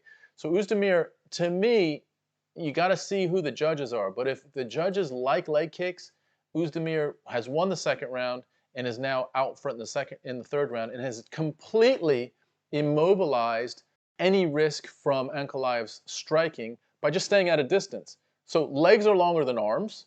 So I can kick you without you punching me, usually. And so this is what Özdemir is trying to... Oh, and they get into striking range, and immediately Özdemir gets hit with a counter right. And this is the problem. But Özdemir looks like he wants to mix it up a little bit more. So I'm not sure if Özdemir is feeling some hesitancy or some urgency or some doubt that those leg kicks are going to be of value in the judge's eyes. But he did get in there just a little bit more. Ankalaev still walking it down, though. Still looking to let go of hands. And you know what? We got to call Ankalaev on this. He hasn't been very active either. Ankalaev should be throwing his hands a little bit more. He's allowing this to go to the judges. Oh, nice overhand right for Ankalaev. It seems like Ankalaev might not be as confident either. I'll tell you what I really like about Ankalaev's fighting posture. His chin is so deeply tucked. His chin is just so deeply tucked. It's almost like the bottom of his beard touches his neck. Yeah. From how deeply he tucks his chin. Wow, nice blast straight from Ankalaev. Follows it with a big right and a head kick.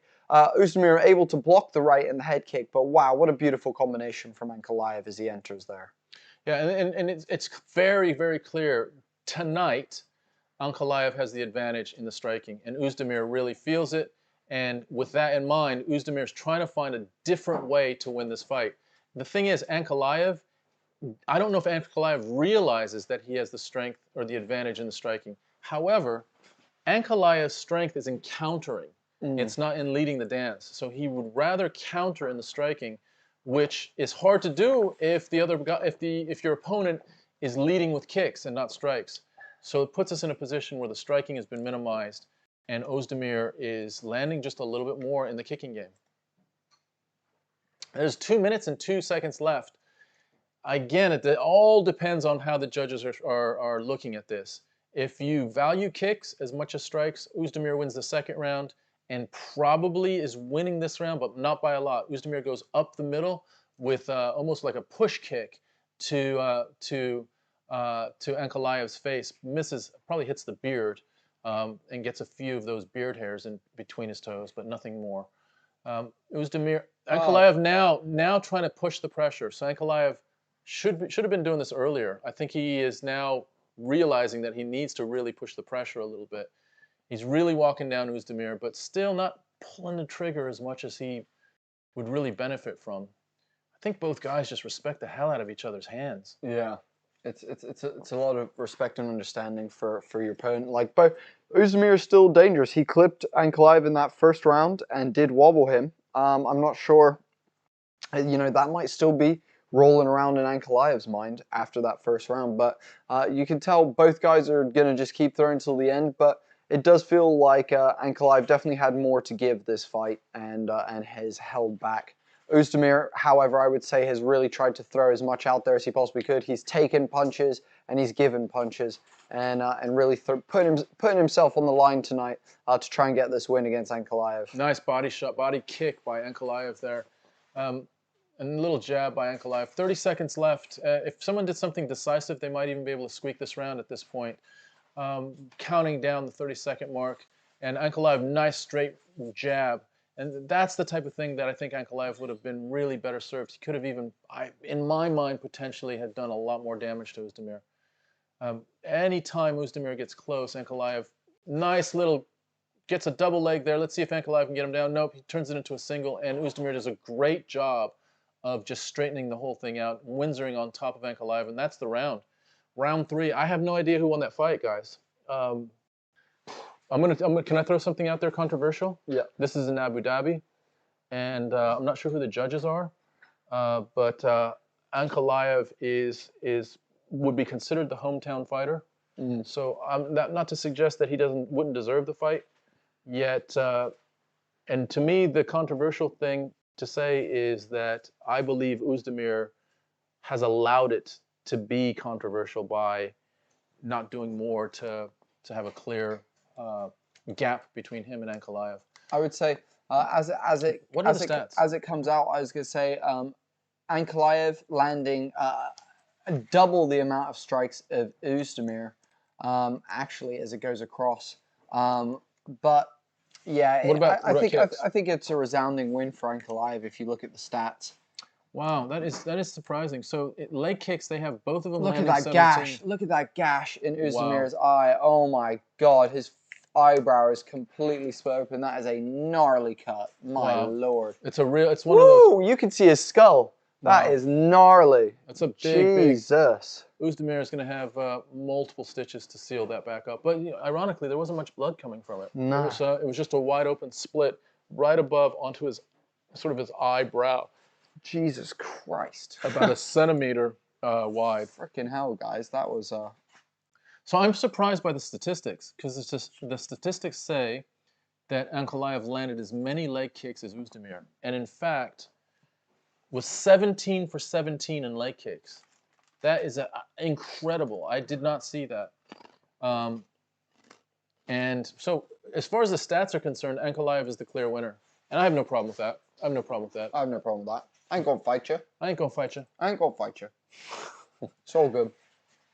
And it looks like Mark Goddard is holding both of the wrists, and it is Ankalaev. Magomed Ankalaev goes 16-1, and he is possibly an issue in this division because his stand-up is superb.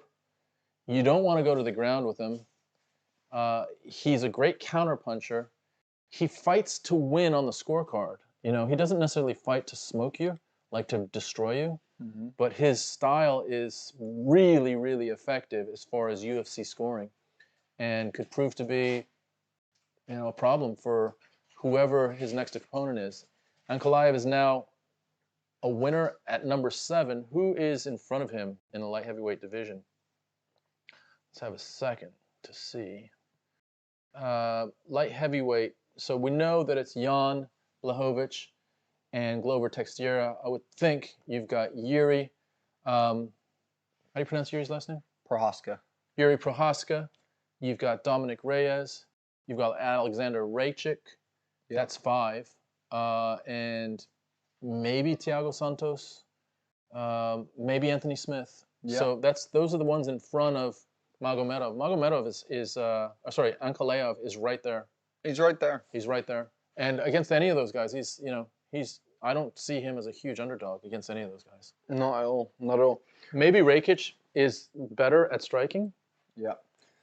Guys, up next. All right. Jingliang versus Chimaev. Li Jingliang, 18-6. Known as the Leech from China. He's the Leech. And you've got Khamzat Chimaev, who's 9-0. He's known as Boers from Sweden, but he is from the Russian province of Chechnya. Is it a province? The Russian area of Chechnya. You remember the last time Chimaev fought was in like October of 2020. And remember that run. So they were in the depths of lockdown in September and October of 2020. And Chimaev, instead of going home after his first fight, just said to the UFC, to Dana and the rest, I'll just stay here and I'll fight if anyone else can't fight. So he fought in, I think, 1 week, and then he waited 2 weeks, fought again, and then waited maybe like another 2 or 3 weeks and fought a third time. So 3 fights in about a month and a half, and they were all decisive fights. Now, let's also call it like it is. None of those fighters were top-level fighters. And remember, he was fluctuating between middleweight and welterweight. So that was then. It turns out that in March of 2021, Chimaev contracts COVID, and it was a pretty serious condition of COVID where he was, bleeding. He was spitting blood out, and there was videos of that on Instagram and all that. And he was very, very concerned that this was going to be potentially career-ending for him. So we fast forward now. It is October, so March to October is 7 months. So one of the big questions for us all is, how much has Chimaev fully recovered in 7 months from COVID? From like a long haul, probably, maybe let's not call it a long haul, but let's say a complicated condition from COVID. And has that in any way affected his conditioning, his strength? That's the big question to me. If he is the same Chimaev he was in this time last year, then that'll be hugely, hugely interesting to see. What we do know is Li Jingliang is better than the 3 fighters that he fought previously. This is a legitimate test for him. And Li Jingliang he's fought Ponzinibbio, he's fought Neil Magny, he takes a good punch, and so this is not going to be, in my mind, a 17-second bloody whitewash. This is going to be a fight. Yeah. Future Anime saying his prediction is it's going to be Chimaev in round 2. Do you guys agree? Chimaev round 2? What round do you think Chimaev's going to win? What round do you think Chimaev's going to lose? Let us know in the chat, guys, what your thoughts are. And if you guys haven't realized, we're a father and son team. Pleasure to have all of you watching with us tonight. Are we father and son? Yeah, I mean, I suppose. What's up, man? What's up? We've been having a great night great afternoon. It's usually we do this stuff at night here in the UK, but it's actually been the afternoon for us. So we've had a really nice afternoon of watching fights here with you guys. If you've enjoyed this stream, or you happen to enjoy podcasts with really interesting and really different guests, or you also like tabletop role-playing games, things like that, hit us with the subscribe, guys. Hit us with the follow on Twitter. You won't regret it. We do these streams often. We do those podcasts even more often. And you'll find our TTRPG content is unlike no other out there. Also, we've got Veruger saying round 1, Chimaev, mark my words, guys. Okay? Right, there it is. Okay, there we go. Laid the line out there. Veruger, I'm just guessing. Can you tell me, are you from Sweden? Is it Sweden that Chimaev is training, or Switzerland? Chechnya. No, but he trains in Sweden. Yeah. Like he embraces Sweden as his second home. Sort of like Valentina Shevchenko embraces Peru as a second home for her. Let me just follow up on the rankings for that Ankalaev. So of course we have Blachowicz and Teixeira. Then it's Jiri Prohaska, Alexander Rakic, Anthony Smith, Thiago Santos, Dominic Reyes, and then Ankalaev. So he's there. That's a hard run though. I think he beats Dominic Reyes. I think he beats Santos. I think he beats either Santos or Smith. I love Smith. I love him. I love Anthony Smith, guys. I'm not sure about you, but I freaking love Anthony Smith. I want him to be champion one day. Do I think he's got the steam to do it? Maybe. I'm not sure. But I definitely will tell you, I would love to see him get an opportunity at the belt again. I really do like Anthony Smith. I love him out of the cage. He's just a really nice guy. Nice, yeah, that's what I mean. But Chimaev and Islam are my brothers in Islam. Nice, man. Oh, nice. Okay, cool. No, that's awesome. That's cool, dude. No, I was just asking what so you're Amsterdam. All right, okay, cool. Nice. So just to clarify, Chimaev is from Sweden and trains out of Sweden, but his original home is in Chechnya. And so this is a big moment for Khamzat Chimaev. Ironically, he's never fought outside of Fight Island. That's crazy. Yeah, this guy's fighting on his home turf every single fight. This is his fourth fight in Fight Island. This is different than some of the fights in Fight Island didn't have a crowd. This one is in the stadium that they've built. It has, I think, maybe about 10,000 people or so, but it looks fully full. And Chimaev is now walking in to the cage. Chimaev looks absolutely hyped. He's ecstatic right now. He's running to the cage, and he's doing high fives with the fans as he comes in. He's cheering. He's like, woo! He's dancing. He's really, really excited, and so that's good to see. I think he looks great as well. He looked good during his weigh-in. He looked a full 176.5 pounds. Guys, I think the real thing to consider here is, I know. But yeah, towel weight. But guys, the real thing to consider here is that Chimaev suffered from a really bad bout of what's called long COVID, and he contracted COVID-19, suffered heavily from it, and we will see whether or not his cardio has recovered enough to be able to withstand just 3 rounds. You know, at some point, if he wants to become champion, that's a 5-rounder in his future, you know. So we really hope that he comes back with all of the steam that he came in with.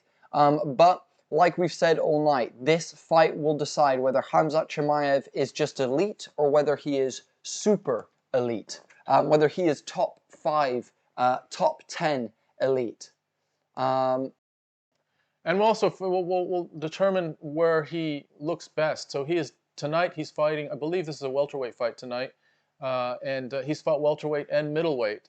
So I think this is his weight class. I think he was fighting middleweight just to fuck around and beat some guys in middleweight. But in welterweight, he's a big boy. Li Zhang is big as well, and Li Zhang is legit. He's been in the division for a long time. He's the number 11th rated in the division. He's from China. He's proud. He works out and trains at Team Alpha Male. He's here to fight. He's here to fight.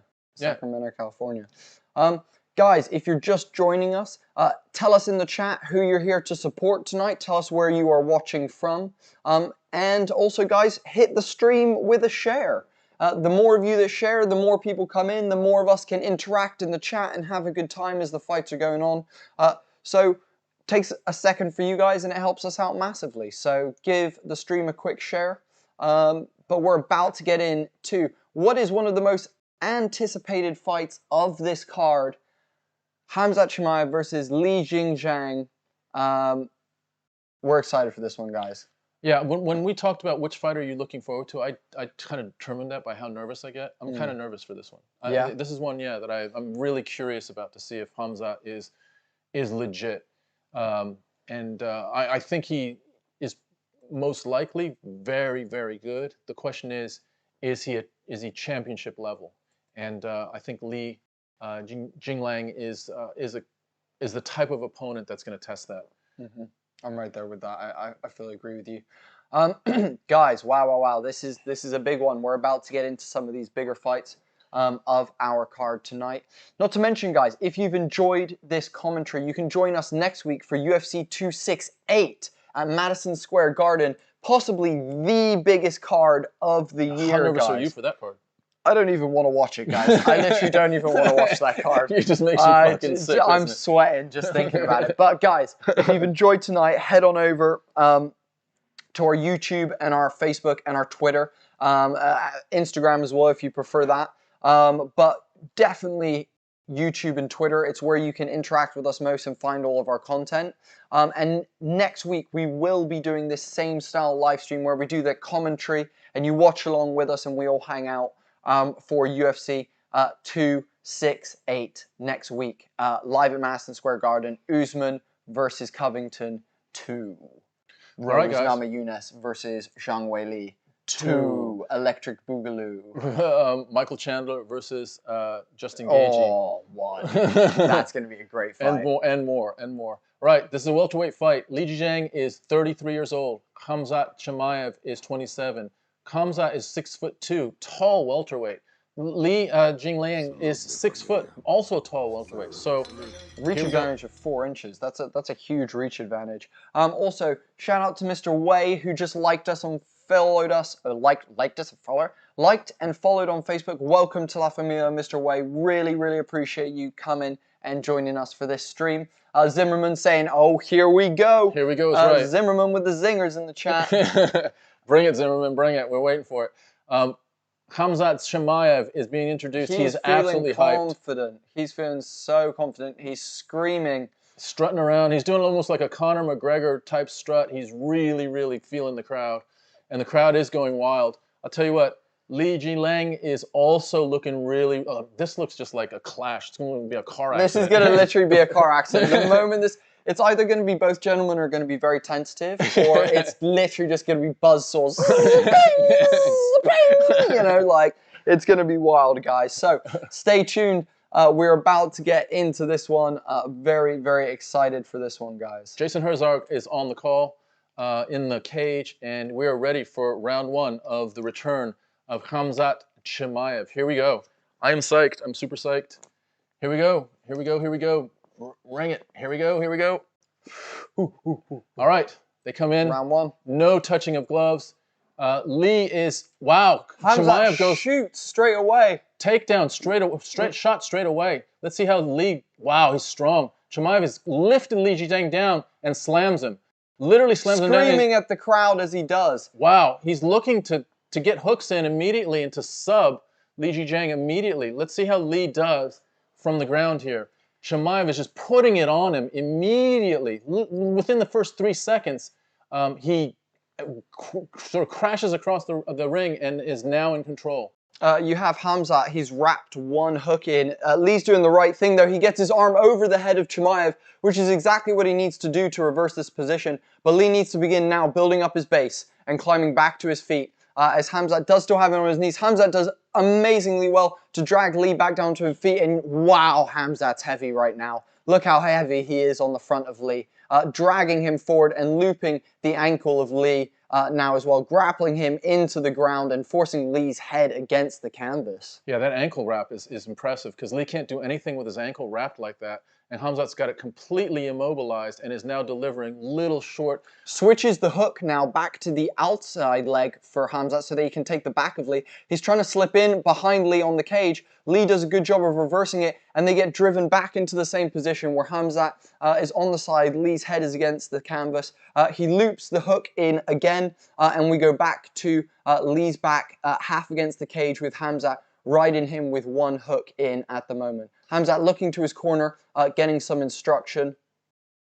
Khamzat is doing a great job of controlling, but you got to give Li Jizhang a credit right now. He's not faltering. Khamzat is hitting him. Taking some big uppercuts is Lee right now from this half position. Khamzat pulls Lee back and goes to link the hooks in. Lee doing a good job spinning into it and driving himself back to the cage. Khamzat only able to get one hook in. Lee doing a good job defending. He's got the second one in. He's got the second one in, and he's got Lee's back now. This is trouble. He's got Lee's back, and he's got one arm in the seatbelt position, and he's flattened Lee out, and he's just banging on the side of the head of Lee, just unloading strikes on the side of the head of Lee. Jason Herzog is going to stop the fight if Lee cannot turn out of this. Lee is doing everything he can to turn out of this, still fighting. Still wriggling and going as best he can. Khamzat landing some big ground and pound from the back right now. Yeah. Oh, he's got it under the chin. Khamzat has got it under the chin, and Lee is now fighting hands. He's doing a good job fighting hands. He's done a very good job fighting hands, and he is still awake. Khamzat sinks it in even deeper. Now it's over. It's over. Lee's gonna go out. Lee's gonna go out. Lee's going to go out. If he doesn't go out, it'll be a miracle. It will be an absolute miracle. Lee is still fighting hands. Khamzat readjusts and gets it tired again. Wow! Lee's out. Khamzat switches to the other side. And Lee is now having to fight the same choke. It's even deeper than it was the first two times. Lee is really in for it now. Lee's going to go out. Lee's going to go out. Lee is out cold. Lee is out cold. Khamzat Chimaev submits Lee via rear naked choke. And that tells us, guys, Khamzat Chimaev is the real deal, guys. The real deal. Lee is out cold, and Khamzat literally cannot get out from under him because Lee is that out cold right now. Holy moly, how impressive was that? He just absolutely steamrolled him. Steamrolled Li Jingliang. Wow. Khamzat Chimaev looking incredibly impressive. Climbs onto the cave and stands on the cage in front of Dana White. Holy moly. I mean, you start thinking about the welterweight division. You have Kamaru Usman, you have Colby Covington, you have Gilbert Burns, you have Jorge Masvidal. Chimaev does well against all of them. Yeah, absolutely. Chimaev does well against all of them. Yeah. You did. You called it, brother. You called it. Not by knockout, but by rear naked choke. And he was knocked out, though. He was out cold. Beautifully done from Khamzat Chimaev. Wow. Khamzat Chimaev taking that one via rear naked choke at the end of the first round. Completely dominating Lee. Just walking him all over the cage. So powerful from Khamzat. It makes you wonder whether Usman could deal with something like that. It's a scary prospect. Khamzat is scary for the welterweight division, and Lee went out cold there, guys. Yeah, and he switched and actually had it tighter this time, and Lee just did not have. Now he couldn't fight hands at all, and at this point he starts rolling his eyes back in his head, and he's out. He's absolutely out, and Li Jingliang goes out on his shield, but Chimaev, very, very, very impressive, very impressive. That was an absolute destruction of the 11th ranked welterweight in the world. Khamzat Chimaev, it was unranked coming in. He will surely be at least 11 and maybe even into the top 10. Who is going to fight this guy next? You know, I don't know. Yeah, I mean, where does that put him in the rankings? Who the hell is going to fight him next? You know, let's look at that rankings for the welterweight division, because right now it is. So you got Usman, Covington, Burns, Leon Edwards. Well, Vicente Luque would be a fun fight. Vicente Luque would be a great fight. Thompson gets killed. Chiesa gets killed. Masvidal gets killed. Magny, Muhammad, Neal, Li Zhang is right there in the top 5 to me right now. Yeah. I think him, Luque, Edwards. I think Burns struggles. Covington and Usman. I think Khamzat is probably clearly in the top 5. Wow. Incredible performance. And he took no damage. Hey, thank you, Abdul, for sharing on Facebook. What's up, dude? Thank you for hitting us with the share. Khamzat Chimaev with a phenomenal win. That was crazy. And I really am looking forward to, we talk about Usman and Covington. What are those guys thinking right now? Literally. I mean, are they so confident that they're thinking, I've got the answer to Khamzat Chimaev? Because when I think of him against those guys, it is a scrap. I mean, you think about the wrestling pedigree that Usman has, that Covington has. You look at the all-around game of Leon Edwards. I don't know if Leon Edwards can deal with that smoke. It could be. He said he's going to kill everyone. He said, "You believe me now?" He said, "I'm the king of this place." Yeah, I don't know if he, he might be right up in the top 3 at this point. That was a devastating. Look at this. I mean, just ragdolls Li Zhang, who's a big welterweight. Let's not forget that. He's 6 foot tall and a big guy. And Chimaev just rides him until he finally gets both hooks in. When he gets both hooks in, then he uses his skill of wrapping one rear naked choke in. And Li Jingliang does a really good job of fighting that first choke. And then the second choke comes in from the other side. And no answer to that. There was no way to fight the hands on that. And Khamzat Chimaev is absolutely through the roof with how excited he is. Khamzat is going off right now. He said, "I will fight anyone. Everyone come fight me. I'm the king." Yeah, he showed out. He showed out big time. Wow. His corner man is doing the river dance. They are enjoying their time in the center of the cage, and rightly so. That was a destruction. We said it wasn't going to be a 17-second knockout like his last fight, but it was just about as impressive in a different way. Jesus Christ. That was crazy. That was fucking brutal, guys. Holy shit. And I tell you what. Khamzat Chimaev is super elite. That's the answer to that, guys. Wow. Jesus, sage Christ. That was very, very impressive. What do you all think? I'm thinking right now, if I read off the people that are in front of him, where do we put Chimaev? Give me a number when you read out these names. So Usman is the champion. Covington is the #1 contender. Gilbert Burns is the #2 contender. Leon Edwards is 3. Vicente Luque is 4. Stephen Thompson's 5. Michael Chiesa, Jorge Masvidal, Neil Magny, Belal Muhammad, Jeff Neal, and Li Jingliang just lost to him, was number 11th. I gotta say, I think he leapfrogs Jeff Neal, Belal Muhammad, Neil Magny, Jorge Masvidal. I'd like to see him versus Belal. What about Michael Chiesa, dude? Chiesa's a baller on the ground. I would rather see him against Belal?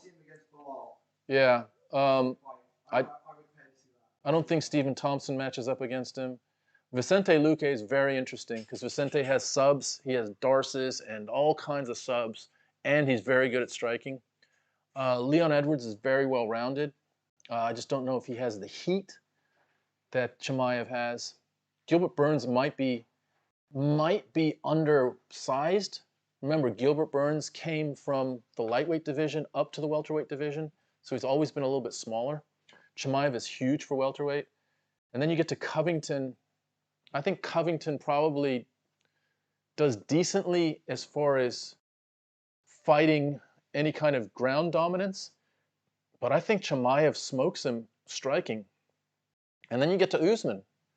And that, to me, is a fucking war. That is a war. I think that's worse than Usman fucking Covington. Usman Chimaev is a war. And I don't know when we're going to get that. But the sooner the better. I would love to see that maybe the second half of next year. If Usman can come through Covington, and Chimaev maybe fights one of the top 5. That sets up Usman Chimaev maybe. Here's the thing: if Usman loses, he drops in the rankings, right? Yeah. Chimaev has to beat Usman on the way up to Covington if Covington takes the belt. It's true. I mean, to me, Chimaev matches up superbly against everyone except maybe Luque. I'm not sure about it. I think Bilal gives him trouble. Bilal's a phenomenal wrestler and a good striker. You think Bilal? Yeah. I don't know. That was very, very impressive. Super, super impressive. Him and Leon Edwards were having a good fight before he took that eye poke. Yeah, Bodie's saying that Leon Edwards and Bilal were having a good fight before Leon Edwards hit Bilal with that unintentional eye poke. So Chimaev passes the test. Not only does he pass the test, he goes flying past the test in a way that, whew, You had done. yeah, that was so impressive. I don't even. That was just brutal. Yeah. Pure human brutality. He just dominated him. Wow, that was crazy. Whew, I don't know. Whirlwind. Yeah. Anyone have any thoughts on who beats Chimaev in that top 10 of the welterweight division? Future Anime, you had Chimaev by KO round 2. He beat that. Verwidderge had round 1, and you were right. Khamzat Chimaev is the real thing. Great to see. Really spices up that division. Really, really spices up that division. It'll be very, very interesting to see how this next year plays out. I'll tell you what, there ain't no one that wants to fight his ass. No one in that top 10 wants to fight his ass. Khamzat Chimaev just became the boogeyman. Yeah. I mean, the only one that may want to fight him is Vicente Luque, who will fight anybody. I think Usman. Oh, well, Usman may. I think Usman would be keen to fight him. Yeah, Usman will fight him. As you know, that would be great as a championship fight. To me, that is a super fight. Like, you know. That's like GSP fucking. That's exactly what I was going to say. That's a GSP versus Khabib super fight. Usman versus Chimaev is, and also just the global significance of that. So one entire continent, you know, looks at Usman, and another, you know, part of the world really, really looks at Chimaev. It'd just be a like a world fight. That would be amazing. Yeah, super excited to see that. Future Anime, you say, I think he's really big for the division. He is. Like, for the welterweight division, he's 6'2", and look at how fucking strong he was. I mean, he literally held up Jingliang for about 5, 6, 7 seconds off the ground. Was just holding him off the ground. This is an elite MMA fighter, just holding him there until he was ready to drop him. And then he drops him, and then from there, it was just a step-by-step destruction. He gets one hook in. Yeah, I don't think Khabib can do that. I don't think Khabib is. Well, it's just size. To me, it's size. It's a size thing. Because I think. I just mean even in the gym, I'd love to watch them spar. Yeah. Yeah. Bodie's saying he'd love to see Khabib and Khamzat spar in the gym. And I agree, because I think Khabib probably walks around at 170. Yeah, something like that. 170-ish, maybe 175, 180. I reckon Khamzat's walking around at 200? Yeah, probably around 200. So Future Anime says Usman is the only one that can really beat him. I agree, man. Usman's huge. I don't see anyone else. I mean, I think Luque will fight him and give him a crack. And I think Covington would eventually just get blown out by him, would get systematically beaten up by him, but would fight him. I don't even think the other guys are going to fight him. Like legitimately, I'm just looking at that division. Leon Edwards will fight him, I guess. And Edwards has skills, but... Edwards doesn't fight anyone. He pussies out of every fight. Well, Edwards is more of a point fighter. So, and that's not what... Chimaev goes in there to take your soul. So, Edwards doesn't do well in that situation, I don't think. I don't think Edwards' technical fighting competes there. It's a problem. It's a real problem right now, because... he's just announced himself as a real issue in the welterweight division, and I'm glad to see it. Let's see how the rest of the division feels about it, because that was crazy. All right, let's shift. That's enough for Khamzat Chimaev. I cannot tell you how impressed I was by that fight. That was an absolute destruction. Okay, the next fight is a heavyweight fight. Alexander Volkov, a veteran of 42 fights. He's fought everyone, literally everyone. Alistair Overeem, Walt Harris, Greg Hardy, Cyril Gahn, Derek Lewis, Curtis Blades. Some wins, some losses, but you know, he has fought everyone. Against Marcin Tybura, who's 22-6. Marcin is from Poland. And he has fought Walt Harris and Greg Hardy as well. Both of them have wins over Harris and Hardy. And they're both big boys. Volkov is from Russia, another Russian tonight on the card. His nickname is Drago. And Marcin's nickname is it Marcin? Nickname is Tybur. And I'm not sure if that's short for Tybura, but that's his nickname. So Drago versus Tybur. Volkov is a striker, really high-level striker. And Tybura is not very mobile. He's more of a stay in the middle of the ring and let's bang it out. But I have to give Volkov a little bit of an advantage if it's a striking battle. Yes, please. Before we get into this final. There we go. That final push. Bodie's just going to refresh our waters. NBA, they need to put him in with someone who can really test him. Otherwise, it will all be guesses. NBA, here's the thing, dude. And I love your spelling of NBA. Who is it? Because I've just named them. Who is going to fucking test him? Besides Kamaru Usman. You give me a name. Someone give me a name right now. I think Colby might test him. And I think Luque will fight him. But you name me who's going to fucking test this dude from what we just saw. Got it? Yeah. Got it. That's the issue. I understand in theory we need to put someone in who will test him. But you could say the same thing to Khabib. Let's put someone in that will test Khabib. Well, you could never find him. It didn't exist. We might be dealing with a similar situation. Future Anime saying Volko by TKO round 3. That was Hamza's first big test, and he passed it. I agree. He's probably got. I would say, Chris. I'm not sure if you agree with me, but I would say he probably has 2 more big tests before he starts looking at becoming a title contender. I'd say he's probably got to get through 2 more fights before we start going, okay, does he deserve a title fight? I think, in my personal opinion. The question is, who of those guys is going to say, yep, I'll take him next? I don't fucking care who says it, but they got to do it. I think I would love to see him blast Masvidal into Masvidal. I would love to see him retire Masvidal basically at this point. That Masvidal. There's no way Masvidal will fight him. I think Luque fights him. I think Magny will fight him. Also, Magny wanted to fight him before. He did, yeah. NBE.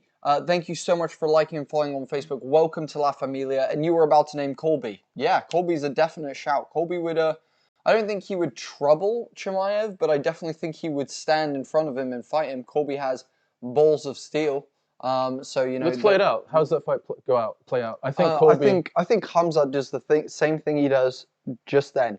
He doesn't strike. He just grapples him into submission. I think Colby's really good as far as defend. He's a top level wrestler. I think Khamzat probably has I think that is just a scramble match out, scrambling. Yeah. I think Chimaev is more dominant striking Colby. Colby, remember, doesn't have power in his striking. He strikes for volume like he did against Robbie Lawler. Chimaev, I think you're right. He has advantage over Colby on the ground, but I don't think he would do that to him. Yeah. Do you think he would? I don't know. It'd be one to definitely watch. One that I would very much like to watch. Guys, it has been such a pleasure doing this for all of you people that have come tonight. Every person that's tuned in and commented something tonight. Every person that has liked the stream, shared the stream, or followed us. Thank you. You have assisted us in growing and allowed us to keep doing this. If you haven't yet, guys, if you've enjoyed any part of tonight, take literally a couple seconds out of your day to help us out by pressing a little button on the internet. It literally takes a couple seconds of your life, and for some reason it means a lot to us because of algorithms and shit. So if you could do that, would mean a lot. Otherwise, we're about to go into the next couple of big fights on this card. We have Marcin Tybura versus Alexander Volkov up next, and then one of the most anticipated fights of the year, Islam Makhachev, Dan Hooker. That's a great fight. Coming up after. That's basically, like, I feel like Makhachev is one step ahead of Chimaev. Like, Chimaev fought the fight that, so Makhachev's last fight, who was he against? He fought Drew Dober and Thiago Moises. So, like, I feel like Li Zhang was the Drew Dober of Chimaev's journey. Do you know what I mean? Yeah, I see what you mean. So Makhachev is now fighting like the Vicente Luque that Chimaev is going to be fighting next. So Makhachev is like one step ahead of Chimaev. I see what you're saying. Yeah. I see what you're saying. Yeah, because he's just had a couple more fights. Yeah. Because Chimaev's been inactive for the last year and a bit. And also, Makhachev's number 5. Chimaev was actually unranked before that fight. Yeah. Also, NBE saying, wow, you know your stuff. Thank you. Appreciate that. We try to. Also, I think it's down to Colby Covington's wrestling versus Chimaev's grappling. I think that's what the fight would come down to, but I think if it did stay on the free feet, I think Tom's right. I would love to see, I want to just see Khamzat in deep water. I want to see him 4 rounds in with someone who can strike and grapple with him. I want to see how much heart the man has. You know who that is? There's only one man on the planet that can do that. Usman. Kamaru, the Nightmare. It's the only man The that can literally Nigerian stand up to him frickin' strength-wise, nightmare. skill-wise, striking, wrestling. Like, that's the fight. Guys, in my opinion, I'll throw this out there. If Usman walks through Colby again, we're looking at possibly the greatest fighter of all time. I'll throw that out there. Certainly greatest welterweight. Of like the 2020s, of the new 20s, not the old 20s, which kids these days won't know about, but the old 20s. All right, here we go. This fight is ready to start. We got 2 giants in the cage right now. Volkov, they're both smiling at each other as well. They're probably like, yo, we're going to knock each other out. One was going to knock the other one out here in a second. And here they come. Tybura is just throwing. Nice teep from Volkov. Beautiful back piece. Look at that tattoo. Dear God. Oh, Volkov coming out with beautiful straight strikes. Both guys just in the pocket. 2 big, big men. We've talked about this before. You know, the human brain and the human neck. Oh, Marcin clips Volkov there. And both men just trading. Holy They're just shit. trading. So you got heavyweight power hitting the same size brain and neck as like a featherweight would. And so something's got to give. Like, the human body does not react well to heavyweight power. It just doesn't. This is why, wow, look at that back piece. That is insane. I think it's filled it in even more. Do you feel like that's filled in even more? Has it always been like that? You think the red bits have been there? Nice check from Volkov there. Volkov checks Marcin's... Big shots. Volkov clipped Marcin. It looked like he staggered him a little bit there. They're both just wailing at each other. Marcin is just switching between southpaw and orthodox. He's now southpaw, but he is willing to just go in and mix it up. They're both just in the middle. I think they really know what this fight's going to be, which is neither one of them want to get to the ground. They just want to that's going to be too tiring. So let's just throw hands here and just see who goes to sleep first. Marcin is just literally switching stances almost, every few seconds. Oh, wow. Triple jab, straight right from Volkov. And he really showed the reach there, didn't he? He punched through the kicking zone and landed on Marcin. Really, really long reach. And they're both staying in the pocket. I tell you what, Volkov's left hand is pretty low. Nice shot from Marcin, but well caught by Volkov. Digging for the underhooks and caught him as he was shooting in. NBE saying this won't go the distance. I totally agree with you. I think either we get blasted out or this fight, it gets real slow. Yeah. Becomes like 2 men underwater. Yeah, because neither guy looked like the picture of fitness right now. No. And you can tell that, they're built for about a round and a half. Beautiful. Marcin shoots in. And Volkov digs for the underhooks, pulls him up, and just shakes his head as if to say, no, you shall not. Beautiful job from Volkov to regain Marcin, pull him up. and now they're pressed up against the cage. I think Volkov should be throwing some big knees here. With Marcin being so short and him being so big, those knees could be anywhere between the chest and the face and the belly, basically. Yeah, and could his chest, his neck, belly's the right word as well. Isn't it? It's not abdomen. It's not like abs. It's belly. The belly. Volkov's just standing there. They're both just like standing in that "I'm gonna fucking hit you hard" position. Literally. Volkov looks so calm, man. And his hands are low. Like if Marcin could pull the trigger, I feel like he could drop a right on him. Because look how low Volkov's his left hand is. But he is out of range. So I think he's just like, look, you can't hit me from here, so I don't need my hands up. Well, I can hit you. And Marcin goes for a takedown and then actually collapses into guard. Maybe he just wanted to get it to the ground. Oh wow, Volkov now on top, just doing posting on his throat. I was gonna say posting on his face and just dropping a heavy elbow. Marcin is doing a good job of somehow keeping Volkov pinned to him, but Volkov, oh wow, Volkov is literally, I thought he was gonna pull his leg off. Volkov has actually managed to pass the full guard and slip into half guard now.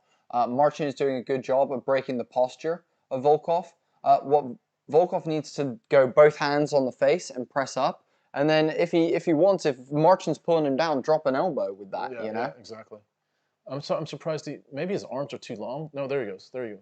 But that's almost like a. You need to use both hands. It's like a tricep push right there, and it looks like Marcin's grip. There he goes. Oh, beautiful. He's gonna go. He was going for a front back like fucking. He was almost going for like what was that? Almost like a Japanese necktie kind of thing. Uh, Marcin is not wanting this at all. Marcin is just doing. Oh my god, that elbow!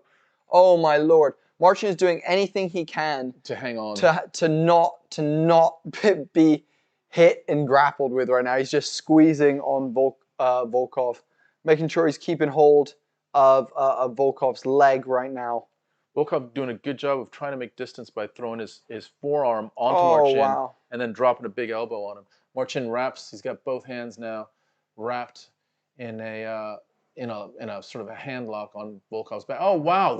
Why did they separate that? No, again? it's round. Okay. Round. That's crazy. End of the first. End of the first round. And so I actually didn't think that would go to the ground. So that's interesting. And it looked like Marcin dropped, almost like dragged Volkov to his guard. I'm not sure if that was the case or not, or if he tripped. We'll see if we get a highlight of how that actually went down. Marcin's corner is putting in boxing what they call the end swell, which is this metal plate, pressing it against his cheekbone to push away any blood vessels that might actually end up start swelling. So we got a little bit of a... Also, Gary Ford, thank you for liking and following. Welcome to La Familia. Yo, thank you for liking and following.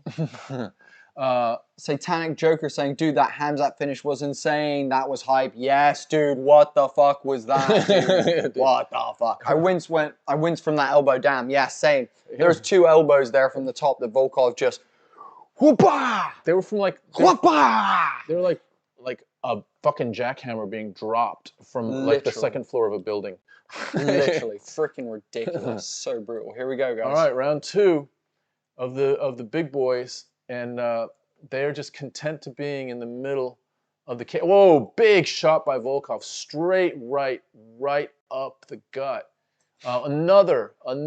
This one was a lead right. So the first one is a left right. This was a lead right. And Marcin with a little teep kick. And Marcin is now in the southpaw, now switches to the orthodox. Trying to mix things up, but I don't think it matters to Volkov. He needs to check Hook for his for his decision to switch stance there. Yeah. Wow, that counter, right? That almost fucking plastered him. He like matrixed back out of that basically and rolled with it. That was like a catapulted fucking 2x4 coming at you. Just like... Imagine just fire like out of like... Imagine if you took like a paintball gun but made it really big. Oh, Marcin just going in. Big knee from Volkov there. Marcin charged in with like a combination of 3 punches, pressing Volkov up against the fence. Imagine fucking like a paintball gun filled with like a 2x4 just firing that shit. That's like fucking Volkov's fucking fucking jab, dude. Just fucking Just fucking huge potato gun, except potatoes, it's fucking 2x4s. Like literally. Oh, wow. That was one right there. A 2x4 to the forehead. So crisp. Volkov looks so crisp right now. Marcin is just wild. Oh, another one. Marcin's got huge heart just to be in that danger zone. Literally, yeah. And I think if Marcin really puts it on him, if he like gets in there and starts ripping to the body, drops Volkov's hands and comes over the top, I think he's got a chance. The issue is Mr. Tybura right now is just headhunting. When Mr. Tybura needs to be putting money in the body bank and bringing those hands even lower, Volkov, and then start going for it. That was so close, dear God. That was a leverage, right? That was like punching down. It was like it was like a comet raining from fucking planet Uranus. I think Volkov takes this one. He wants to prove a point after his losses. Yeah. You know what, Satanic Joker? I don't disagree with you. I think Volkov is looking clean. He's looking good. Yeah, Volkov, throw some head kicks in there, dude. This guy is tiny. It's like a body kick for someone your size. They're clenched up against the cage right now. Volkov has a body lock. Volkov reverses it nicely. Really nicely reverses it. He's wow. Big knee. Marcin gets in on a single.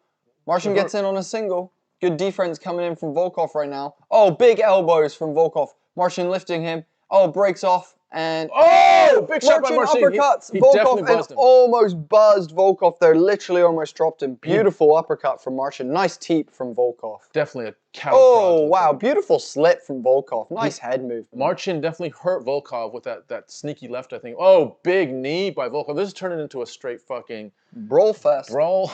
Bang, bang. Marcin. Oh, Jesus Christ. Marcin forward. Marcin with the fucking 1-2. Like, nice head kick from Volkov.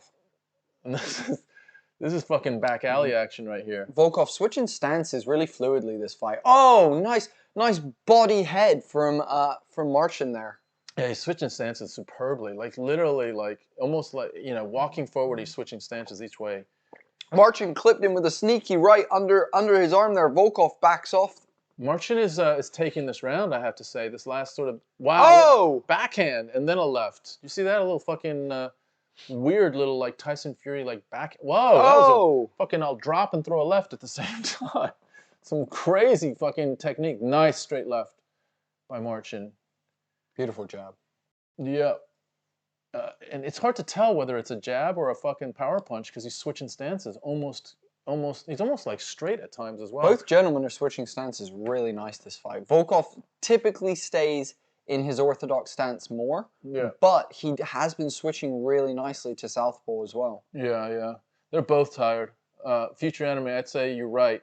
Tybura looks tired, but I don't know. Volkov, oh wow, that inside, Volkov's got some nice little inside combos. Volkov throws 2 punches with dead accuracy and head clash. Big head clash. Yeah. Oh, nice jab from Volkov. Oh, a little side kick by Volkov. Little front side kick. Volkov needs to work on his footwork. If he adds footwork to the power, he would be more of a threat. I agree. I think actually, NEB, I think I'll counter that with, I think he throws good like 1-2s.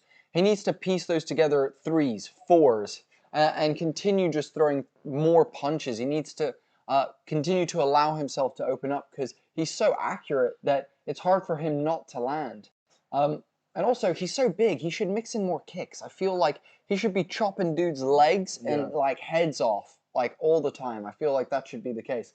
Guys, wow, what an insane round of this heavyweight bout. If you're enjoying the stream tonight, please share the stream out. Let's get some more people up in here for the main events coming up in a little bit. Everyone that has been here with us so far, thank you all so much. Shout out to Chris Zimmerman, Future Anime, Satanic Joker, NEB, Michael B, and all the other beautiful people that have been in the chat, getting all active. Kedgewater, all the other amazing people. You've all been incredible tonight, and we thank you so much. We appreciate every person who's hung out. This is all about us hanging out, watching fights, shooting the shit. Watching some shit when it gets special. And that last fight, fucking that Khamzat fight was special. There's some really good moments. This has been a good card. Yeah, it has. Some really. You were doubting this card. I fucking told you it was going to be a good card. I fucking told you, dude. It's a decent card. Tom was doubting this shit, guys. I told him, I was like, this is going to be a banger, dude. You don't even know. All right, here we go. Round 3, and both of these giants are tired. Oh, both tired, but they both come out with some slashing leg kicks. Beautiful leg kicks. Just as I said last round, Volkov comes out with 2 beautiful leg kicks. If he keeps that up, he beats Tybura. Tybura's legs won't take it. He's so tired, and he's so all over the place with his legs that if he breaks those legs down, he's just going to be falling all over the place. I tell you what, Tybura did hurt him, though, so he can do that. Oh my God! Jesus. Big knee as Tybura entered. Volkov landing straight to the sternum with that. That looked as like Tybura it was breaking ribs, dude. That was bad. That was a heavy, heavy knee, but it didn't look like Marcin even. Oh, there's the left that Marcin buzzed him with last time, and this time Volkov takes it a lot better. Volkov with a left of his own, with his southpaw left. Volkov is in his southpaw stance. Marcin is now orthodox. They both completely switched. Crazy. Marcin now goes up against the cage, as sometimes we see in heavyweights where they'll just sort of stand up against the cage here and burn off a minute or so. Let's see if that's the case.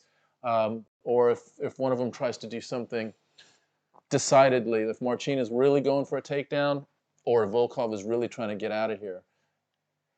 Chris Zimmerman saying Burns versus Chimaev would be a good fight. I agree with you. I'm not sure Burns takes that fight, but God, that would be a banger.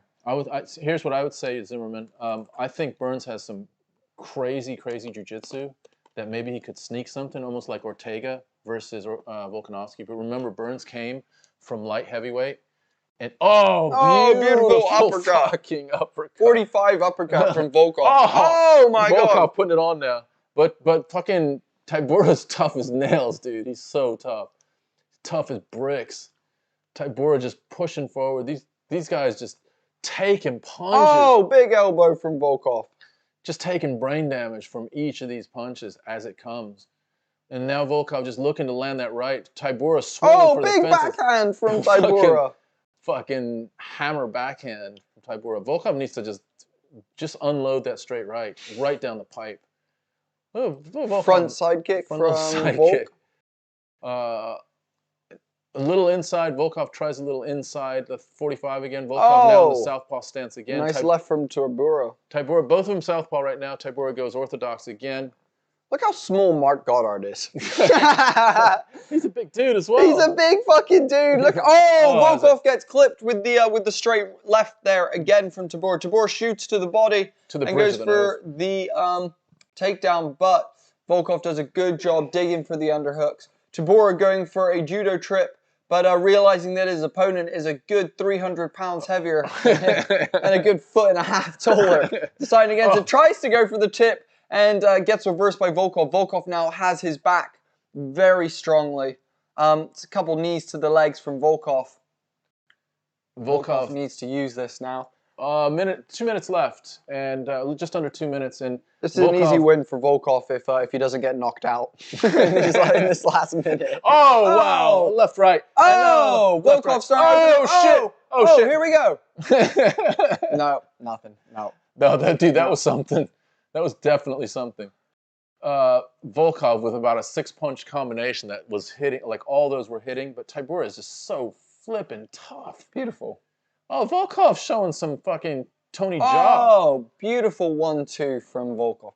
Like I said, he throws. Tybura with a big crasher. Right, a big left. No, left. Yeah, big left. That was a brick through a window. Oh, spinning. Oh, a spinning attack from Tybura that ends up in a 3-punch flurry. Nice jab by Volkov. Some of the things that come out of my mouth, sometimes I'm like, what am I watching? Tybura's like, yeah, come on, man. Let's dance. Stop walking away from me. Come back, Alex. Oh, Jesus. Both gentlemen clipping each other. Jesus Christ. Just fucking hitting each other hard in the fucking cranium. Satanic Joker is right. Lots of respect coming from each other. Oh, Volkov with 4 punches. The moment he opens up, he starts landing ridiculous amounts. Stop with the 1-2s. Get with the 3s, 4s, 5s. Come on, Volkov. You're right there, baby. Oh, head kick. Volkov is so close to doing. But I tell you what, Tybura hasn't like literally super wobbled. Not at all. Not once. No. Last 20 seconds. Last 20. Oh, another straight right. I tell you what, Tybura takes a hell of a fucking punch. Jesus Christ. Oh, and he clips Volkov with a lunging jab just then. God damn. This is this is wild. Look at that patch of hair at the front of Volkov. I know. A little island. Literally an island. Volkov, little fucking knee for Volkov, and that ends it. Wow. That was a nice heavyweight fight. What I liked about that heavyweight fight is often, look at Tybura just literally sinks. They sit next to each other. I love it. I so love that. They're sitting next to each other, backs against to the cage, each of them. They're shoulder to shoulder, sitting next to each other in a absolute show of respect. They're talking to each other after literally blazing, powerful, damaging blows at each other, taking years off of each other's lives. That was great. That was really good. Great show of respect. That's what we're all about here. That was awesome. So Zimmerman, let me just circle back to that Gilbert Burns thing. I don't think Burns does well against him. I think Burns is undersized. And we saw Burns a little bit against Usman, and Burns can throw. But I think even against Usman, he gets outpowered. And on the ground, unless he's really, really slippy and he can sneak something in there, which you just saw what kind of control Chimaev has, I think Burns gets overwhelmed by size more than skill. I mean, skill as well, but like, I think skill, they're like this, but I think Chimaev's strength and size is just bigger. So we've got NEB saying, well, that was entertaining. You're damn right it was. NBA. NBA. Oh! Yeah, by the way, NBA, what's your team? Tell us what that is. But anyway, we'll continue. That's very clever. Okay. Very surprised. Zimmerman saying, very surprised this went the distance. Future Anime saying, great fight. Satanic Joker saying, I have it 10-9 Volko. Round one, and 2 for Tybura, 3 for Volko. I agree with you. Khamzat would pick him up like G. I think that's the case, actually. I think this is Volko. This is Volko's fight. Is it a what's the unanimous? Unanimous. Yeah, and that's the right call. I mean, it was probably. I think you're right. Future Anime. Is it Future Anime that said 29-28? I think that's probably the right call.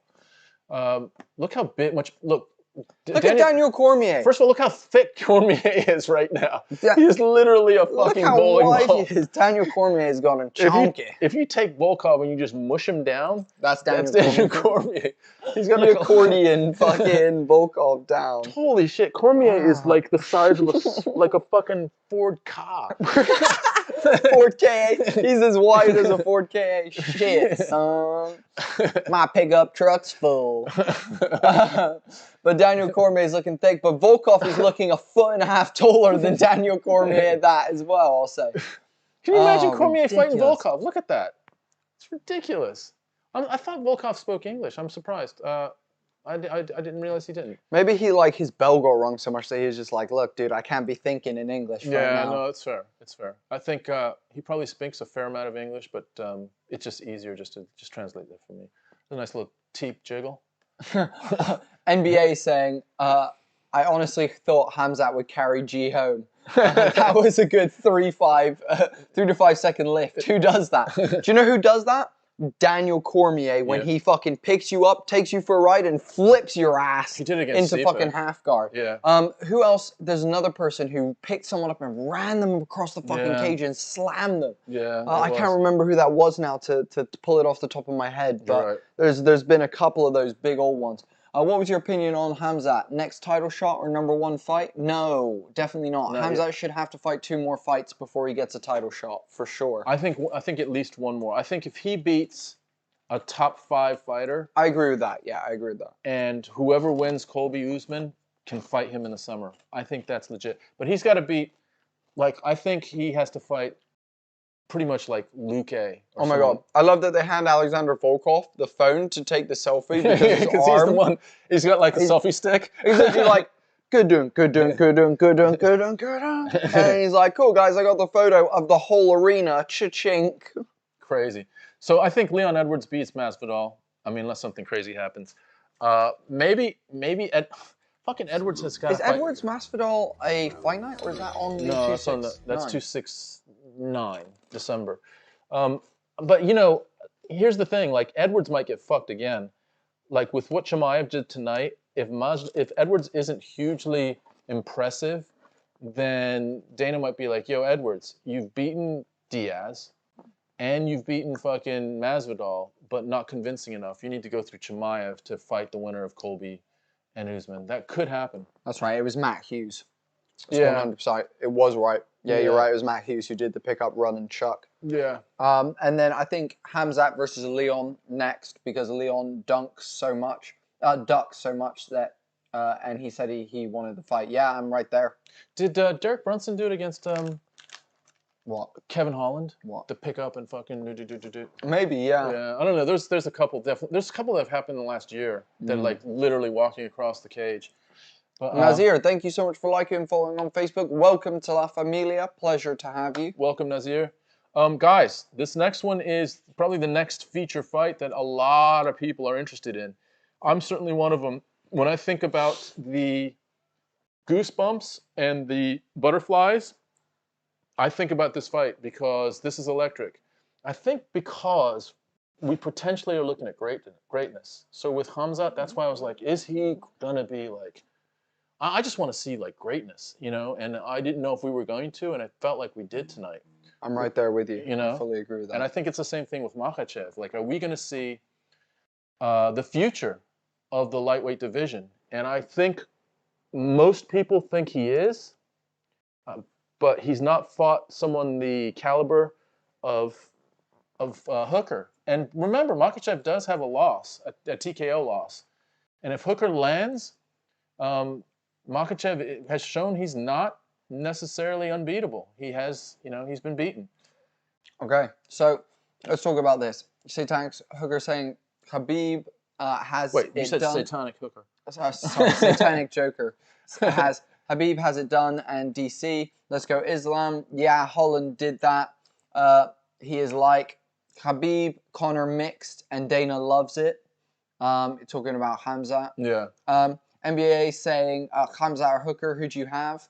I think I have Khamzat just because it's just the safe bet. But man, Hooker could surprise all of us. Didn't Khamzat did this in another fight in picking up and running him across the ring? Yeah, I think he might have done in his first fight. Yeah, I think so too. Hooker may be an elbow or yeah, Hooker may win by an elbow or a knee. I fully agree with you. I think a knee is probably his best chance of winning this fight. That was a lucky punch. Who was saying that? Which one was a lucky punch? Tell us a little bit more, and we'll comment on that. Against McKee, he did that. Okay, all right. Okay. Yeah. So Hooker is now, just to give you guys a heads up, Hooker's now cage side. Hooker is wearing sort of a silver, almost like a light black Venom fight shorts. He's getting his instructions. I don't know if is Eugene Berriman there. Eugene might not have made it out of New Zealand. Oh, he's saying. Here's what I'll say to Villiers, saying that the Islam loss was a lucky punch. I disagree with that massively. Islam was rushing forward, was not taking any regard for how high his chin was. I disagree. That was not a lucky punch. That dude clipped Islam because he was fighting not wisely. He was not fighting very smart. He was just charging in, winging like wild hooks, not keeping it tight down the middle or anything. He was coming in wild, dipping for takedowns. I disagree. That was not lucky. Yeah, I think, however, though, guys. But he has, let's look. Makhachev is 20-1, so, but he has the one loss. I'm not saying that, he is easily hit, but he has been hit. And Hooker can do that. Will Hooker do it? The chances are probably not, but can he? Yeah. And if he does, then Makhachev has shown he can be stopped. So this is why we're watching this. This is not 100% that Makhachev is going to blow through him. If you've got money, you're probably going to put it on Makhachev. But Hooker's here. He's not here as a body. Hooker's here to take a head. Hooker wants to win this. NBA saying he agrees with me. It was a well-placed punch. It was not lucky. Hey, I'm right there with you, NBA. I agree with you. It was not lucky. There was no luck in that. It was Islam being reckless led to him being put on the canvas. And that's just how that goes when you are too reckless.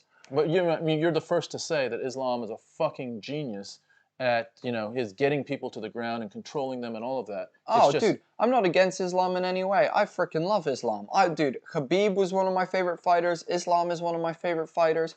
I want to see that whole camp, the whole AKA team with, you know, Coach Javier and, you know, Daniel Cormier, you know, Cain Velasquez, that Luke Rockhold, that whole group. I freaking love that whole group. But I do call it as it is, guys. And Islam has to keep his chin tucked, and he has to make sure when he shoots, he has timed it freaking perfectly, because Dan Hooker will be waiting for that knee. He's going to be looking for that knee, and they have 15 minutes where Islam has to grapple him, dominate him, beat him, possibly submit him, or TKO him. Dan Hooker has to land one good shot, guys. One good shot. That's what it comes down to. Yeah, yeah. Wow. Satanic Joker, you can train at AK. That's amazing, dude. Not too far from me, and I'm saving to do it. Amazing. That would be such an experience. Yeah, dude. You have to let us know what it was like. For sure. If you meet any people, you have to let us know, dude. That would be sick. All right. So they are both in the cage. Just to give you a rundown of the tail of the tape, Hooker has just the one thing that stands out, a 4.5-inch reach advantage. And he also has a 2-inch height advantage. I think it's actually more than 2-inch height advantage, but we'll see when they stand up. He's got a 4.5-inch reach advantage. That's a fucking huge reach advantage. It is, if he can use it. You know, like, let's see if Hooker is... If Hooker is going to manage distance, that's his best chance. If he can't, then Makhachev takes him down. I don't think Hooker does well on the ground. I really don't think he does well on the ground. But if he can manage distance, let's see what happens. This is a real big test for Islam Makhachev. Dan Hooker is the number 6th ranked lightweight in the world. I'm going to quickly run to Lou. Islam Makhachev is the number 5th ranked lightweight in the world. This is perhaps the stepping stone for Makhachev to get closer to the likes of Charles da Bronx Oliveira, Dustin Poirier, Michael Chandler, Justin Gaethje. This is all now right in front of him. So he is now entering the elite level of the lightweight division. NBA, I hope Hooker worked on his takedown defense. You would think he has. Hooker's crazy, though. Hooker just likes to fight sometimes. So we're going to see. And look, Daniel Movanetti gets the call on this. That's a great call for him. And we've got to ask him next time we see him. That's a great call. This is a big fight for him. He's a guy that we just met a few weeks ago. The referee, Tom's reference. The referee. Okay, here we go. And Makhachev is in the southpaw stance. Hooker is in the orthodox stance. Hooker starts out with some jabs and keeping distance. Hooker looks like he's wanting to keep distance. Makhachev is looks like he's quite more than 2 inches shorter than Hooker. Might be 2.5, 3 inches shorter than Hooker. Hooker does a little inside leg kick rather. And Hooker is managing distance right now with the jab more than anything. So keeping Makhachev away from him by just throwing that jab out there a little bit. Oh, there we go. First takedown. Wow. Islam with an easy takedown, timed beautifully. Wow. Pins Dan Hooker up against the cage and wraps begins his legs. to start passing. Yep, wraps one of the legs. Dan Hooker manages to get one into a butterfly hook. Okay, this is what we talked about, and this is the part of the fight that I think we're all confident that Makhachev will control. It's just a matter of how much he'll control it. Can Hooker ever get out of this? Can he scramble out? Or is he going to get subbed in this position? Is Makhachev going for a Darce here? No. No.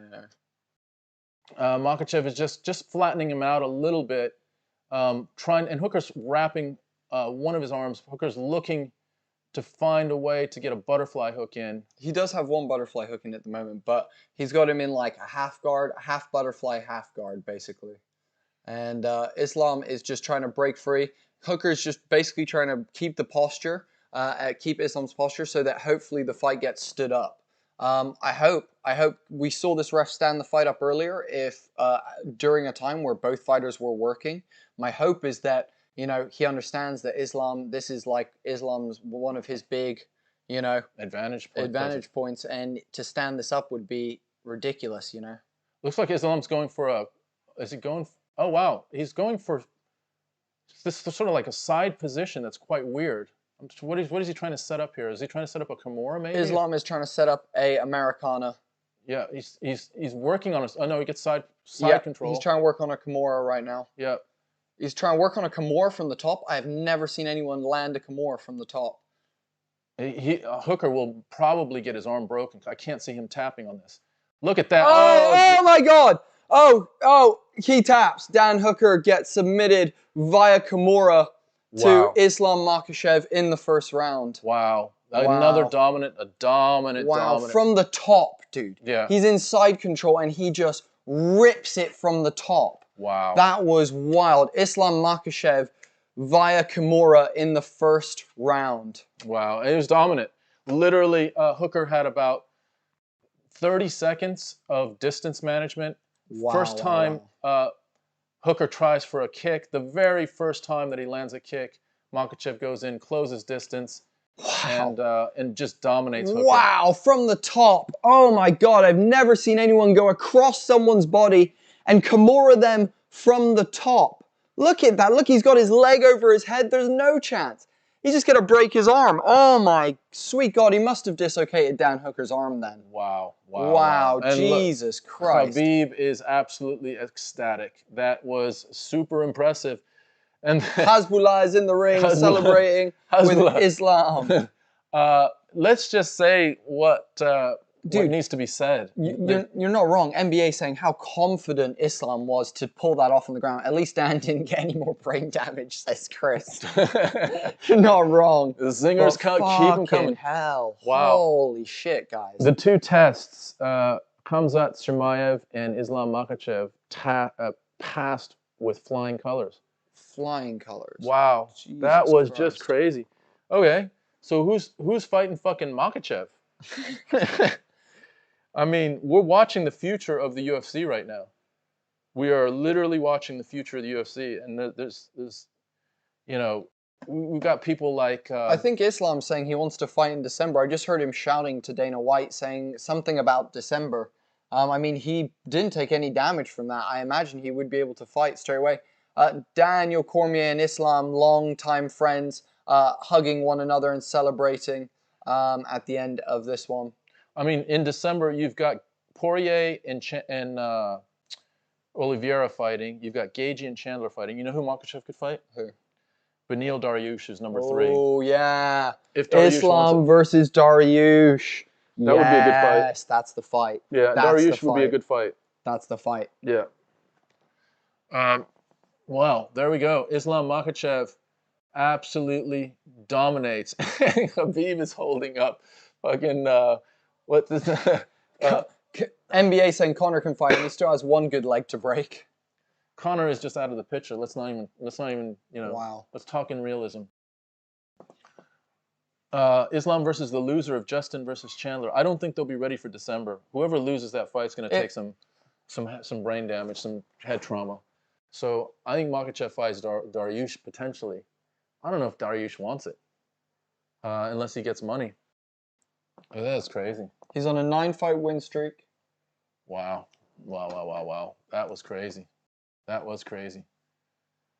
Look how happy Khabib is. I love how Khabib is, you know, taking the mantle up of the coach in Dagestan. Very, very impressive. Let's see what's Daniel saying about... Again, guys, let's genuinely talk about this. Mounted, he's in side control, which means he's going all the way across Hooker, linking the Kimura and ripping it underneath Hooker, who is on the ground. Yeah, that's crazy. Look at that. And he wraps the leg over Hooker's Oh neck. my God, it's so bad, guys. Oh, Yeah. you can watch his shoulder dislocating and it's just brutal. I didn't see, we didn't have an angle of Hooker tapping, but he might have verbally tapped. He might have said, you know, I don't know how that happened. We didn't see his other hand tap. But that was just very, very impressive. And I don't know who he can call out because the top 4 out of the top 5 are fighting in the next 2 months. So whoever he wants is going to be occupied. Islam is saying that he wants the winner of Chandler Poirier. He's saying he wants the winner. Poirier Oliveira. Sorry, Oliveira Poirier. Sorry, yeah, Charles Poirier. Yeah, he's not going to get that, I don't think. I think the winner of Gaethje Chandler gets the winner of Poirier Oliveira. I agree with you. Beneil Makhachev is a good fight to make. Stylistic, good matchup as well. Yep. Hooker versus RDA. Yep, I'm down for those as well. Good shout, future anime. Good shout, NBA. Yeah. Look at Habib. They're giving each other little headbutts. Did you see that? What? Hezbollah. Hezbollah and Habib are just giving each other little headbutts. Can we just talk about Hezbollah? Hezbollah was like an unknown like little dude. An unknown little dude. And then he comes out of nowhere just having these really, really fun Instagram posts of him, kind of challenging someone else that's also has, I think, a similar condition to what he has. And that just takes fire on social media. And there he is in the middle of the fucking octagon with Habib in the UFC. Freaking Kimura, dude. Goddamn. I cannot believe he just pulled a mounted Kimura. Now, not a mounted, but a top, like, that was just ridiculous. Side control Kimura. Top control Kimura. Top control Kimura. Is that even a thing? Have you ever seen that before? I've never seen. I didn't know you could get the. I didn't. Not behind you. I didn't think you could get the torque because they would just be able to put their body in the way. Was my assumption. Yeah. Like, you could just be like, cool, yeah, you can twist my arm where you want, but guess what? You can't slip it under me. But somehow he lifted Dan Hooker up and just started like tweaking that thing. That's ridiculous. I can't even believe that, guys. You know what? That was an insane victory. The thing is, I don't even think Hooker understood what was happening to him. I think, if you've never had that put on you. I mean, I think he knew it was a Kimura, but I just didn't. Yeah, well, I think too late though. I think he was like, oh, he's not going to get this. Yeah. You know? But then once he had his leg over Hooker's head, it was that was the leverage, I think, because his head was going one way. Yeah. Yeah, that was so impressive, so impressive. Wild, absolutely wild. Holy moly! Right, guys. Coming up next, we have title fight, interim bantamweight champion between Petr Yan, some who believe he is the true bantamweight champion after his disqualification against Aljamain Sterling. Yeah. He's facing, however, tonight a very formidable opponent, Cory Sandhagen, or as I like to call him, Cory Sandhagen, and the Sandman. The Sandman, and he is a very good opponent, a very strong opponent. It's going to be a great battle coming up next. I think Sandhagen has some weapons that are going to be new for Jan to figure out. The NBA says Beneil versus Makhachev is the fight to make. I agree. I don't think Makhachev gets the winner of Poirier Oliveira. And if he does, then what's this whole thing about him fighting in December? Did you say he wants to fight in December? He said he might fight in December, or he's happy. I think he might be saying the winner of December. I want the winner of December was maybe what I thought he was going for. Yeah, I don't think he gets that. I think he's got to fight one more time. Yeah. He's got to fight either Gagey or Chandler. And appropriately. Those guys have earned their place at the top. Well, I think Gagey has. I don't know about Chandler. Yeah. Right, guys. We're coming into the big ones. If you have a quick second before we get into these two main title fights, please share the stream. Take a quick second to hit the share button. If you're not on Facebook or a place we're directly streaming to and you can share it, take a second to copy the link, post it in your socials, and get some more people in here. We'd love to have a screaming audience for these last two fights so we can all hang out and have a great time. Nabil, I told you, man, Islam. Yeah, he absolutely killed it, dude. What a beautiful, beautiful takedown. And then following the takedown, the absolutely incredible Kimura from the top. What an incredible move from Islam Makhachev. Currently, we're being teased some Usman Covington action at the moment. Yeah. And I just watched that fight recently. Same, so did I actually. Yeah, and I thought Covington was in the fight up until the 5th round. I thought it could have easily been 2-2 in that 5th round. I thought Covington definitely, the round I think he lost the 2nd round where he said I think my jaw's broken, but there was definitely give and take throughout that entire fight until the last round when Usman just took it and kept it away from the judges. But I do think the judges, I looked at the judges' scorecards, and even if Usman, there's no way Usman loses that last round, because that last round was stopped with about a minute to go. So if Usman wins that last round, he wins the fight. So I don't know what Covington is talking about. NBA, we do this for every single pay-per-view event of the year. So we will do it all the way through to December, all the way through next year, all the way through the year after that, until the end of time. Until Tom dies and we're no longer homie and the dude. We're just either homie or the dude. Exactly. So, you know, please show up for UFC 268, show up for UFC 269, show up for UFC 270. We'd love to have you, NBA, for all of them going forward. Future Anime is a consistent. Chris Zimmerman always shows up. Reese is consistently here. So, guys, please. Did I know Kyle messaged us? Did he say he was coming tonight? Kyle, I think, was going to come either tonight, but he's definitely going to be for Madison Square Garden for 268. Okay. But yeah, we have some lovely regulars that come in that make it really, really fun for us.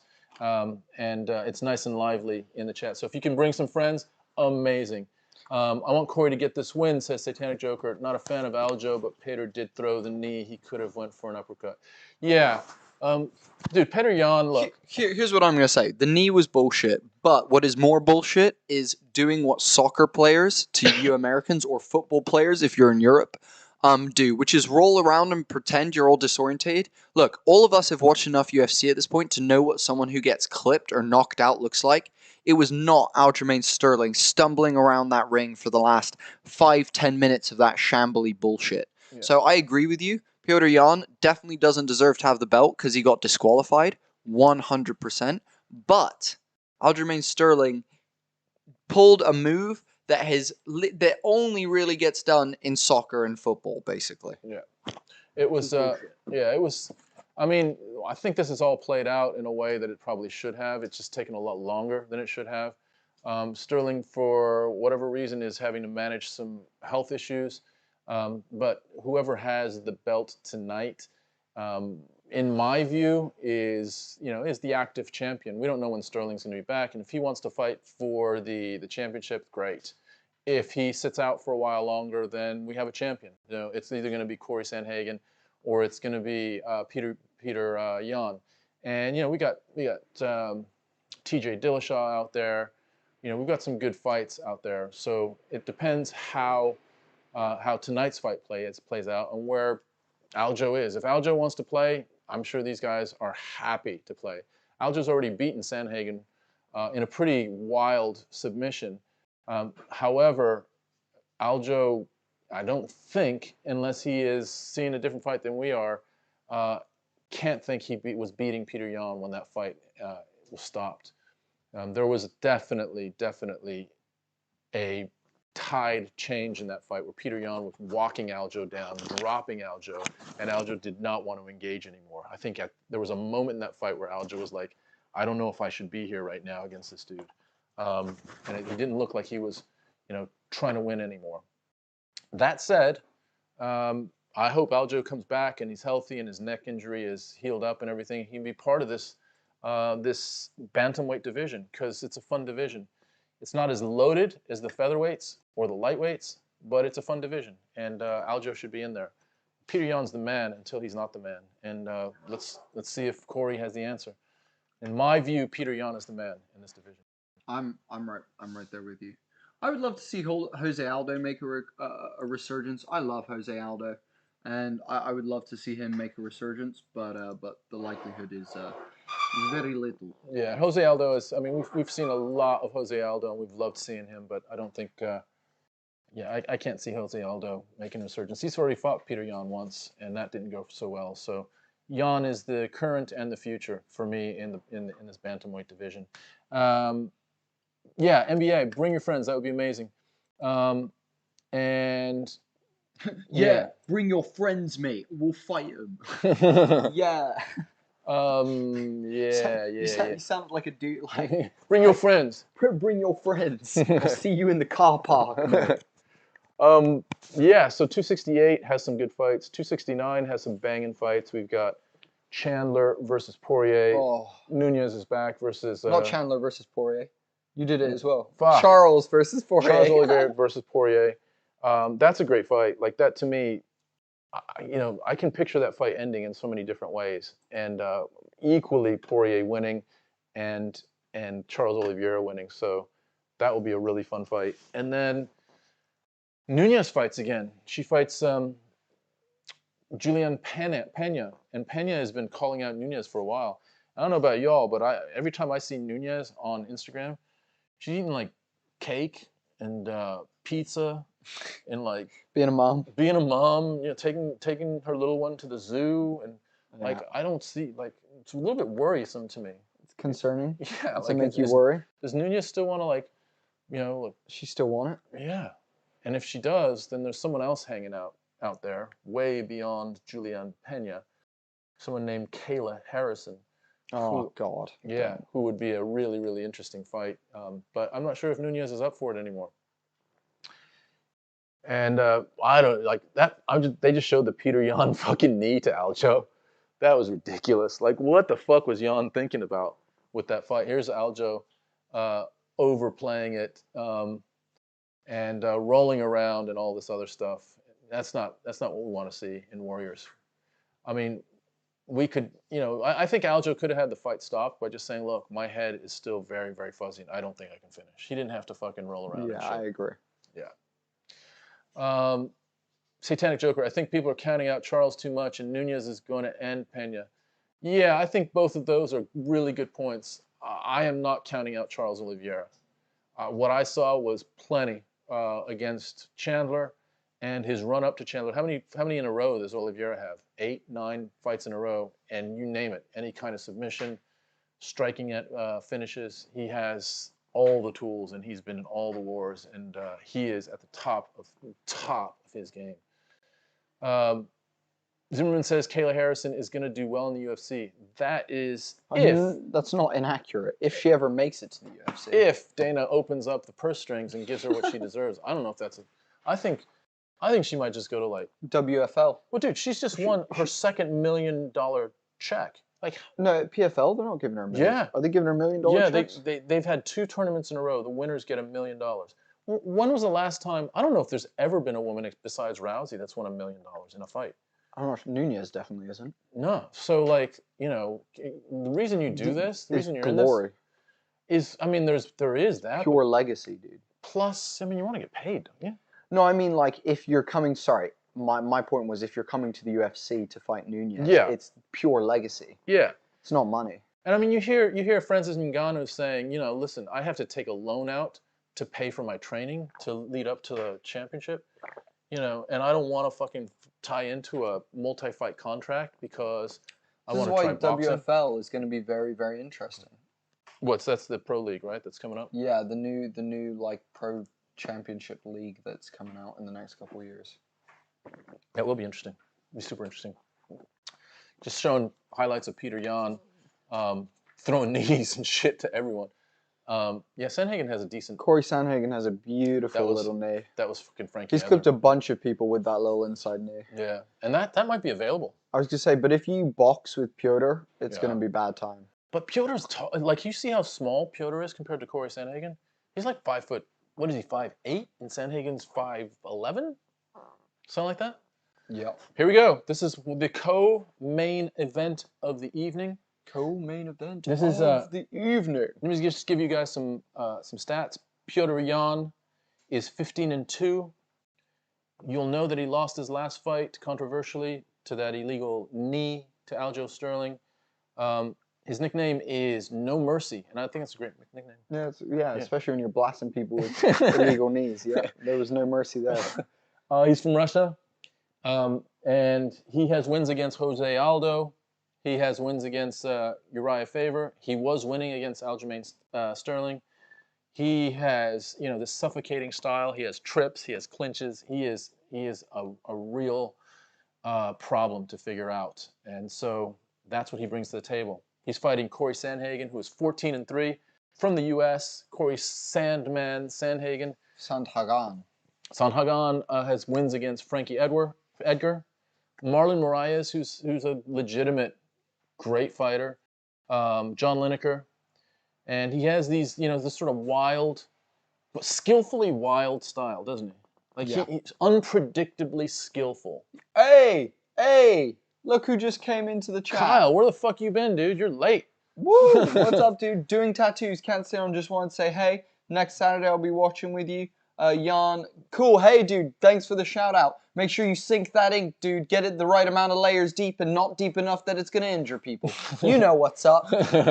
Sink that ink, Kyle. And we'll see you next week, dude. Looking forward to having you in the chat as always, dude. You're a vibrant character and we love having you. Good seeing you, brother. Be safe. Be well. I'll see you next week. Cory Sandhagen is just at cage side right now. He's a number 3 fighter in the bantamweight division, and Cory, more than just about anyone you'll see, is really super fluid in changing stances. I've been watching him, and his stance switching is about as good as I've seen. Really, really impressive. So, I think Sandhagen beat TJ, by the way, but that's just me. No, I agree with you, dude. I'm with you as well. I think Sandhagen beat TJ. I think TJ's name got the win for that fight. I mean, you look at that. If it was a real fight out in the street, who looked like they won? I mean, Yeah. fucking dude, TJ right now is still like getting stitches. Like he's like, dude, you missed this one. This gap in my head is still bleeding. Like 2 months later. Like, can we get that one? Dude, he was a mess. He just got pummeled that fight. Yeah. Sandman and Glover to win. LOL says NBA. All right, here we go. NBA. Where are you watching from tonight, by the way? Yeah. What were you watching from in the world? We're in the UK. Where are you watching from? They're just lowering the lights for Petr. Petr. It's not Piotr. It's Petr Yan. Piotr, I think, is Polish. That's what everyone calls it. Petr. Petr. Oh, you were gonna do Russian for that last one forgot, fight. yeah. You didn't do it, did you? I'm from San Jose, California. Oh, What's nice. up? Oh, that's Satanic right. Joker? That's right. Because you're thinking of going to AKA. Yeah, no, AKA. Yeah. Okay. Yeah. So you're right there in San Jose. Nice, Satanic Joker. Awesome. Glad to have you from the sunny shores of California. Back in Phillies. NBA. Nice one. Oh, yeah. All right. Nice. Love it, NBA. Pleasure to have you. We have a fairly decent following from the Philippines. We've had a lot of people from the Philippines watching our fights over the years. It's 4 a.m. here. Shit, it would usually be 4 a.m. here if it was a late card. But right now it's literally, what? 9 o'clock at night. Oh, that's so beautiful. That's so good. We get a full night's sleep. Oh, I'm gonna sleep so good tonight. Oh, thank God. Usually, guys, it's so late here when we do this stream here in the UK. Sun's coming up. We sleep for like 5 hours and then Sundays. vegetate. Yeah, Sunday's a total write-off. Literally. Peter ran like a super Russian man. He did. Petr is cage side right now. He looks amped. Super athletic. Most ripped. knockdowns. Look how ripped he is. Yeah. He's a specimen. Most knockdowns in UFC bantamweight history with 9. Think about that. So bantamweights typically don't bring that kind of power. They're more, more strategic, more technical. But Petr has the power to do some special things, whether it's head kicks or just crushing, sort of breaking people down. So, Chimaev wins. Makhachev wins. We've had a couple of you that have muscles have. Peter's muscles have muscles. Dude, he has one of the cleanest, 8-packs I've ever seen in my entire life. Sandhagen focused, ready. This is his moment, and he knows it. Yeah, Sandhagen, he's, locked in, laser focused. I just want to see a real good fight. I want to see the fights we've seen on the main card have been mostly destruction. Look at that picture of Petr Yan. Oh, he's so ripped. He's doing that forward flush. He's like, it's looking huge. All right, look at Sandhagen though. Sandhagen's not doing any of that. He's just like, yo, what's up? He's just chilling. He's like, hey, I'm Cory. I'm Cory, guys. What's up? Oh, the guy's like, I'm Petr. All right, here we go. Here's the announcement. Joe Martinez announcing Petr Yan versus Cory Sandhagen. I'm amped about this. I want to see how these two, when you think about fighting, there's an unknown of how these two styles mix. And once they get together, is it going to be, how does that all play out? The strengths, the weaknesses, the confidence, the training, all that shit. it's always a mystery and it's always really exciting. And here we go. You know, Aljamain is sat there screaming for Cory Sandhagen. He's like, I would rather fight Cory Sandhagen every day of the week than Petr Yan any day of the week. Literally. Yeah, please, Cory, please do it for me. Literally. Let's mark Aljo off of our list as well. He's not going to come on now. No, he's not gonna come on. He's not coming on. Okay, that's all right. All right, Sandhagen is 5'11", listed at 5'11". How tall is Petr listed at? I want to just see this because I think it's a pretty big height difference between the two of them. So Petr is Anyone have that info? Throw it out. Let's see. Petr can out-wrestle Cory, to be honest. Yeah, he can. It's the question is, can Cory do anything? You know, Cory has some mean submissions. You guys forget. Cory has some mean submissions, guys. He does. Don't underestimate the submissions. He's 5'7", says Zach. Thank you, Zach. Zach, first time you've chipped in. Where are you watching from? Hello, Zach. Hey, Zach. Fucking late to the party? Let's go. What's up, Zach? Hello.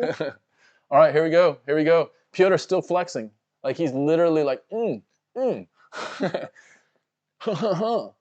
Shadow boxing. All right, here we go. Here we go. Wow, the fans are just literally, wow, he's got a crew with him. Pennsylvania. What's up, Mr. Pennsylvania? What's up, Zach? I used to live in New Jersey for a while. And I went to college in Pennsylvania, just outside of Philly. All right, here we go. Here we go. Did he say Transylvania? on October 30th as well. All right, we are getting ready. Let's see how these two mesh, the two styles. Petr's got a beautiful tan as well. Been chilling in Dabby for a little bit. Been chilling in Amber Dabbers. All right, here we go. And Jason Herzog on the call. So both of them in the orthodox stance. Peter switching. Well, so is Sandhagen. So Petr is switching. Sandhagen is in orthodox as well. Sandhagen range finding. You know, down low, down with Petr. So he's not using his height. He's just getting lower. Petr with an outside leg kick. And those leg kicks might be a thing. So we want to keep track of the leg kicks because that's how Petr, it's one of the ways Petr breaks people down. And maybe Sandhagen's thinking, I'm going to do the same. Look at that beautiful back piece on Cory Sandhagen's yeah, so intricate. Whoever did the whip shading on Cory Sandhagen's back piece, oh my God, is beautiful. Mr. Sang, thank you for subscribing to the YouTube channel. Welcome to La Familia. Thank you for taking us over that 800 mark. Thank you. Sandhagen just switching stances the whole way. Oh, comes in on a stance switch walkthrough. Nice teep, nice inside leg kick. Cory just a lot more active right now. Petr struggling to deal with this style of Sandhagen right now. His movement is great. Lateral movement, going right, left, switching stances, staying out of range, using his reach. And using his kicks to stay out of Petr's range. So look at how short Petr's arms are compared to Cory Sandhagen's. Petr's going to have to figure this out, but you know, you feel Petr's pressure. You feel it constantly. Can Sandhagen keep this up for 5 rounds? This is the real issue. Petr isn't usually a real strong starter. He tries an oblique kick, a really vicious oblique kick. Oh, nice overhand left for Petr there.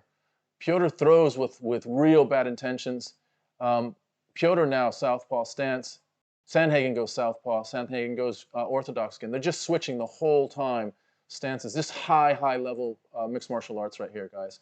Oh, nice body shot for Sandhagen and a finger in the eye for Sandhagen as well as Jan was backing up. But a beautiful body shot for Cory Sandhagen. Look at them both, just very, very skilled. Body shot by Petr Yan and another oblique kick to the knee, which is a vicious kick. Nice body shot again by Sandhagen. Nicely covered up though from Jan. He took most of those to the arms and to the hands. There was Jan with a walk through right-left that lands the left sort of on the side of Sandhagen's face. Another beautiful outside leg kick by Sandhagen. That landed solid. And Sandhagen is using his stance switch so that he can get that outside leg kick. Nice combinations by Sandhagen. And he's right now controlling the distance really nicely. Sandhagen going for a takedown. I'm just so surprised by this. Is Sandhagen going to try to...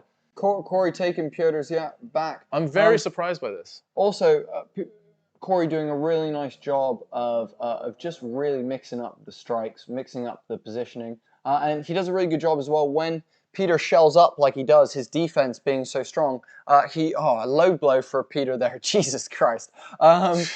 Petr, when he shells up, Cory's using that advantage to step round him and throw kicks from throw shots from different angles. Nice body shot for Sandhagen with a lovely kick to the body. But Steve, I feel like Petr Yan is getting into the fight now a little bit as the fight. Well, another outside leg kick, and the beauty about stance switching. Oh wow, another outside leg kick for Petr though. Both of these guys have both of their legs that they can use for front legs because they can stance switch so easily. So it's not like you can chop one leg and really immobilize a fighter because they've got both of their legs that they can use. But Sandhagen is very confident right now in the striking and is actually. If we call it right, Sandhagen is winning these striking exchanges and is not feeling intimidated by Petr Yan. And Petr Yan is not pressuring Sandhagen like you see him do with others. So something that Sandhagen is doing that's confusing Petr Yan right now. Because Petr likes to walk people down. Sandhagen's keeping that pressure up. Kicks, punches, outside leg kicks, teep kicks, movement. It's all happening right now. And Petr's having to figure it all out. So this is a real challenge for Petr Yan. Petr's really having to work out a puzzle right now. Sandhagen really making it difficult, keeping his movement varied. He's working really good. Cory's looking really nice in this first round, I must admit. He's looking really good. Oh, beautiful outside leg kick, but nice 1-2 from Cory. Oh, he clips Petr with a nice 3-punch combination. Petr lands back with a nice 1-2, switches stance straight after a leg kick that he takes from Cory. Cory breaks. Oh, beautiful elbow from Petr on the break there as they break the clinch. Just beautiful combinations from both fighters. Very nice striking right now. High level striking from both fighters. You just don't see this type of striking very often. Oh, beautiful outside leg kick. Those are starting to piece up for Cory Sandhagen. He didn't like that one. Oh, nice jumping knee for Sandhagen there. That looked like it may have just squeaked through. And that was reminiscent of the Frankie Edgar. Wow, what a competitive first round. Sandhagen's walking heavy on his right leg. Did you see him Those limping? leg kicks, not limping, but walking heavy on it. Yeah. Those leg kicks were really hurting the outside leg of Cory Sandhagen. Though he ate nearly, I think, half it. One sec, let me just... He threw... They landed about the same in terms of leg kicks, but Sandhagen landed double the amount of strikes, over double the amount of strikes across the body than Petr. Wow, that was an impressive first round, and I have to give that one to Sandhagen. But Petr Yan had two very heavy outside leg kicks, and that might be something. However, Sandhagen's so comfortable switching stances, he can switch that up if it starts becoming a real problem for him. But then he is limited to that one stance. So Petr might be, eliminating some of Sandhagen's complexity. Yeah. So Satanic Joker saying, I take 10-9 Sandhagen first round. Yeah. I agree. That was a 10-9 Sandhagen, I believe. Nice volume from the Sandman. Those leg kicks from Petr are vicious. I agree. He's like he's chopping a frickin' tree down. All right, here we go. Round 2 coming up. And Herzog calls them both in. And they both come out in the orthodox stance this time. And Sandhagen does a little bit of a slap almost to start. Outside leg kick from Cory. Cory now southpaw. Yan is closing distance a little bit. Let's see how Sandhagen just switching stances fluidly. Yan outside leg kick again. That's the one that he's hit 3 times now. So it's Sandhagen's right leg that has taken 3 big shots. So Jan's looking for that. Every time Sandhagen goes to the orthodox stance, Jan's clipping that leg. Let's see if he does it again. So there he is now. He's just switching in and out of it. Nice body shot. Oh wow, Petr charging in now, throwing some wild punches. Oh, big shot. Takes a right there for his troubles. There's a wild overhand left from Petr, just to break up the attack of Sandhagen as he was coming in, man. Sandhagen measuring him out there very carefully. And we're just seeing a different version of Yan, which is not this pressing Petr Yan. Oh, beautiful head movement from Yan and a nice shot to the body. But you like to see Yan. Nice body shot from Sandhagen. That's another rip to the liver. Third body shot, very reminiscent of the Stipe body shots against Daniel Cormier. That's kind of what it reminded me of. Sandhagen switching stance. Nice body shot again from Yan, but Cory returns with a nice inside leg kick. Ooh, Yan just misses with the power right. Just whistles it past Sandhagen. Sandhagen, nice body shot. Yan misses again. Another body shot by Sandhagen, which could start paying dividends. This is only the second round, so it's about 5 body shots that have been clean by Sandhagen. Petr Yan, still not the Petr Yan that we're used to, but he hits him with another outside chopping leg kick. Those leg kicks are brutal, and that's the 4th one Sandhagen has taken on that leg, and that is a Justin Gaethje level lower leg kick. So I know that that's hurting Sandhagen. Oh, he catches Peter's body kick. And he hits him with a straight right that just whistles Jan's head a little bit. Nice outside leg kick for Peter again. Oh, big shot. left for Peter. And that one rocked Cory a little bit. He egged him forward as if to say, come forward. Typically, that means it hurt him. Yeah. Yeah, and I think Jan is now making nice body shot. He's ripping that body kick. Yeah. Now. Oh, nice jab from Peter. So Jan's strategy here is to break up the body and the legs, and then I think the head's going to come. I think that's what it looks like with Jan. He is really investing in the leg kicks. Sandhagen's midsection is completely red and almost like a rash is broken out across his left side of his ribs from the body kicks. Lots of damage already to the lower half of Sandhagen. Jan is now starting to walk Sandhagen down, just that little bit that we saw him do against just about everyone else. But Sandhagen feels like he's got a little bit of complexity that makes Jan stand in his inside leg kick. Nice straight left from Jan. Nice counter right. Boy, just mix it. Oh, big shot by Sandhagen. Cory just landing at a much higher clip right now, but it feels like Jan is landing heavier. Oh, nice body shot from Sandhagen. That was a bigger... Oh, beautiful spinning back fist with a follow-up hook with it for Jan. Looking vicious out there. Nice body to head for Sandhagen there as well. And this is a challenge for Jan. Definitely a challenge for Jan. This is the second round, and Jan is not at all dominant. He is well in this fight, but it is a 50-50 fight right now. Very much a 50-50 fight. We haven't seen that very often going into the end of the second round with Petr Yan. By now, he's usually imposing his will, his dominance, his determination. It feels like, though, in the corners of the fight, coming into the corners of this fight, it feels like he may be starting to get a little bit stronger as the fight goes on. I agree. I think just, the little cracks. Big elbow from Peter in the clinch there.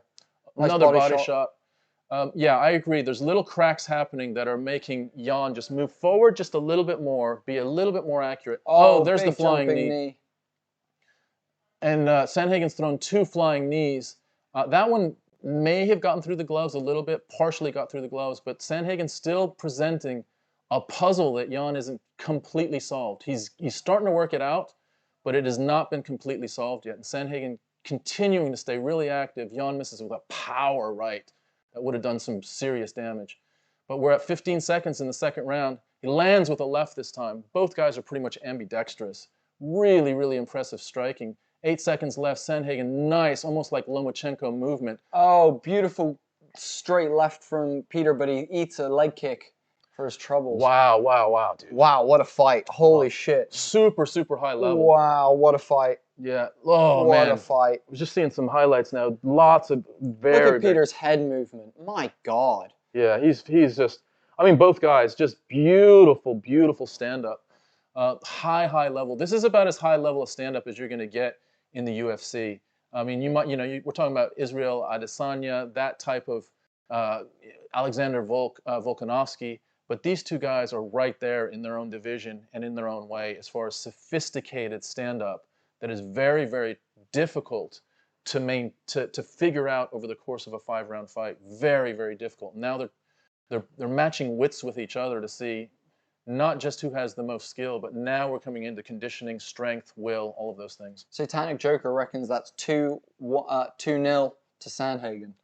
That was a really close round. I would not be surprised if that one they gave to Jan. So I definitely think Sandhagen won the first one. I'm not sure about the second one. What about you? I'm not sure. All right, here we go. This is round 3, starting now.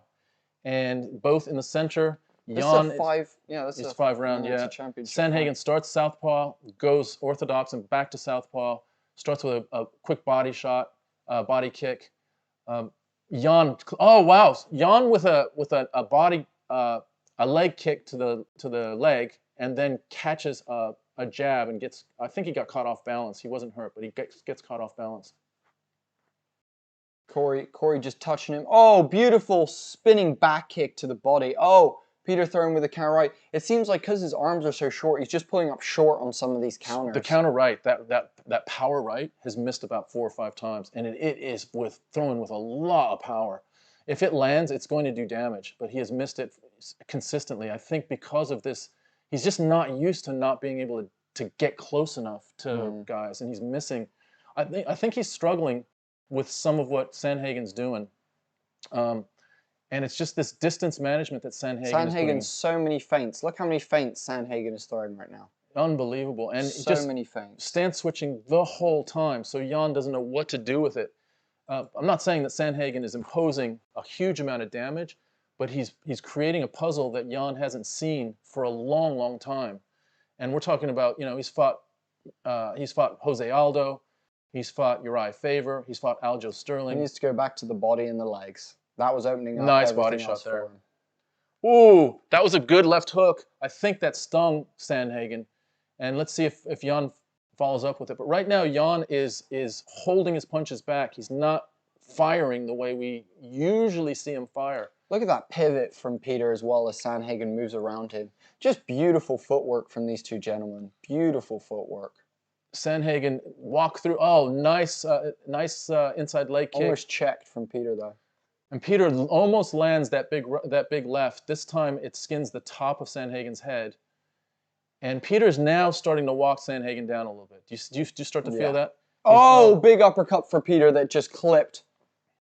No, now Peter's... Here comes the Peter train, but Sandhagen backs him up. With 3 or 4 punches of his own. Wow. Well, I'll tell you what, Sandhagen's super impressive right now. Super impressive. We know what we get with Petr Yan. We just didn't know if Sandhagen could compete with that. And it looks like he can. Petr Yan's greatness is being matched by Cory Sandhagen. Wow, Petr Yan's punches are so fast. Cory Sandhagen's head movement, a tad faster. Yeah, and it's just, you can see them both completely locked in the zone, both of them, just looking to read. It's all reads at this point to see where the openings are. What am I going to bring? Am I going to counter you? Am I going to lead? Am I going to bring a kick? It's really, really fascinating to watch right now. This is one of the most beautiful chess matches we've seen inside the octagon in a long time. And Sandhagen's still presenting a puzzle that Petr is still looking for some pieces of the puzzle. He can't quite get all the pieces of the puzzle here.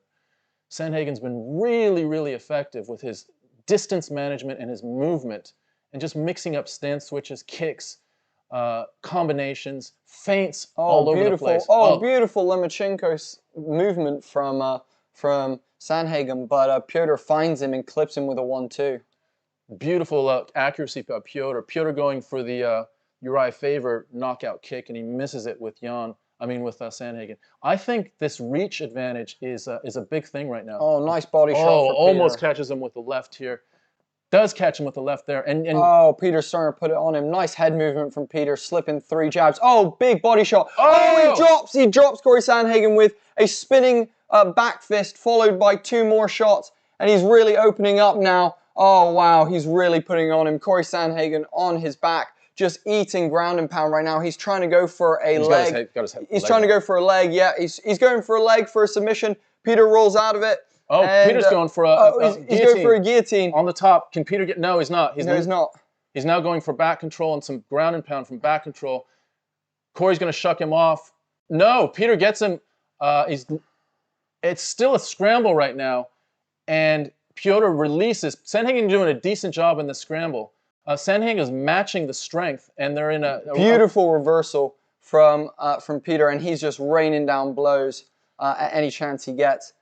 Just putting it on now, really putting it on him. That was a big, big moment, and that's a turn of the tide that we probably were expecting that sooner, and it's now the end of the 3rd round. But that was a big moment for Petr Yan. He goes for almost a fake shot and then comes to the top. But this is now going to be a test for Sandhagen, because everything Sandhagen was doing up until this point is going to be compromised just a little bit. Wow, that was the end of the 3rd round, and that is a Petr Yan round. So if we say Sandhagen won the 1st round. I'm just saying, Bex, can you pull that link? I can't grab it right now. Sandhagen wins the 1st round. If we say Sandhagen won the 2nd round, that's clearly a Yan round. So it's either 2-1 Sandhagen, 2-1 Yan, because both of them have clearly won Sandhagen wins the first, Yan wins the third. Second round is up in arms. So the last 2 rounds now, it makes this a very, very sort of up in the air fight. And this is where the fight starts. Can Sandhagen maintain his movement? Has Petr Yan now closed the distance? Has Petr Yan found the puzzle pieces? Wow, there it was. It was the spinning back fist that dropped him, actually. Clean spinning back fist. Look at that. Look at that. That just across the jaw. And he needed something like that. He wasn't able to do it with more of the orthodox striking. So yeah, so Time Joker says, I say 1-2, 10-9, and then 10-8. 10-8 for Yan in the third. I'm gonna say, well, I don't know. Maybe with a drop. Yan advancing already. Yep, so here we go. This is the 4th round now, and Sandhagen, the fight starts now. I feel like the fight starts now because conditioning is now coming into play. Sandhagen's been hurt. Yan is now pressing him like he presses everyone. Sandhagen lands a straight right that just sort of straightened up Petr Yan for a second. Dodges that jumping knee beautifully. Oh, Sandhagen with a left. Peter overextending, and then Sandhagen with a beautiful body shot. Sandhagen 2 jabs. Movement. Sandhagen with another jab. Just changing stances and jabbing with either hand. Outside leg kick. Petr Yan now just looking for home runs with that left. Really throwing that left with power. Looking to land that left. He's coming up short with it, which, he lands it. He didn't come up short there. He clips him with it beautifully. Sandhagen takes it though and still stands. Oh, he lands again with another left. And Cory Sandhagen still moving here in the middle of this one. Still beautiful movement, switching stances. It's almost ingrained in his body to keep just switching every second, switching. And I tell you, 1-2 from Sandhagen. What Sandhagen's doing that others don't do is he's standing up to Petr and trying to keep him off him. He's throwing enough firepower that Petr Yan isn't overwhelming him. Petr's still coming. It's like the train is coming. The train is on its way, but Cory's doing a good job of sort of just holding it off just a little bit right now. But Petr is, his determination of just walking down is crazy right now. Look at him. Just hunting. He's just hunting right now. Looking for him. Sandhagen's doing a great job. And he's beginning to cut off the octagon now. He's no longer just chasing him. He's cutting off the octagon. He's cutting him off and making sure that Cory has to keep changing angles. He's begun backing him into a corner a little bit along the fence here. And he's just landing at a higher clip now. He's landing the bigger shots is what it feels like right now. Though Cory is landing lots of nice jabs, lots of straights, it does feel like Petr is just landing the bigger shots right now. Sandhagen needs to sit down on some punches. He just needs to kind of get Petr to take a step back. If he doesn't, that's not a bad move right there. He goes for a takedown, gets a takedown on Petr Yan. Petr reverses it and goes for a heel hook. He's got a heel hook. They both are. Oh, Petr rolls out of it. He doesn't want that fire from Cory. He's breaking the hands. Petr doing a great job fighting the hand lock right now, reversing the position, ending in a clinch, looking for a trip, and they back to striking. Cory going for another takedown attempt. What do you think that is? Do you think that's him thinking, I just want to buy some time, or I want to change this up a little bit? I don't know. I mean, the 2 takedown attempts out of nowhere, just to switch it up. It felt like just to throw him another piece of the puzzle almost. Oh, big shots by Petr, big shots by Petr. And then Cory does a spinning back fist that Petr. Oh, big body shot. That one hurt Cory. Oh, he's breaking him down. Petr's now breaking down Cory Sandhagen. Very, very impressive how Petr's walking him down now. I'm not sure if Sandhagen has enough firepower to keep him off him. Petr is literally just walking him down now. It's really impressive to see because Sandhagen is doing less distance management and more just distance with less output. This could be trouble for Sandhagen. Let's see if Sandhagen can weather this and find a way to turn this around. This round is clearly Petr Yan's round. Going for an elbow, spinning back fist. Sandhagen with a big elbow. Big elbow. Sandhagen needs to land something hard to sort of stand up Petr Yan. He hasn't been able to do it. And Petr Yan opening up 1-2. Big overhand right that just absolutely clips Cory Sandhagen. Desperation shot here in the last minute and Petr just stuffing his head to the ground, forcing him down. Just no option. Beautiful movement from Petr right now, just dominating. Cory still linked in with the leg. Petr going for a Kimura. That's not going to happen. And I think At this point, it's a matter of Sandhagen just buying a little bit of time and changing up the dynamic. Oh, back to their feet. Sandhagen, the elbow might be a thing. Oh, my Lord. Petr Yan is just fucking continuous. He Nice throws, elbow by throws Sandhagen. An elbow. This is a test. This is a real test for Yan. We wanted to test for him and see what he could do in the deep rounds, in the deep water. And right now he's bringing it. And Sandhagen is still very live in this fight, but you can tell the tide has turned. And Sandhagen just isn't able to pull the trigger in a way that is countering crisply against Petr Yan. He doesn't have those very crisp counters anymore. So Yan is landing, and Sandhagen doesn't have an answer. That's another Petr round. It's a big Petr Yan round. So it's 2. If we call it 2-2, it's all down to this last round then. Yeah. If we call it 2-2, it's down to the last round. But I would possibly say that it's 3-1 right Here's now. the thing. Even if it is 2-2, Yan, the 2 rounds that Yan has won have been way more convincing than the 2 rounds that Sandhagen's won. Sandhagen needs to really, really sit down on this round and go for broke. He needs to go for broke. NBA says Sandhagen fights similar to Dominic Cruz. You're right. That's a really nice analogy, NBA. Yeah. He needs to... His corner just pumped him up. Cory Sandhagen is feeling good.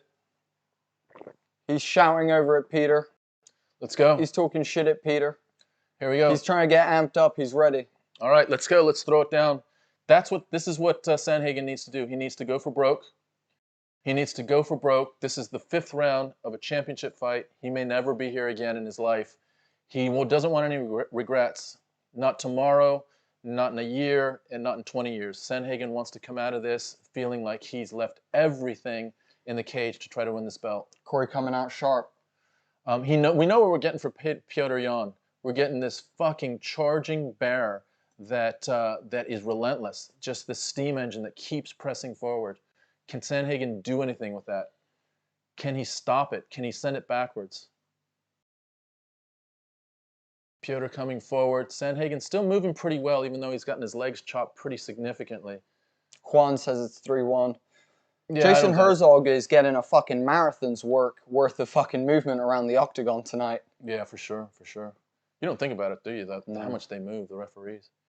Right now, Yan is waiting for big punches, and Sandhagen... Big outside leg kick. Outside low leg kick. Nice inside leg kick for Cory, just returning. Cory's still game, guys. Cory is still game. He's in no way out of this fight right now.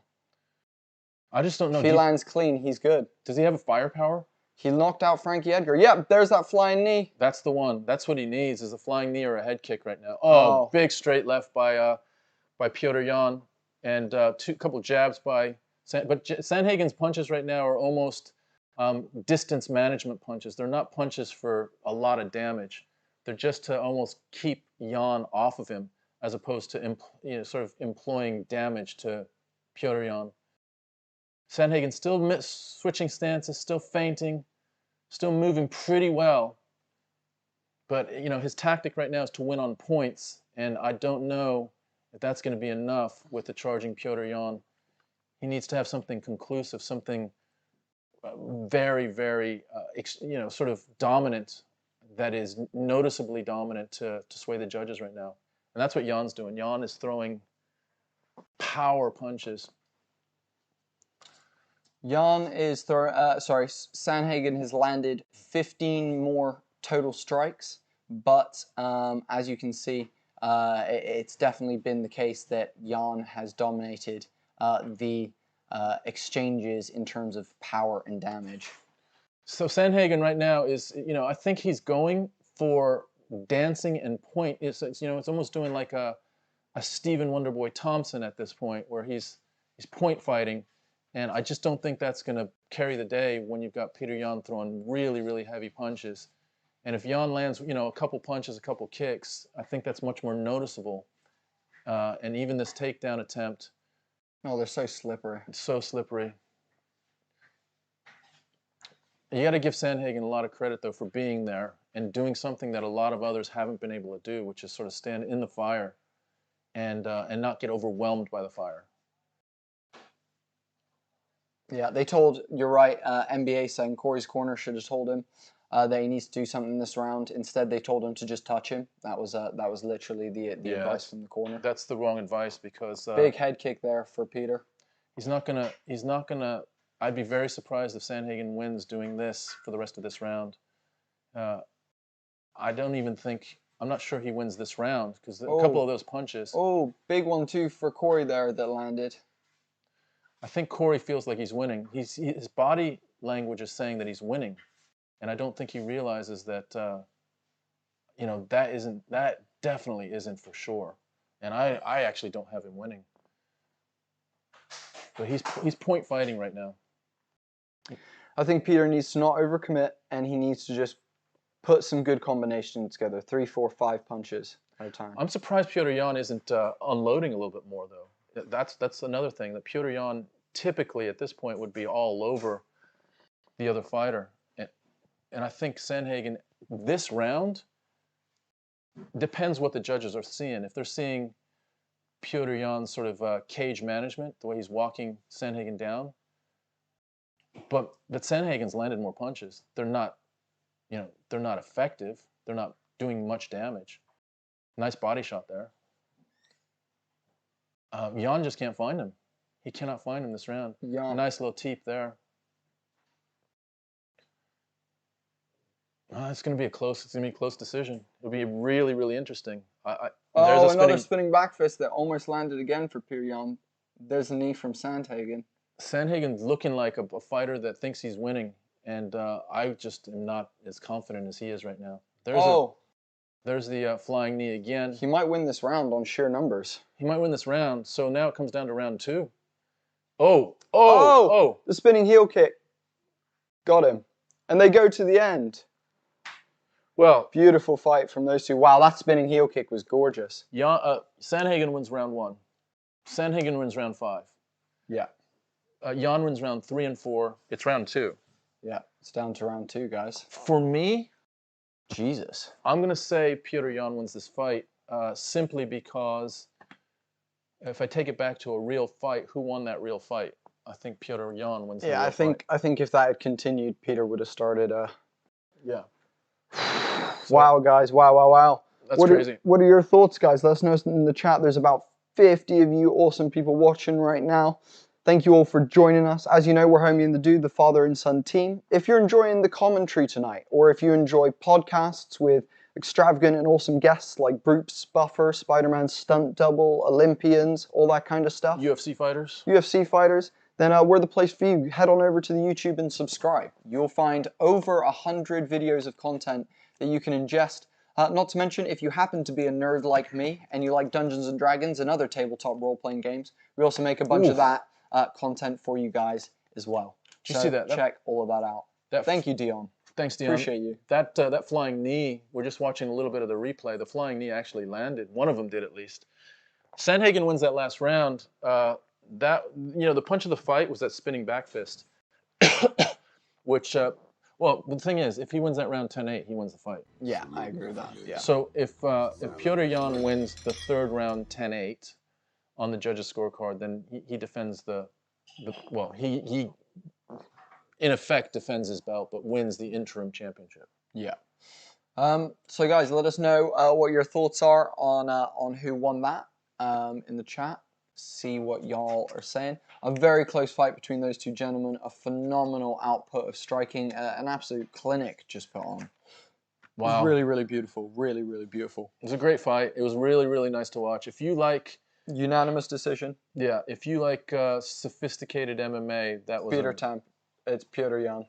Yeah? Yeah, Petr Yan via unanimous decision, guys. There we go. What was it, 48, 47? Yeah, it was 46. There was a 46 in there. Wow, okay. Yeah. Yeah, that's the right decision. Whether you like it or not, Petr Yan was the winner of that fight and the deserving champion. And the person that's least happy right now is Aljamain Sterling. Yeah, Aljamain Sterling is bombed. Juan, Yan by... Was it a split, officially? No, it was unanimous. It was unanimous. So it's right there. Unanimous decision. It was 49-46, all of them 49-46. Holy shit. Yeah, so the judges had 3-2, but one of the rounds was 10-8. Yeah. So that was the third round, was 10-8. And they probably gave Sandman the first and the fifth. That's my guess. Yeah, unbelievable. Well, guys, coming up to the last fight of the night now. NBA saying, I miss Bruce Buffer. Hey, we miss him too. Go check out our podcast with Bruce. He reveals how he prepares for the octagon. He also reveals how he tore his his ACL while doing some announcing as well, which is kind of cool. It was a George St. Pierre fight in Montreal that he, in Toronto, that he tore his ACL. Doing his announcing, doing his, it's time. Do you ever see him when he does that? He sort of jumps up sometimes. We blew out his ACL when he did that. Wow, that was a great fight. That was a great fight. Lots of high-level striking, flying knees, head kicks, spinning back fists, elbows, variety of kicks, variety of punches, stance switching the whole time. Very, very high level. Very high level. That was great. That was one of the best striking fights that you can ever watch. Yeah. Ooh. Daniel Cormier, who is as big as 4 Petr Yan, is interviewing Petr Yan. And I really like Daniel. I can't emphasize how big Daniel Cormier has gotten. Like, he is enjoying his retirement in a way that might be dangerous to his cholesterol right now. Like, JC Drake, thank you so much for liking and following on Facebook. Welcome to La Familia. Sorry I didn't give you a shout out sooner. I just saw the notification. Thank you. Really, really appreciate that. Petr Yan is the interim bantamweight champion, and deservedly so. He has the belt around his waist again. What we do with this, who knows? Aljo Sterling needs to decide if he is going to fight for the unification of the bantamweight belt. But until he does, Petr Yan can defend his interim belt until Sterling decides what he's going to do. NBA will definitely check that out. Satanic Joker. I mean, that is fair, though I thought the third round was a 10-8. No, I thought that is right. So if it was 49-46, effectively Satanic Joker, 3-2. Petr Yan beats Cory Sandhagen, unanimous decision. Yeah, 3-2 in rounds, but one of Jan's rounds was a 10-8, which was the third round, with that spinning back fist knockdown. So that makes sense to me. That was the appropriate call, good judging, and congratulations, Petr Yan. And also, fucking great fight by Cory Sandhagen. Sandhagen, you know, who's going to beat Petr Yan? Like, who? Let's look at that division, because there's no one. He's interviewing Cory Sandhagen. Do you want to listen to this? Yeah, go for it. Listen to it and see what he says, because he thinks he won it. I'm doing some shit. One second. Yeah, I'll do it. You run the... So, Sandhagen's getting a real hand from the crowd. Daniel Cormier is telling him he showed fantastic form.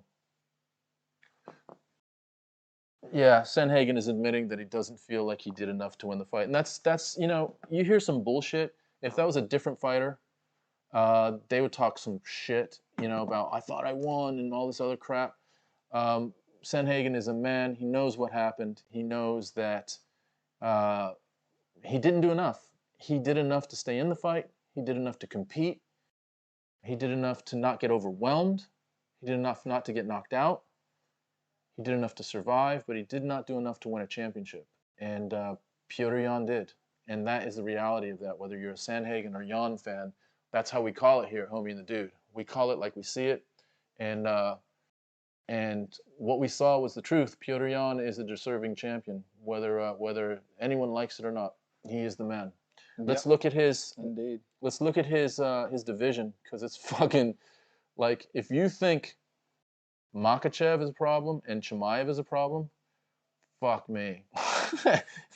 Petr Yan in that division. Sean O'Malley says Satanic Joker. You reckon O'Malley can deal with that? Jesus Christ. I tell you what, man. I don't think O'Malley can deal with that, dude. Dude, he could barely deal with Chris Munoz and Marlon Vera.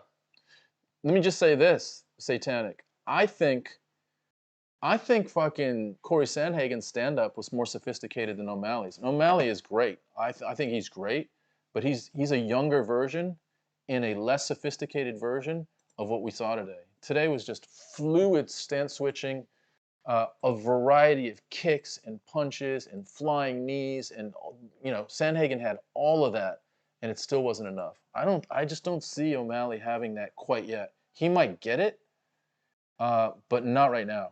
Not right now. And I think O'Malley needs to be tested as well. He needs to get in there with some fire. Guys. Yeah. Yeah, I agree with that. So let me just read down the list. You've got Aljo Sterling. Let's just put that aside. You got TJ Dillashaw, who he went life and death with Sandhagen. And I think Dillashaw does worse against Yan than fucking Sandhagen did. I don't think Dillashaw fights or moves as well as Sandhagen. So there's that. Rob Font gets blown out. Aldo already got blown out. Merab Dvalishvili is number 6. Cody Garbrandt gets blown out. Frankie Edgar gets blown out. Munoz, Moraes, Dominic Cruz, Asuncion, Marlon Vera. I don't know. You tell me. You tell me who's going to beat this guy. I don't see anyone beating him for a while. Nah. No, he is.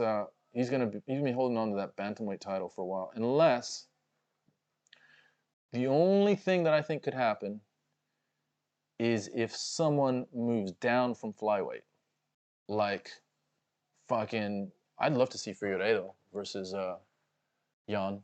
That's a good shout. That's a good shout. Figueiredo versus Yan would be. That's a great shout, guys.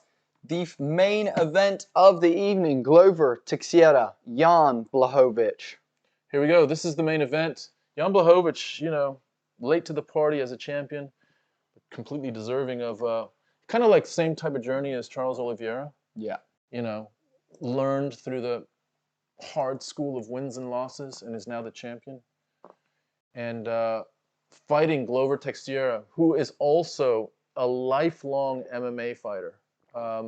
And martial artist. He's 42 years old. He's probably been doing this for 35 years, maybe since he was, 6, 7, 8 years old. Can you imagine doing something at a very, very high level for 35 years? He's probably the best. Still contending. Still keeping up there. Well, not just that, but has had almost like a reinvigoration of his career. Sorry? His career has been reinvigorated over the last sort of 5 or 6 fights. So really refreshing to see Glover get another shot at greatness. And the Brazilians, they have brought so much to MMA and to the UFC. And Glover is a legend in Brazil. And along with who are the Brazilian champions right now? Amanda Nunes is one of the champions. I believe Oliveira. Is Oliveira Brazilian? I think he is. And so, yeah, it's really, really refreshing to see that Glover Teixeira may have another crack, another bite at the apple. And whether he wins or not, who knows? But it's been super refreshing to see him climb the mountain again. He's been ups and downs and sideways and had wins and losses. And here he is, coming out of his small town in Brazil and representing. And then you look at Jan Blachowicz, similar story, out of Poland, hardworking, kind of that hard hat type mentality, and has gone through Luke Rockhold and Corey Anderson, Dominic Reyes, and then stops the Israel Adesanya dream. He's got a really similar story as well. Both of these guys, old legends, both deserving, true professionals. You're not going to see any bullshit from either of these guys, any nonsense. No shit talking someone's wife. No, from the bottom of the cage with a broken leg. Yeah, there's no shenanigans. It is no flim flams, no bamboozles. Let's see. Juan Faria says, I think Glover pulls it off, but it will be close. Jan, 2nd or 3rd round TKO, says future anime. I'm going to say Jan as well. I just think Glover, 42 is 42. And I know Jan is, no spring chicken. He's 38. But, man, 42 is is there anyone else that's that old that's fighting? And There have been. If you go into the third, fourth, fifth round, I just think it gets difficult. I agree with you, Satanic Joker. Conor McGregor is the clown of the UFC. Yeah. He used to be the man, and now he is the clown.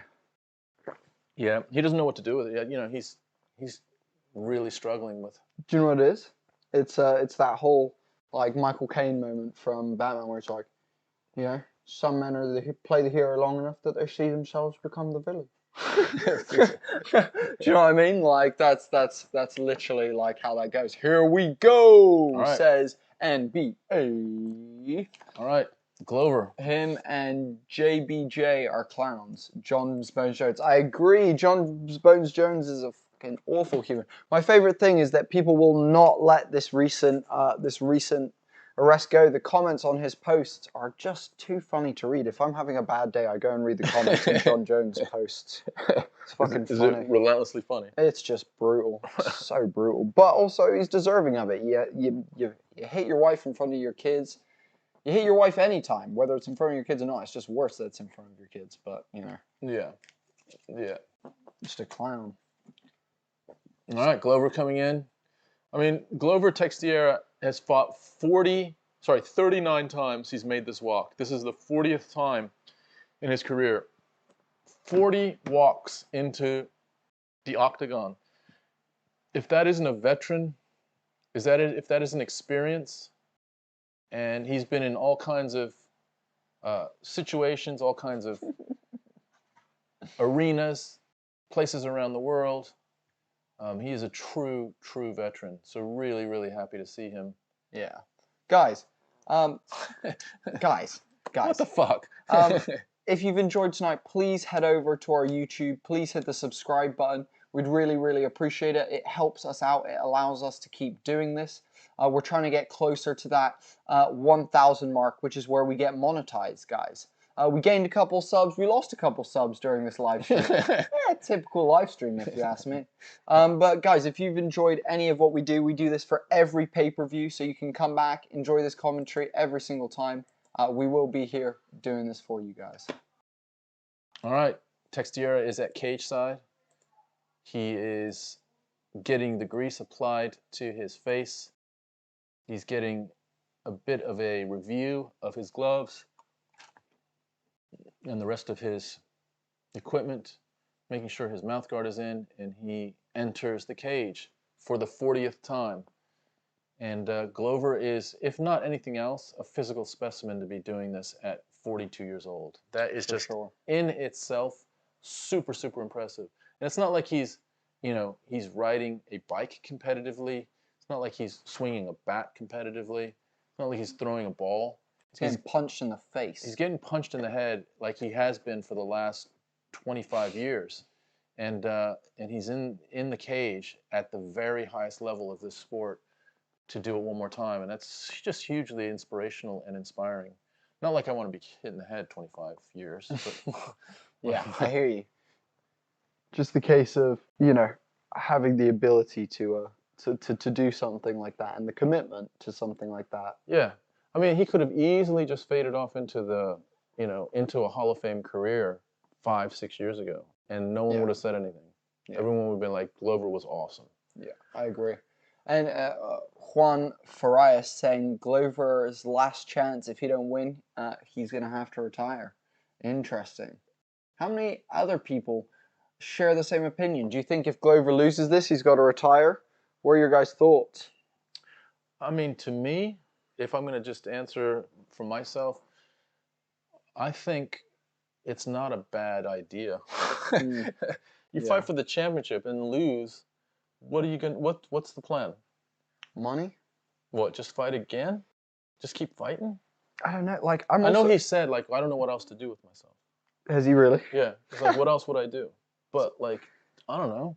Fucking gardening? I don't know. Fucking something. Watch some Netflix, dude. Catch up on Breaking Bad and shit, dude. There's got to be something. Coaching, I don't know. Fuck. Yeah. It's a good point. All right, guys, here we go. Main event of the evening. This has been Homie and the Dude. Guys, thank you all for joining us. It's been such a pleasure hanging out with all of you. Chris Zimmerman, Dion, Juan, NBA, Hack Visor, Future Anime, all the longtime fans and all the new ones that have joined us here today. Thank you for joining us. It's been such an awesome card. We're looking forward to UFC 268 coming up next week. So if you're around and you want to come hang out again, feel free to join the stream. We will be here on YouTube, there on Facebook, and over there on Twitch as well. Hell yeah.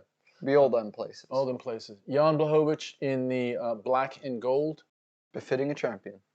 Yeah, he is cage side. He's got the UFC gloves on with the red wraps, and he is about to enter. He's got his mouth guard in, and here he goes, entering the cage. And he's got purple ankle wraps on. So a little bit more common seeing ankle wraps and knee braces.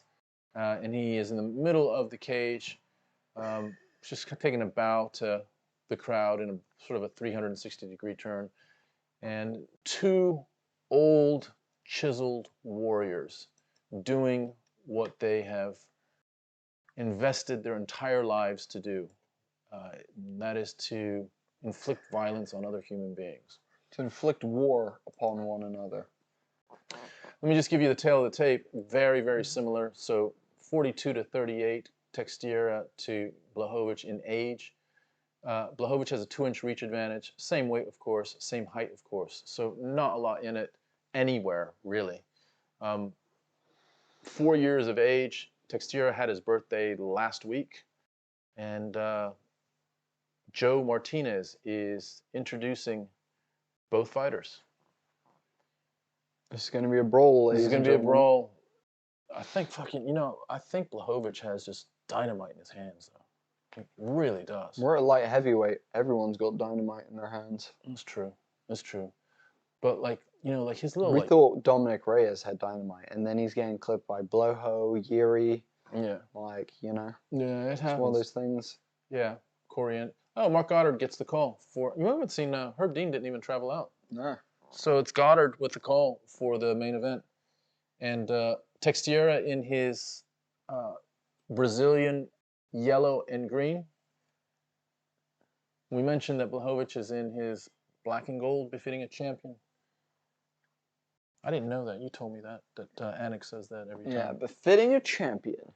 So all champions wear the black and gold. I wonder when that started. It's a good question. Maybe Rousey.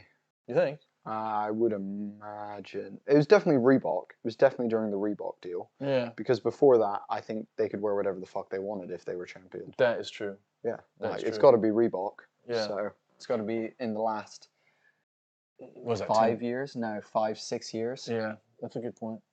If anyone wants to search that, Google that. When did the UFC start putting their champions in black and gold? The colors befitting a champion. First person to put it in the chat wins stuff. Things. Gets a call out. All right, Jan Blachowicz being introduced. The lights are down. Blachowicz looking around, enjoying the moment. The calm before the storm. He's got some fans holding up the Polish flag in the house. It's a nice arena. It's a very intimate arena. Both big men in the center of the octagon. Mark Goddard's a big dude as well. Mark Goddard is a big old dude. Big old boy. And here we go. Guys, final time before we head into this main event. Hit the share button. Let's get this stream out. Take 1 second before we start this play-by-play commentary to quickly hit that share button and get some more people up in here so we can all hang out and watch this main event together. Here we go. Here we go. Touch gloves in the middle. Both are orthodox fighters. Blachowicz starts with an outside leg kick. Both in the pocket. Glover has a little bit of a wider stance than Jan Blachowicz. Second outside leg kick by Blachowicz. He switches to southpaw and now circles away. Blachowicz circling to his left, and Glover is closing distance. Glover closes with a right-left, goes for his first shot. Glover must think that he has dominance on the ground, and I wouldn't disagree with him. He's got Jan up. He's got Jan up, and down. Wow, Glover with a beautiful takedown. But Jan pulls him into the half guard. That was very impressive. I mean, Jan is a big dude, big, strong dude, and Glover is now in Jan's half guard. And this is Glover's pathway to victory, is to just make this a dirty, ground and pound, elbowy, body shot, just, head against head, mauling brawl. That's basically Glover's best opportunity here. When it's on the feet, I favor Jan. When it's down here, this is Glover's fight. Yeah, I agree. But Jan did a good job to get his legs into the full guard position to be able to defend this. He needs to be able to begin working out of this, but the problem is he is in the center of the octagon right now, which means that there's no cage really to push off of or things like that. So he's going to have to try and put his foot on, he needs to get his foot on Glover's hip, and he needs to start pushing Glover off, basically. Looking to sprawl back and get back to his feet himself. That's easier said than done with gentlemen that weigh over 205 pounds. Yeah, and typically if you see someone in their guard on the back with a leg lock, they're in a very defensive position. They're not interested in escaping at that moment. They're interested in just keeping the person on top close to them to minimize top ground and pound damage. As soon as he releases the leg lock, then he'll start looking to potentially either escape or start looking for subs. I don't know how well Jan's sub game is, but he definitely knows how accomplished Glover's ground game is. So he's just trying to minimize damage right here. Keeping Glover's head close to his chest, keeping Glover's arms tied up. Oh, big shots coming in from Glover. And Jan still with a tight leg lock across Glover's back. 2 minutes of straight ground control right now for Glover. Yeah. I wonder if they're gonna stand this up. You can't. I hope they don't, but I wonder if they will, just because. I mean, if they did, it'd be a huge disadvantage to Glover because this is how he wins. And if he's landing little elbows like that, you can't stand this up. Glover really sort of posturing up to get some angle. Oh, big elbow for Glover. This is where Glover lives. I mean, he's so comfortable in this position and knows all the little ins and outs of hand position, little angles. Using all of his weight coming through his head, pressing down. Foot position. And you remember Jan Blachowicz against Israel Adesanya, what a big guy Jan is, how much power and heaviness he has. Glover's managing that, and actually more advantageous on the top of Jan Blachowicz. Shows how strong he is still. Yeah. First round is dangerous for Glover because of Jan's power. Chris Zimmerman saying 2014. I assume you're talking about the gold, black and gold for a champion. We got 1 minute left in this round. And Jan is just glued to the canvas right now. He's not trying to get out. He's looking like Israel Adesanya against him. Yeah. He I don't know what his strategy is. I think this is his best strategy to minimize first round damage. And I think it's probably a good strategy to get out of the first round. However, it was a pretty easy takedown. And there's nothing to say Glover can't do this again. And if he can... Big shots from Glover, but a head collision as Glover comes down and Jan kind of sits up a little bit. And Glover's just mucking up this, this first round and just making it just a dragged out, dirty, nasty grappling match. And that's how he wins. And there's very few people in the world at this weight that can match him doing this. There's just very few people. Maybe John Jones, but that's about it. There's a high chance Glover's trying to neck crank Jan right now. Is that a thing? Yeah, Jan doesn't like that. Is that a real thing? Yeah, it was. Wow. Have you ever seen a sub that way? No, I have not. They seem to think that Jan is going to be. Jan was happy to sit on the ground then because he wasn't going to waste any energy and wanted to let Glover expend some energy there. It is a 5-round fight, but that was a clear dominant round for Glover. So to me, this is to the point of ground game versus striking. That is the equivalent to me of dominating someone in striking for 4 minutes. But Glover's only going to get a 10-9 round. That should be a 10-8 round. Yeah. There's no way that Glover shouldn't have had a 10-8 round, but he won't get it. And this is the problem with the UFC with regard to striking versus the ground game. However, I think this is a problem for Jan Blachowicz. I agree. I told you not to count him out. Yeah, this is a problem. I mean, I've been saying to Tom for a week, Glover's a problem. Yeah. Well, here's the thing. Blachowicz has really sneaky little short, powerful punches that could land at any moment and finish By the way, fight. that was 4 minutes and 30 seconds of ground control for Yeah. Glover Teixeira just then. Yeah. And this is the fight. The fight is going to be, can Blachowicz hurt Teixeira before Teixeira gets him down and does the same thing he did to him in the first round? That's the fight right now.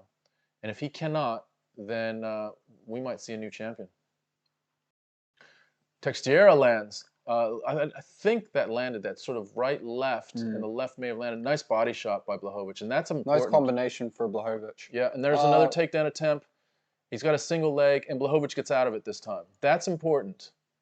So Blachowicz has shown he can withstand a takedown attempt from Teixeira, and it's going to be harder for Teixeira at his age to shoot effectively and to use Nice body shot. Oh, nice combination for Jan. A 4-punch combination. Body, head, head, head. So Blachowicz, he might be outsmarting all of us by having taken some out of the tank for Teixeira. There's that sneaky left. Did you see that? Oh, big uppercut for Jan. Jan is just putting together some nice combinations, really striking well. And Teixeira now goes in, trying to get a Double takedown. underhooks for Jan, catches him on the way down. Mick, thank you for liking and following on Facebook. Welcome to La Familia. So Jan Blachowicz, again, that's looking like a great strategy, what he did in the first round, which is take very little damage, perhaps gas out Teixeira a little bit, and now control the standing game. And again, taking gas out of Teixeira with some body shots, some nice sneaky little, so his striking is just very clean. Oh, beautiful. Big uppercut for Jan. Jan's piecing him up right now. This is looking like Glover shoots in again, Jan stuffs it again. Yeah, this is looking much more like what I guess maybe I was picturing the fight would look like. But all Glover has to do is just keep going, keep going. He only needs one takedown. Oh, big shot Jan gets wobbled. Jan gets wobbled by Glover. Big left by Glover. Big left that wobbled Jan. Clearly wobbled Jan. I'm surprised Glover didn't go for the takedown at that moment. And then Jan, big shots back. Glover. Oh, he needs to get that left hand up. Jan needs to get his left hand up. He's getting clipped. Oh, he dropped Glover there with the uppercut. And did Glover go just for a panicked fucking shot there? Oh, beautiful single from Glover Teixeira. And a trip. Beautiful. Just a little trip right at the end. And now he has Jan up against the fence with 2 minutes and a half left. Again, top position. And what looked clearly like a Blachowicz round for the first 2 minutes is now potentially going to be another Glover round. Glover managing this position a little bit different this time. So we're Glover in mount. Glover in full mount right now on Jan Blachowicz. 2 minutes. Giving up his back. 2 minutes here. And Glover's got his hand under Jan's chin. Jan taps. Well, that was a quick tap. That was a very quick tap. Wow. Wow. Glover Teixeira is the light heavyweight champion. Wow. Wow. I am surprised Blachowicz tapped so early and gave up his back. Holy moly. A Cinderella story comes true tonight. Glover Teixeira is the new light heavyweight champion of the world. Amazing. Wow, wow, wow, wow. And Teixeira, I'll tell you what, it was a 50-50 fight in that second round. Jan is really sharpening up his strikes, piecing up Teixeira. Then Teixeira lands a sort of a lunging left that wobbled Jan Blachowicz. And then they sort of traded a little bit. Jan tapped so quickly. That was a very, very quick tap. But maybe he's thinking, look, no one gets out of this. I don't know. But there's 2 minutes left in the round. But he didn't even have it sunk. I don't think he had it sunk. And that is the end of the Blachowicz reign as light heavyweight champion. It was quick. And it's over. Wow. There's a nice little ankle trip there to get him to the ground. And we're just watching the ending sequence now because here Blachowicz gives up his back, and essentially as soon as he does that, he's done. So, this is reminiscent of Conor McGregor giving up his back against Nate Diaz. As soon as you do that, I guess maybe he had it, or I don't know. But when you're laid out that flat, I guess. Look, he's tapping. Oh, before it might be a chin crank. He might almost have broken Jan's jaw just then. Maybe. But he shouldn't have given up his back. And there we go, Glover Teixeira.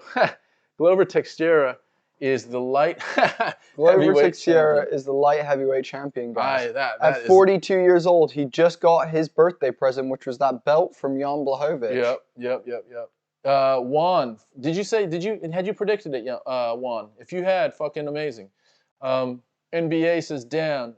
NBA says got good money from that. Nice one, NBA. Good for Glover, says Chris. I agree, dude. Fucking what a Cinderella story. What a beautiful moment for him. He can actually retire now as champion. Vacate the belt, give it back to Jan.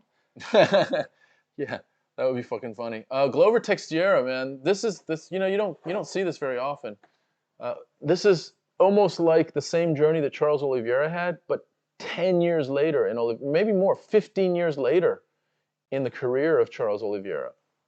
So, unbelievable.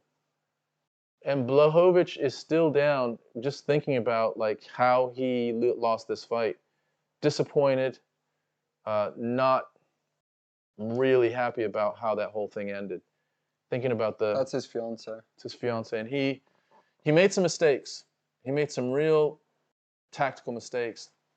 The real mistake was turning his back. As soon as he turned he gave up his back instead of being in full mount and receiving that ground and pound for 2 minutes. That was the fight. And wow, that is crazy. Gave me Michael Bisping feels. Yeah. Nice one.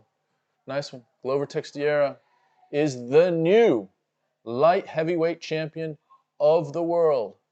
He has worked his whole life for that belt, guys, and at 42 years old, he claims it. Rumble, young man, rumble. Mello, that was crazy. That was absolutely wild. Yeah, that was crazy. And Cormier is interviewing Teixeira, and Cormier is about 2.5 times as wide as Teixeira, just to give you an indication of how much weight Cormier has put on. 20 years. 20 years in the making. Amazing.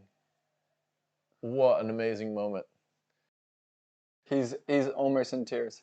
Glover Teixeira pulls a Randy Couture. Nice one, Satanic. That's not a bad analogy. What a moment.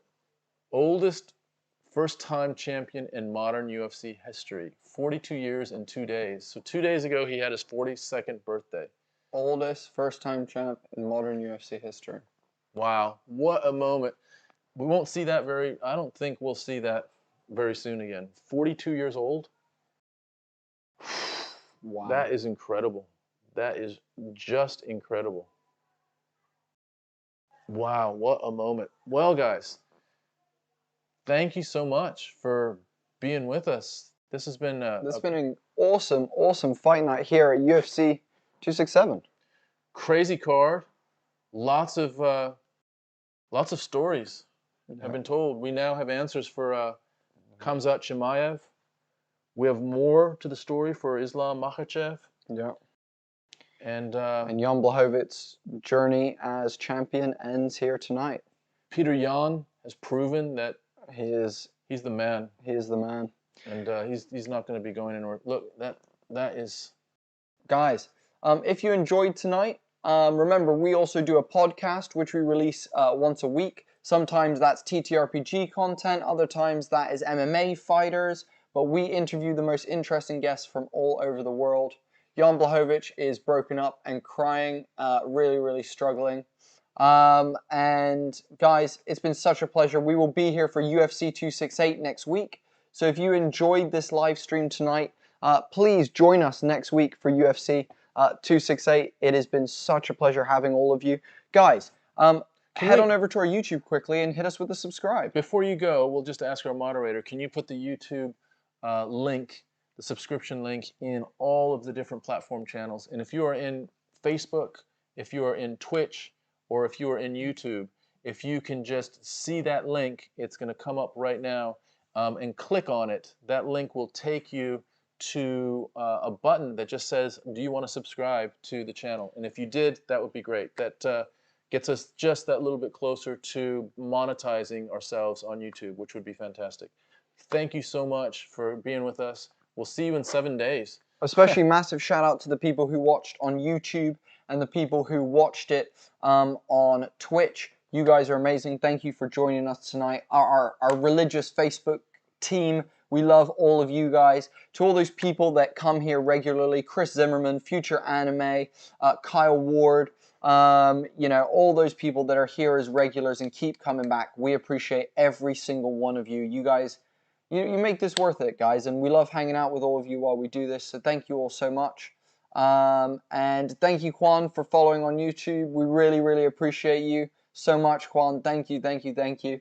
Mike, I was looking to watch it, but it did not, it did not appear. The Polish Power. Can we just see if those links have been put in? If they haven't, can we just put those into the 3 platforms? If our moderator is still with us, that would be great. Raykick versus Jan? Raykick versus Jan, is that what they're saying? Yeah, guys, Future Anime says Raykick versus Jan. Okay. Guys, give me some love. Head on over to the YouTube, subscribe. Thanks for the podcast. Hey, no problem, NBA. Look forward to seeing you for UFC 268. Guys, take a second, head over to our YouTube, hit the subscribe button. We'd really, really appreciate that. We're just gonna drop this link in while you guys are still here. So if there's 18 of you right here, I'm sure many of you have already subscribed, but for those of you that haven't, we'll just drop this link in a second. So just let us find this for a second. We'll make it really super easy for you to drop it in. It might be at the top of this chat. And while we're doing that, we're just watching Glover walk out of the cage and down the steps as the new champion of the light heavyweight division in the UFC. And Teixeira is giving a big hug to one of his comrades. There's the link. If you guys can click on that, that would be super, super helpful and appreciative. It's going to be coming through on Facebook, on YouTube, and on Twitch. That link will take you to our YouTube and just get you to click subscribe, which would be amazing. All right, guys, thank you very much. We will see you in 7 days for an amazing UFC 268 at Madison Square Garden with a headline fight, Kamaru Usman versus Colby Covington in the rematch. And we have been talking about that for months and months and months. And Indeed. It's going to be a great, great fight, and we'll settle the score. Chris Zimmerman, see you next week. Thank you for joining us as always, Chris. You're an absolute legend. Appreciate you massively. Every other person that is still here, thank you. Head on over to the YouTube quickly. Hit us with the subscribe button, guys. Hit us with that subscribe. You can keep up to date when we do these fights. If you're on Twitch, follow us on Twitch. We do this stream every pay-per-view, guys. Mello saying, great stream. We'll try and come back for the Usman fight. Hey, Mello, would love to see you for that one. If not, there's going to be 100 more cards through the rest of the time. Whatever card you're watching, Mello, we will be here, and we will be doing our play-by-play. So come check it out. Thank you, guys, so much. It's been so awesome. It's been a really good card. This is Homie and the Dude, the father and son MMA and TTRPG podcast. And we make things called NPCs for Dungeons & Dragons as well. So if any of that is of interest to you, first, thank you for being here. And second, stick with us. We love you all. And you guys make it really fun for us. Hopefully you've enjoyed the evening as well. Thanks a lot, everyone. Much love, guys. Yep. We'll see you in the next one. Thank you, thank you. Becky, thank you for your hard work tonight. Yep. See you on Monday. Everyone else, appreciate every single one of you. Have a beautiful weekend. Stay safe out there. Avoid the Rona, and see you guys soon. Bye bye.